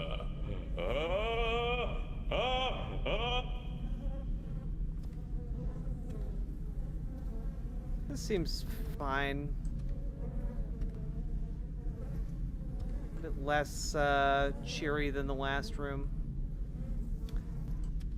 With its fart gag. Oh good, a butthole door. I thought we were at a dead end.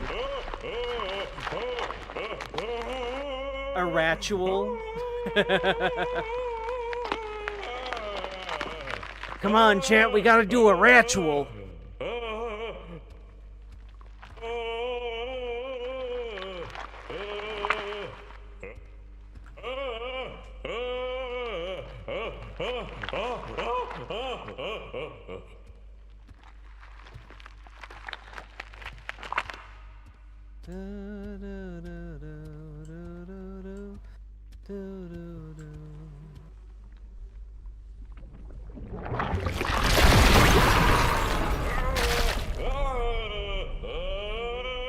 Be gone!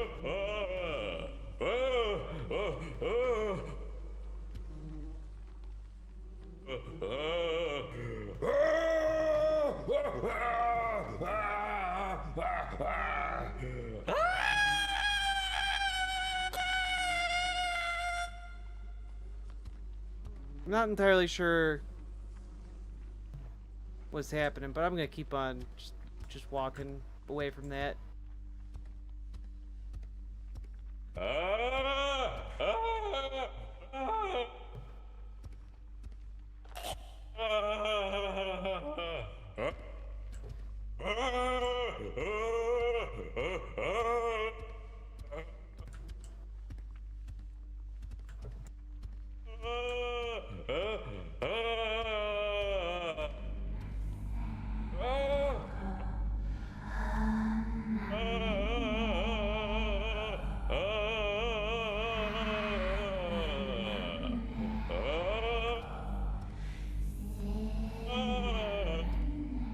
So, did we summon a demon? Is that what happened here? Is this like a demon summoning thing? Because it seems like a demon summoning thing.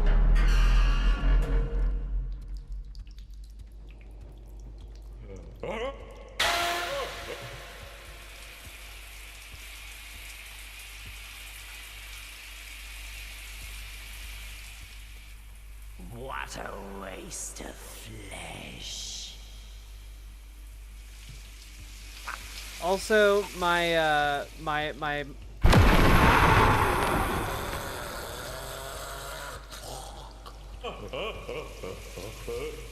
I don't know what happened there. Did not care for it. It's just telling me to shake on everything now. They're just shaking left and right.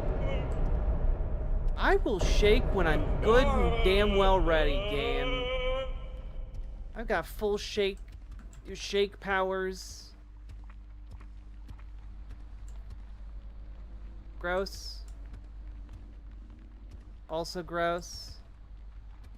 You're not gonna get me on trying to activate these grills again. These ovens, as some people call them. Not gonna do that. I've wised up to your game. I don't like that. So you can walk. Oh shit! It's allowing me to walk and shake at the same time now. It wasn't letting me do that before. I've gained a new ability. I've become super powered.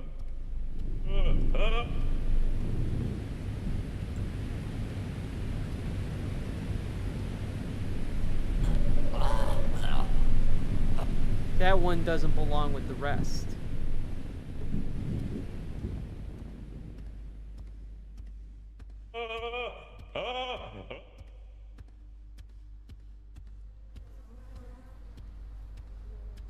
Oh, do we gotta turn off some TVs? I can turn off some TVs.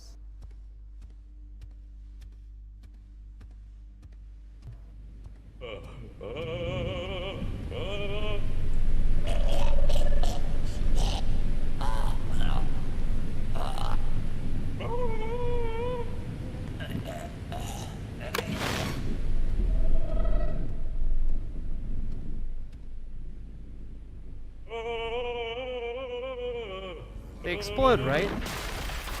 Yeah, there we go.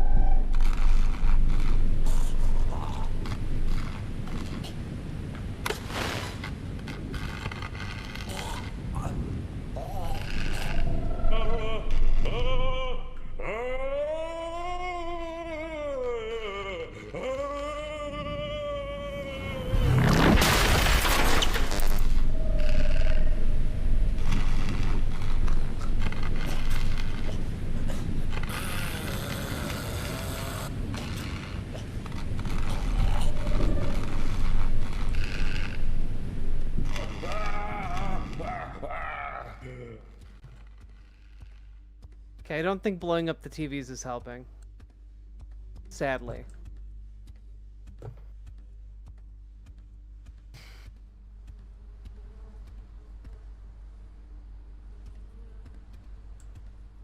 Let me in.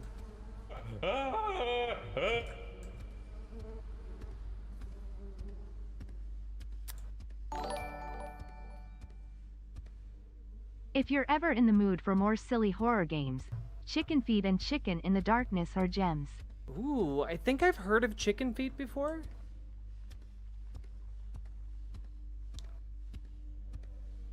No, we've been to the butthole already. We've poked and prodded it to great lengths.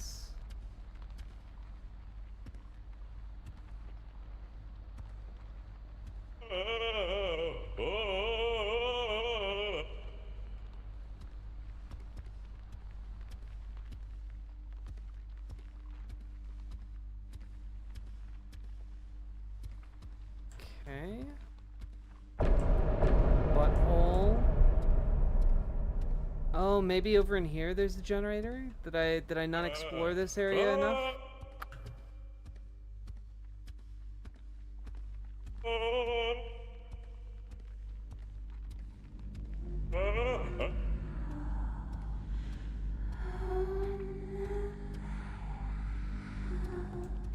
Ah.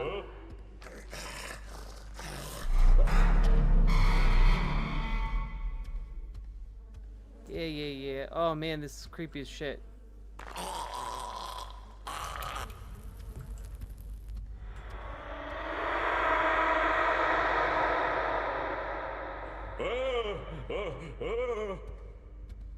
It doesn't look like they're trying to kill me.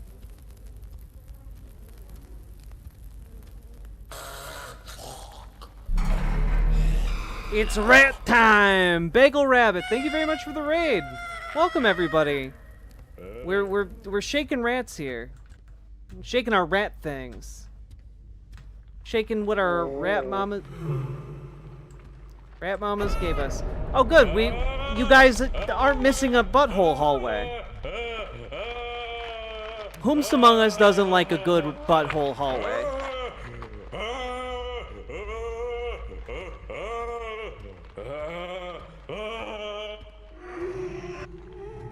There we go. Yeah, fuck you.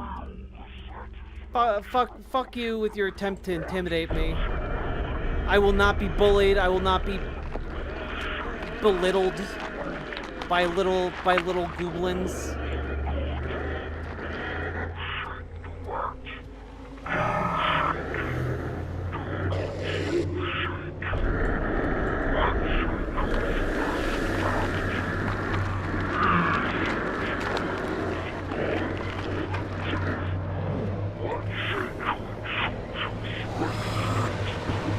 Yeah, you're all so spooky, aren't you?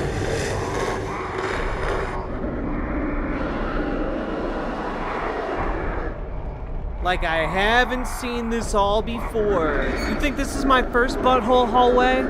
It ain't.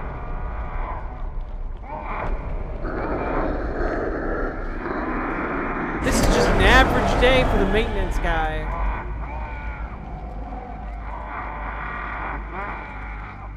Alright, you guys gonna make me go all the way back the way I came? Like, I guess? Sorry, dude. Oof.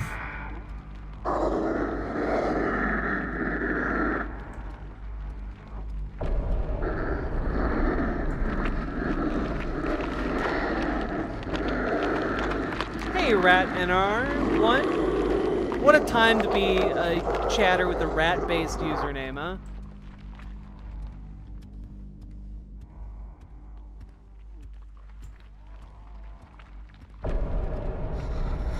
Just want to make it clear to anyone that my stance on rats is that I would never use them this way. They're adorable and intelligent.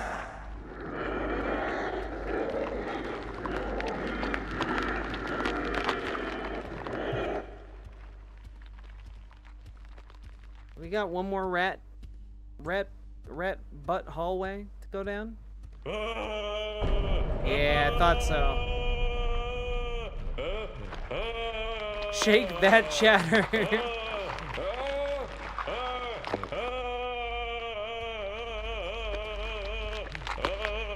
Alright. What a versatile rat. It's also glow stick. Hello.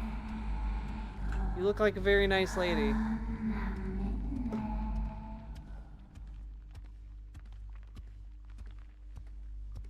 Hey, sticky monkey flowers. I'm not shaken. I already know my path.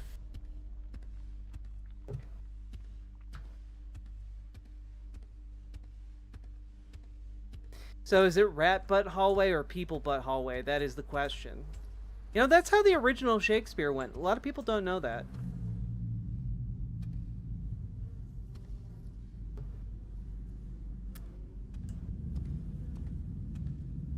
Well, this seems like a bad idea.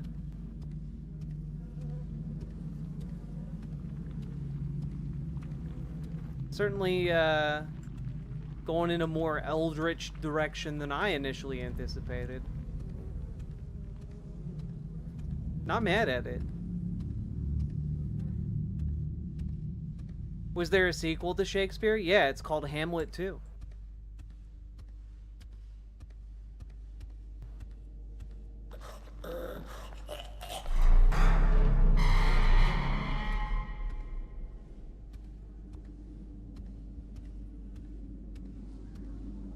Oh good, we're getting near the temple.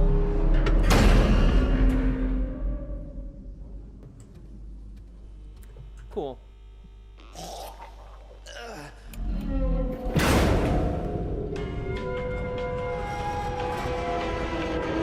Man, I do love stock elevator music.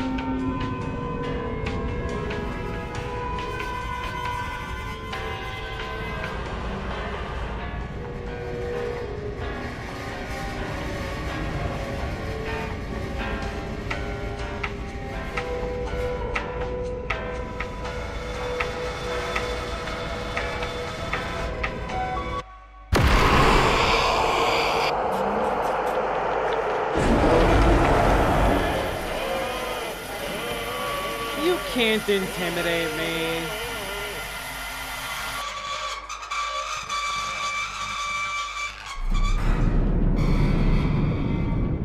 You fools, you think this is my first horror rodeo? Nah. Sup?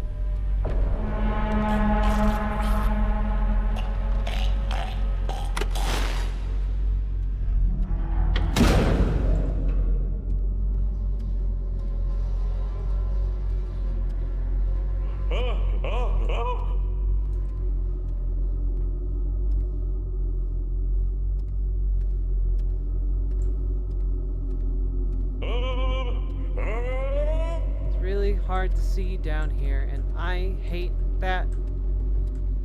Not even because it's scary, mostly just that I can't see worth shit. And that makes it really hard to navigate these corridors, 'cause there's lots of debris. And shaking this rat ain't helping me. No. Shaking this rat ain't helping me. Gotta quit it cold turkey. Alright.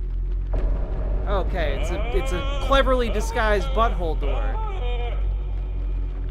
Right? Oh.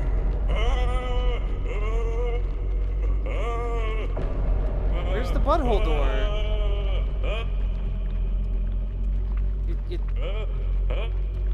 You're telling me to shake, but I don't... The butthole's not opening up for me. There it is. We found the butthole. Sometimes you have to, like, really feel around a little bit. You know? But there you go. With a little bit of persistence, and, like, you know, you take it slow, you find a way to open up that door.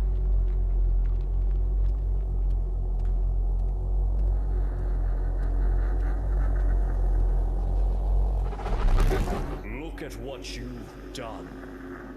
What started with vows of love now ends wrapped up in plastic, reduced to rat food. You are the wife shaker.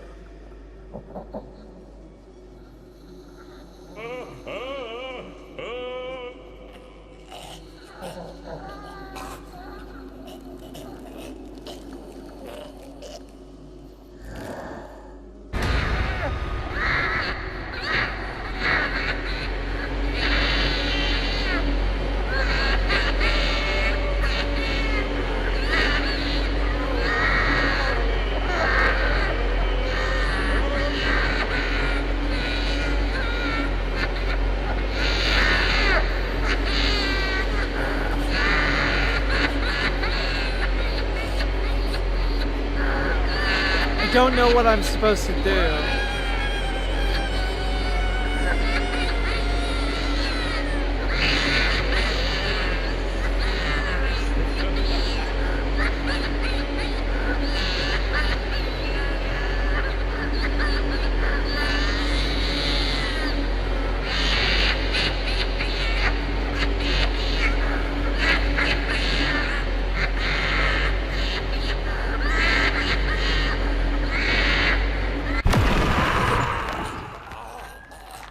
Well, that was disturbing.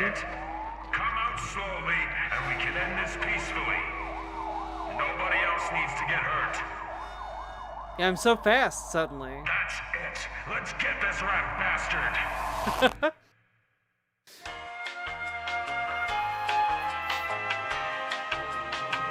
Wait, was I not supposed to do that? Oh wait, no, it's the credits.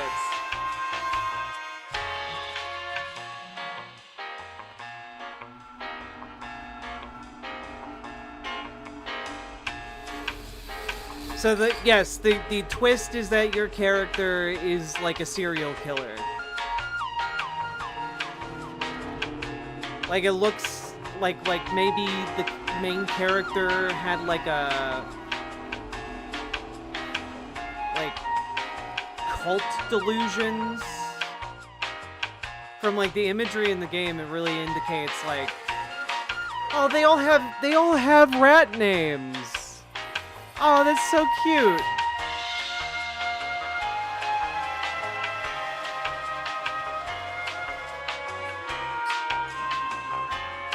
Can we all play Among Us together? Maybe, we'll see.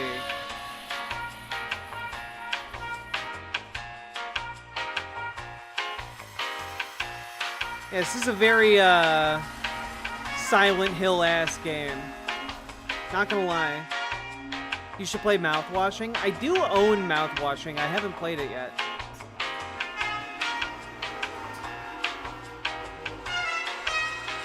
You need to replay it till you get all the endings? There are multiple endings?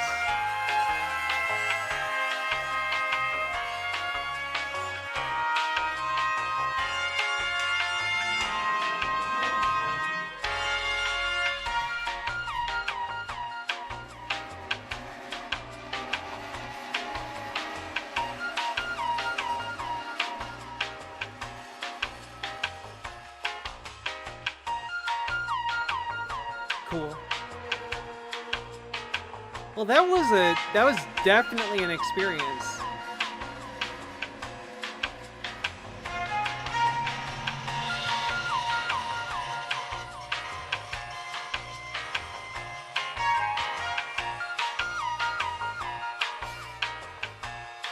Yeah, I think the twist. Nah, because there's definitely like some kind of cult thing happening here.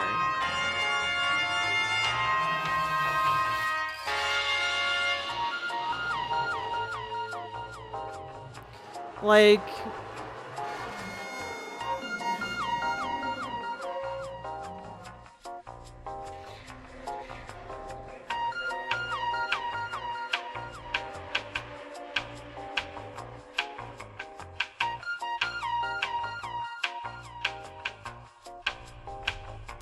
Kevin McLeod. I knew that music from somewhere. Kevin, you magnificent son of a bitch.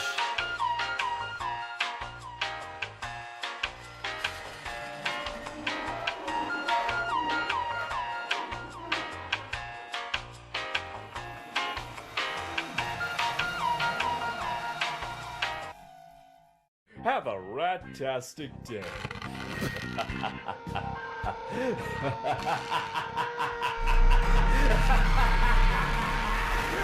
And it's also good, K-Fox.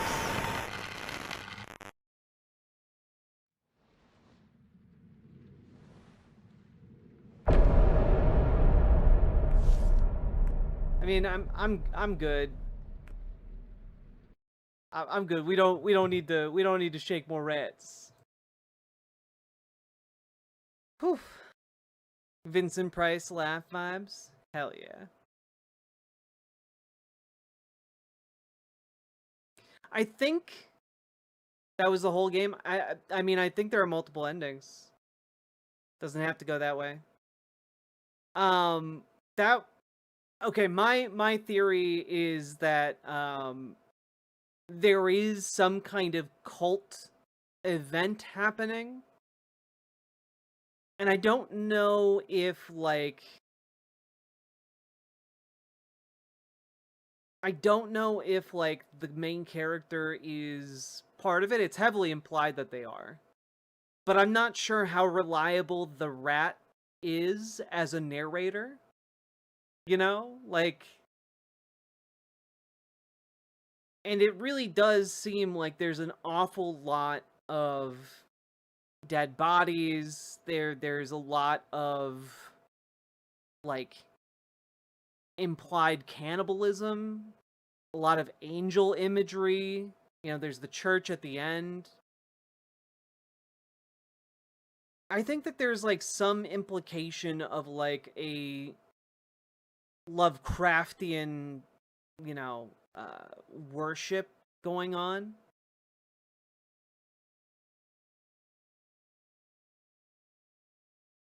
What I got is that the dude choked his wife to death and is having a break from reality, trying to cope with what he did.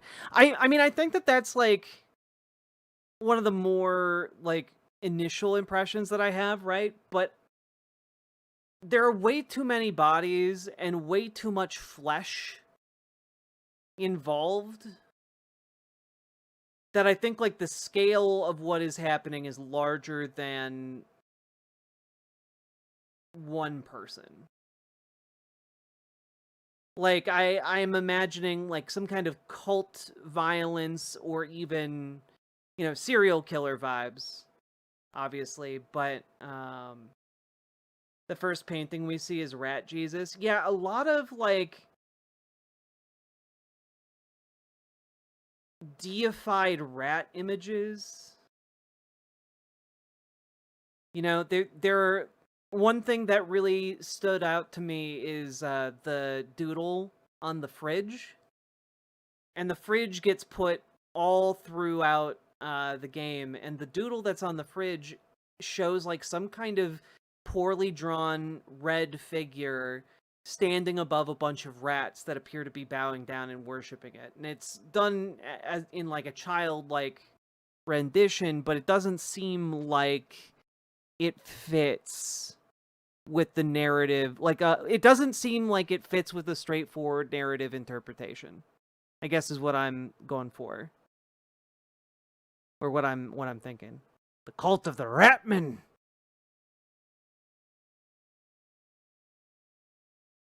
That rat is the Swiss Army knife of rats, indeed. Jack, go to the barn. It's apparently funny. Well, alright. If I do start over from the beginning, like I'm just gonna go and quit. You know?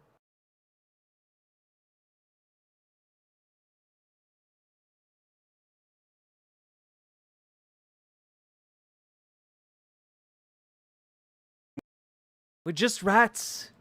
We're just ordinary rats.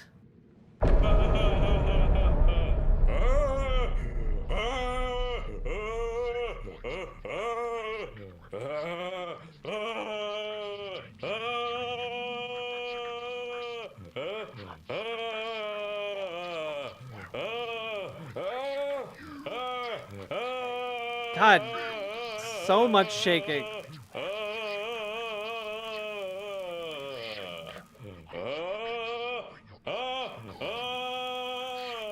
It's gonna be so hard to tell my partner what I did after she went back to bed. It's gonna be so difficult to tell her, like, about any of this. Just show her the clip? Nah.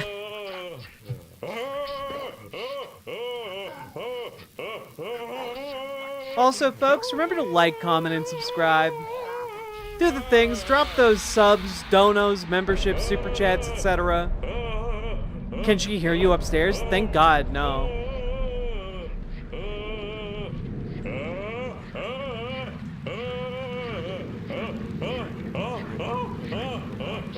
She's multiple levels above me, so I sure hope she can't hear me.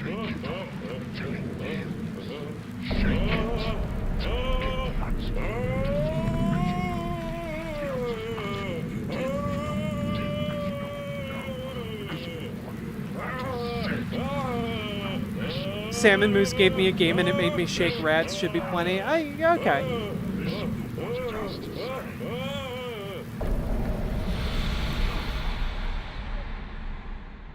Well, shake it off till it yields.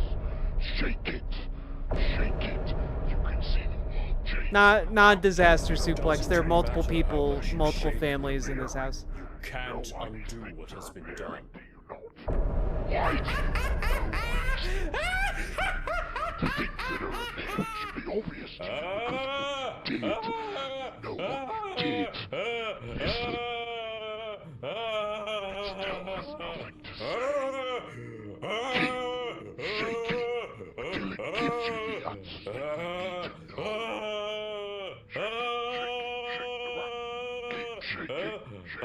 know. Shake the rat.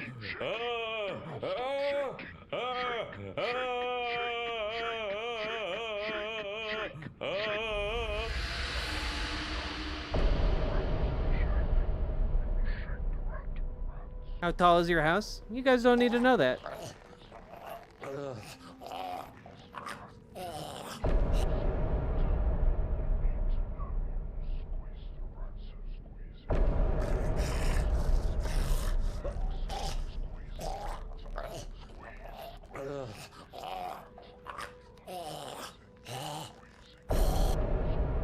I yield.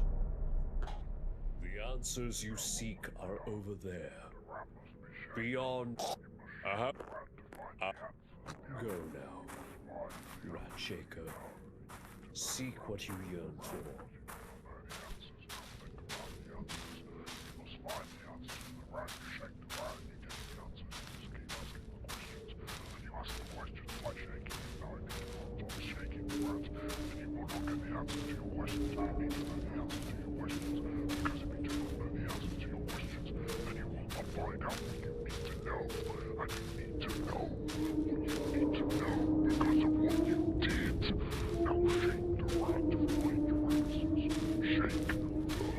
Is this the beginning? Yeah. I'm gonna go over to the barn this time.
All right.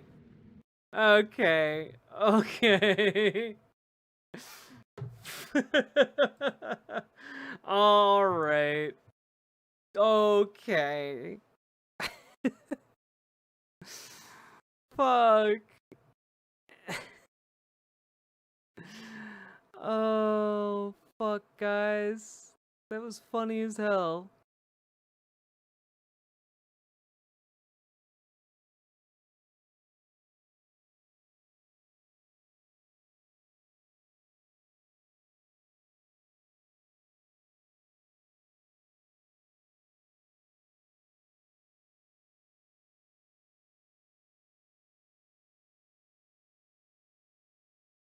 That was straight up Looney Tunes shit. It really was. My biggest questions on this game are what was the developer thinking, and are they feeling better now that they took the whatever they took is worn off? Honestly, I just love games that were clearly made by people who gave a shit, and not only did they give a shit, they tried something really fucking weird and bizarre, and it was wonderful. It was a wonderful outcome, a wonderful achievement. Like, what a great thing to make, And yeah, was the content disturbing? Absolutely. Abso-fucking-lutely. But like, I don't know. Imagine sitting around and getting a bunch of people to agree to cooperate to make essentially PT, but with a rat shaking mechanic, and that's if somebody pitched that to me, I would be like, that sounds insane. But they made it work,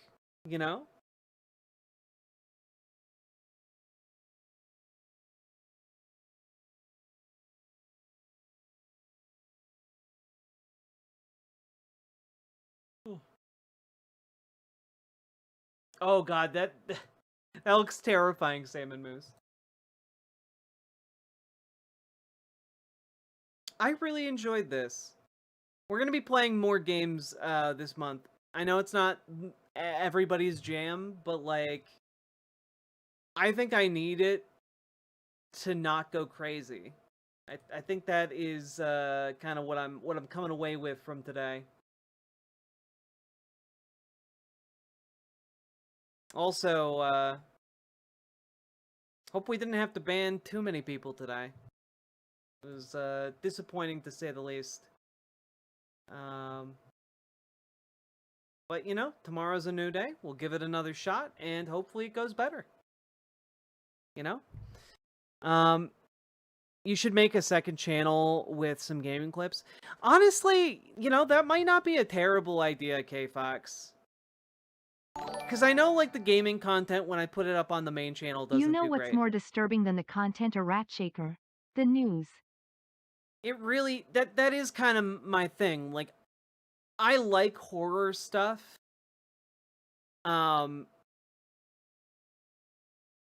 And like, I don't know, it contextualizes the world. Jack, I think you may have picked the wrong game for that. You know, one would think, but I actually feel more grounded after playing that.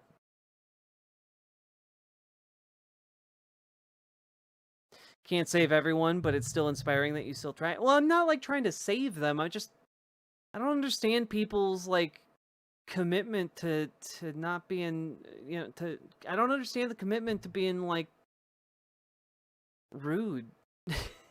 You know? Like, I am vicious towards these conservative commentators. You know, I think that what they do is bad. I think that what they do harms the world, and I think that what they do is awful. But, like, I'm not willing to sacrifice my, you know, my heart in order to try and, you know,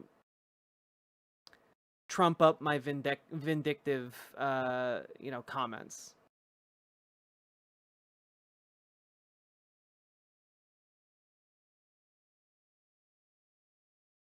Seeing you cross the threshold of fuck you, you can't scare me was cathartic.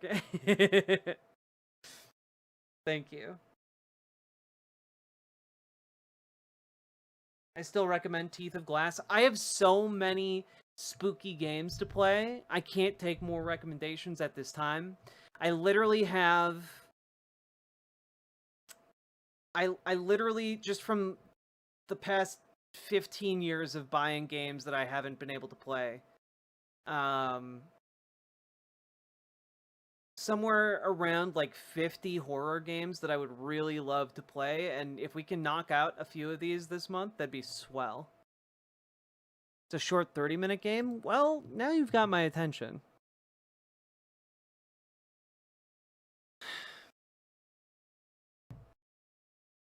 Sorry, that non-fun butthole walls showed up in chat.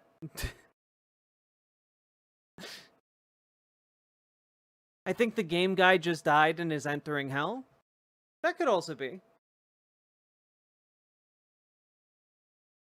I so know that feeling on unplayed games. It's really awful. Like, there's so many cool games. Like, for example, one of the weirder ones that I really want to see. Dr. Decker was mad. Here's the trailer for this, which, like, I just find FMV games really charming as hell. Dr. Decker was murdered. Dr. Decker thought one of his patients was trying to kill him. I'd heard Dr. Decker was stabbed, but I didn't know for sure. Do you think I'm a suspect, Doctor? All Dr. Decker did was encourage me to think. Do you think I killed my parents? Why? Because I stabbed my husband? Decker was a dangerous person. I'm not a murderer. It's just me. I'm going crazy. I stabbed him with a steak knife. It's our secret. Once you see the truth, it's hard not to spread chaos yourself. I'm a shape-shifting vampire werewolf. I didn't have any legs. Thing that's following me. It doesn't have a face. You started talking like your patient's ailments are real. I prefer actions over words, Doctor. You know that. Dr. Decker killed it. No! It's hungry. You have no comprehension how important your job is, do you? What are you trying to do most? Cure his patients or find out who killed him? I spied on you, Doctor. You have a strangeness, don't you?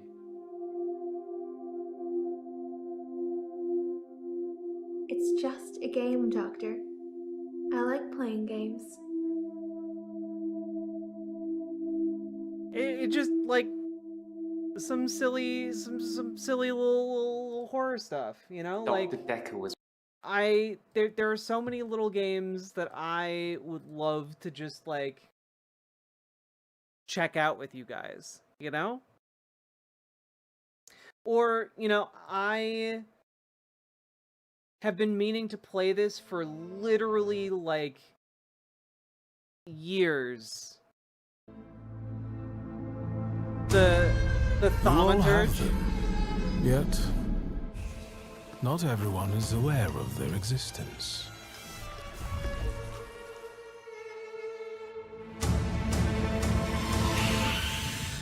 I know you. I remember you from books. We coexist, but we do not know what rules govern this coexistence.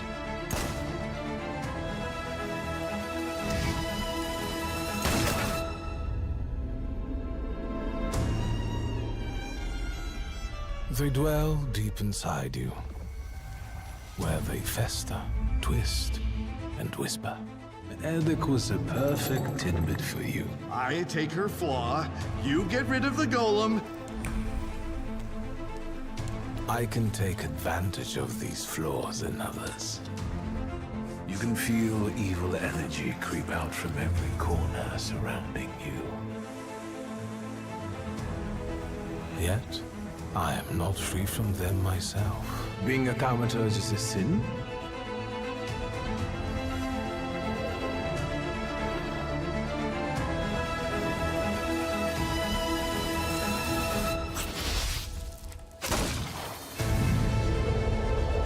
Guilty, guilty, guilty. I need to get out of here. To the thaumaturge's help. Darkness does not exist without light. What are you waiting for?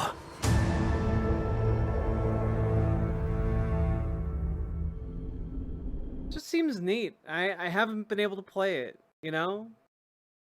Or this one that I'm also really looking forward to.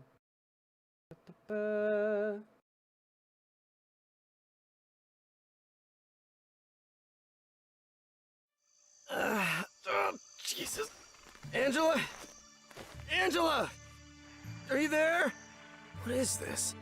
This, Trevor, is your life. A life that has been recorded and compiled right down to the last second.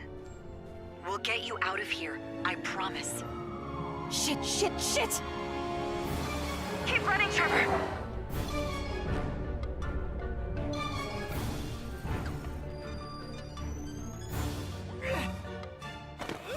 And an insider is helping him, one of us. Oh, no, no, no, no, no! Yes, yes, yes, yes, I got it! Stay away or... Hit him. What? Hey, no! I just saw it! Live from the Arcadia Dome, I'm your host, Vivian Walton, and this is American Arcadia. Yeah, basically it's the Truman Show, the video game, with a bit more like horror and dystopian elements. Right? Like that seems like just such a cool concept, such a cool idea.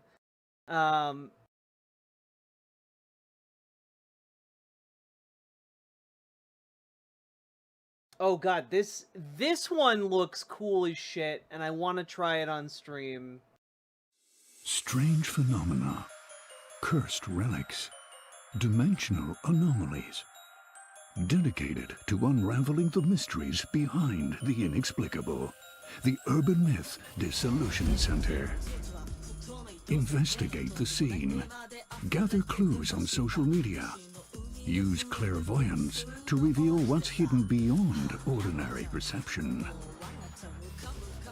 Identify the myth tied to the case and unravel its mysteries.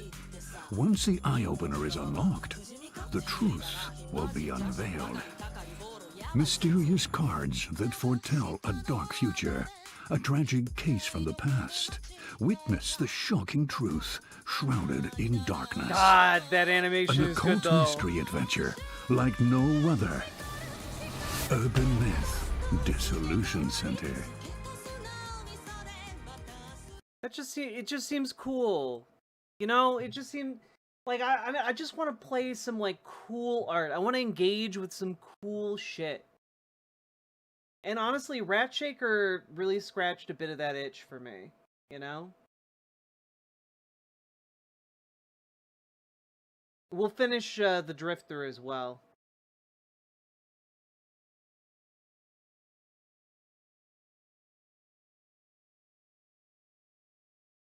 Oh, also, I've been meaning to play this game for years.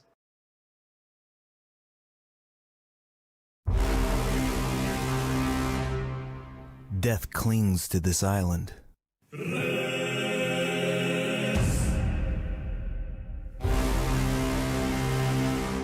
forces at work are beyond anything I could have imagined. Your last attempt triggered a war between our countries, need I remind you? Is that clear? Don't give them the opportunity to manipulate you. They're insidious, manipulative, cunning. You are an angel who brings peace to the soul, my son. You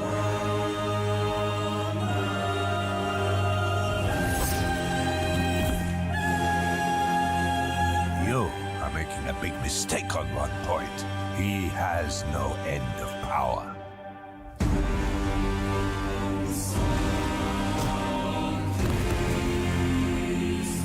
I have the choice who to support, what to become, and it will shape the world.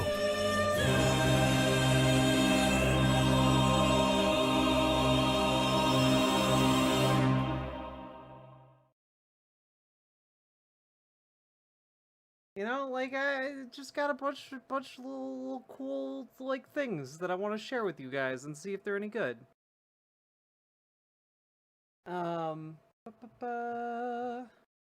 Is there any other, like, really cool ones that I was looking at? Let's see. Oh yeah, I've also been meaning to play this for literal years.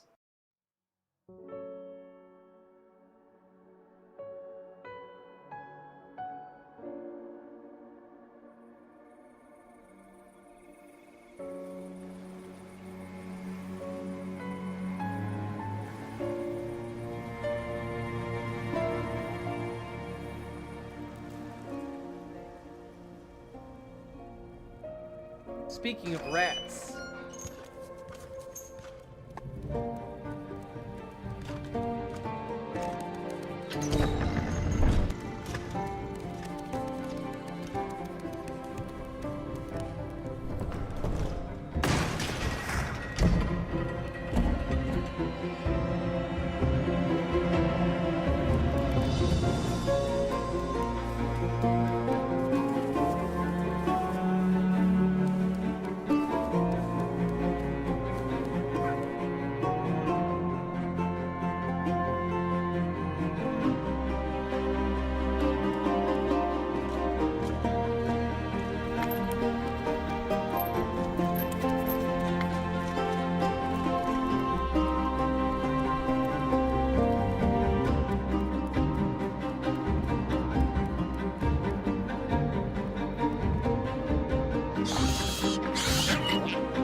Also, when did this game come out?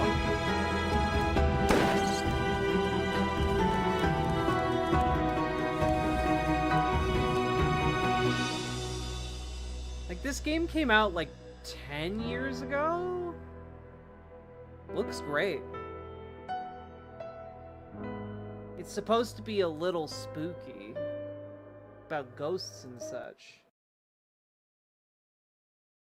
Yeah, this came out in 2018, so that's 7 years ago. Damn. Also, still looks really fucking good. Holds up.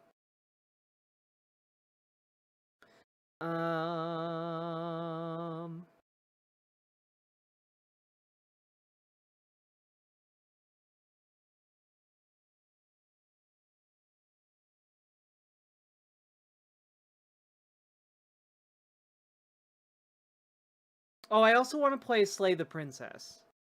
That's another one.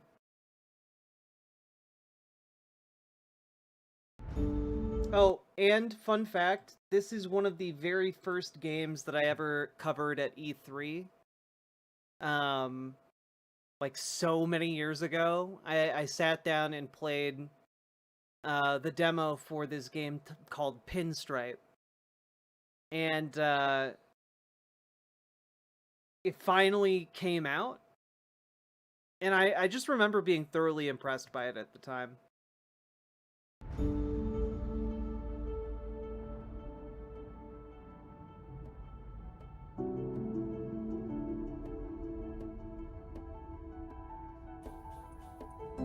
I just have never actually played the finished version of it, you know? Very first game I ever covered as a babby. A babby game journalist.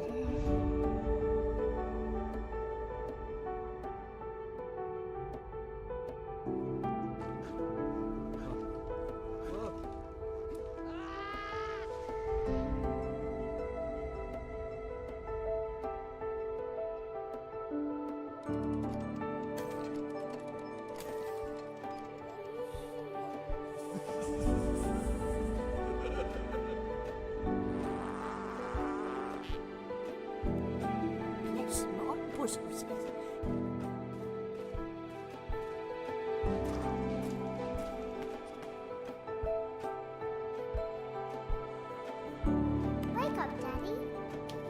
You're sleepwalking.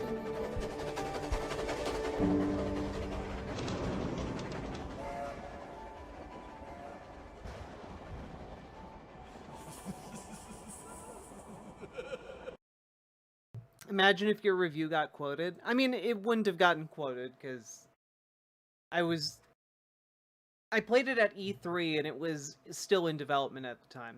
Probably back in like 2013, I want to say. Yeah, probably 2013 or 2014.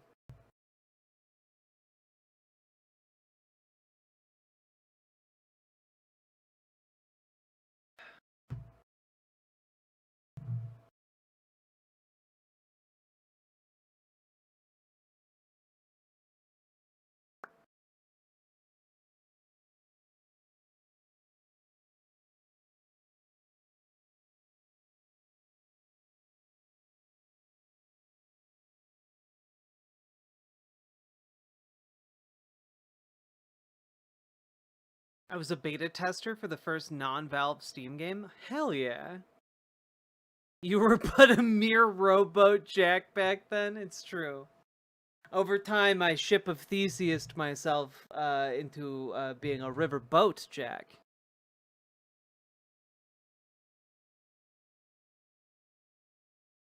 This looks really cute. I mean, you know, just it is going to eviscerate you emotionally.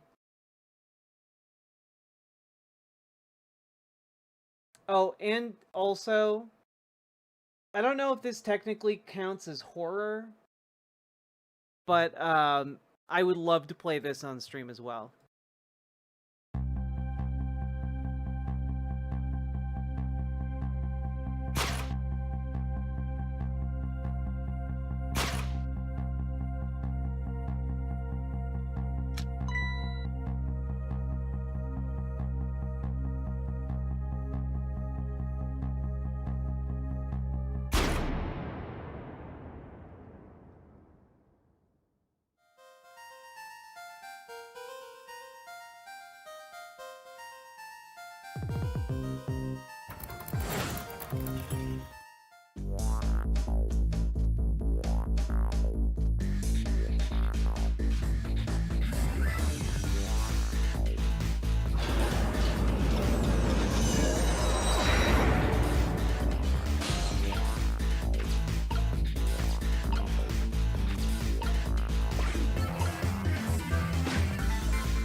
It's just fun stuff. Like, I don't know. Like, Ace Attorney guy. Please play Deltarune on stream. I would love to do that, actually. I own it. I just haven't played it.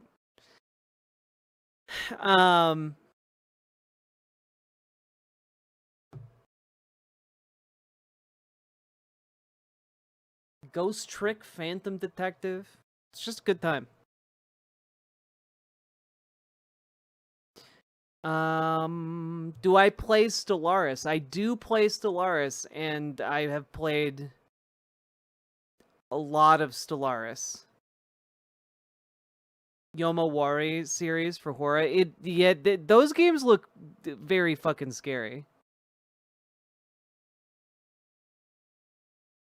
All right, folks. I am gonna head out. I will see you all later today, I guess. And you know, maybe we'll be a little bit more chill on the whole tomorrow. You know, I'll be more chill, you guys will be more chill, everything will be more chill.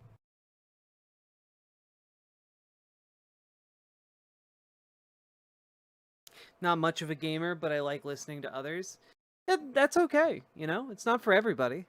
But I think it has some really compelling artistic experiences to offer. Good night, y'all. I'm sorry that today went so off the rails. I'll try a little bit harder to keep it on the rails tomorrow. Hope you enjoyed Rat Shakers. We're gonna be doing more horror games as we go. But I will see you all later. Good night, everybody. Bye.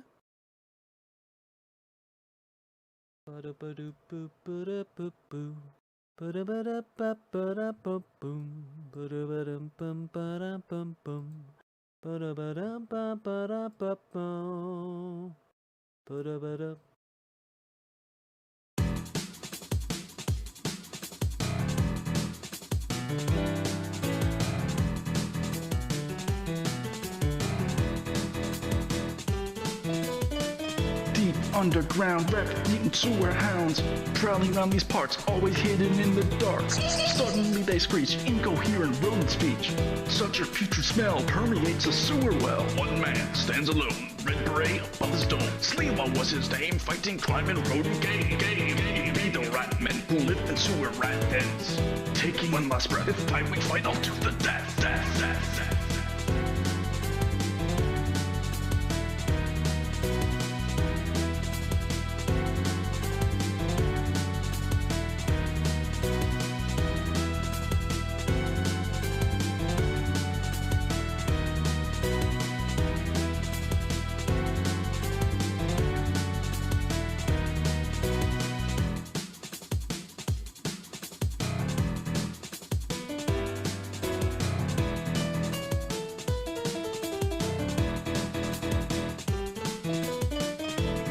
Oh, geez, Sarge.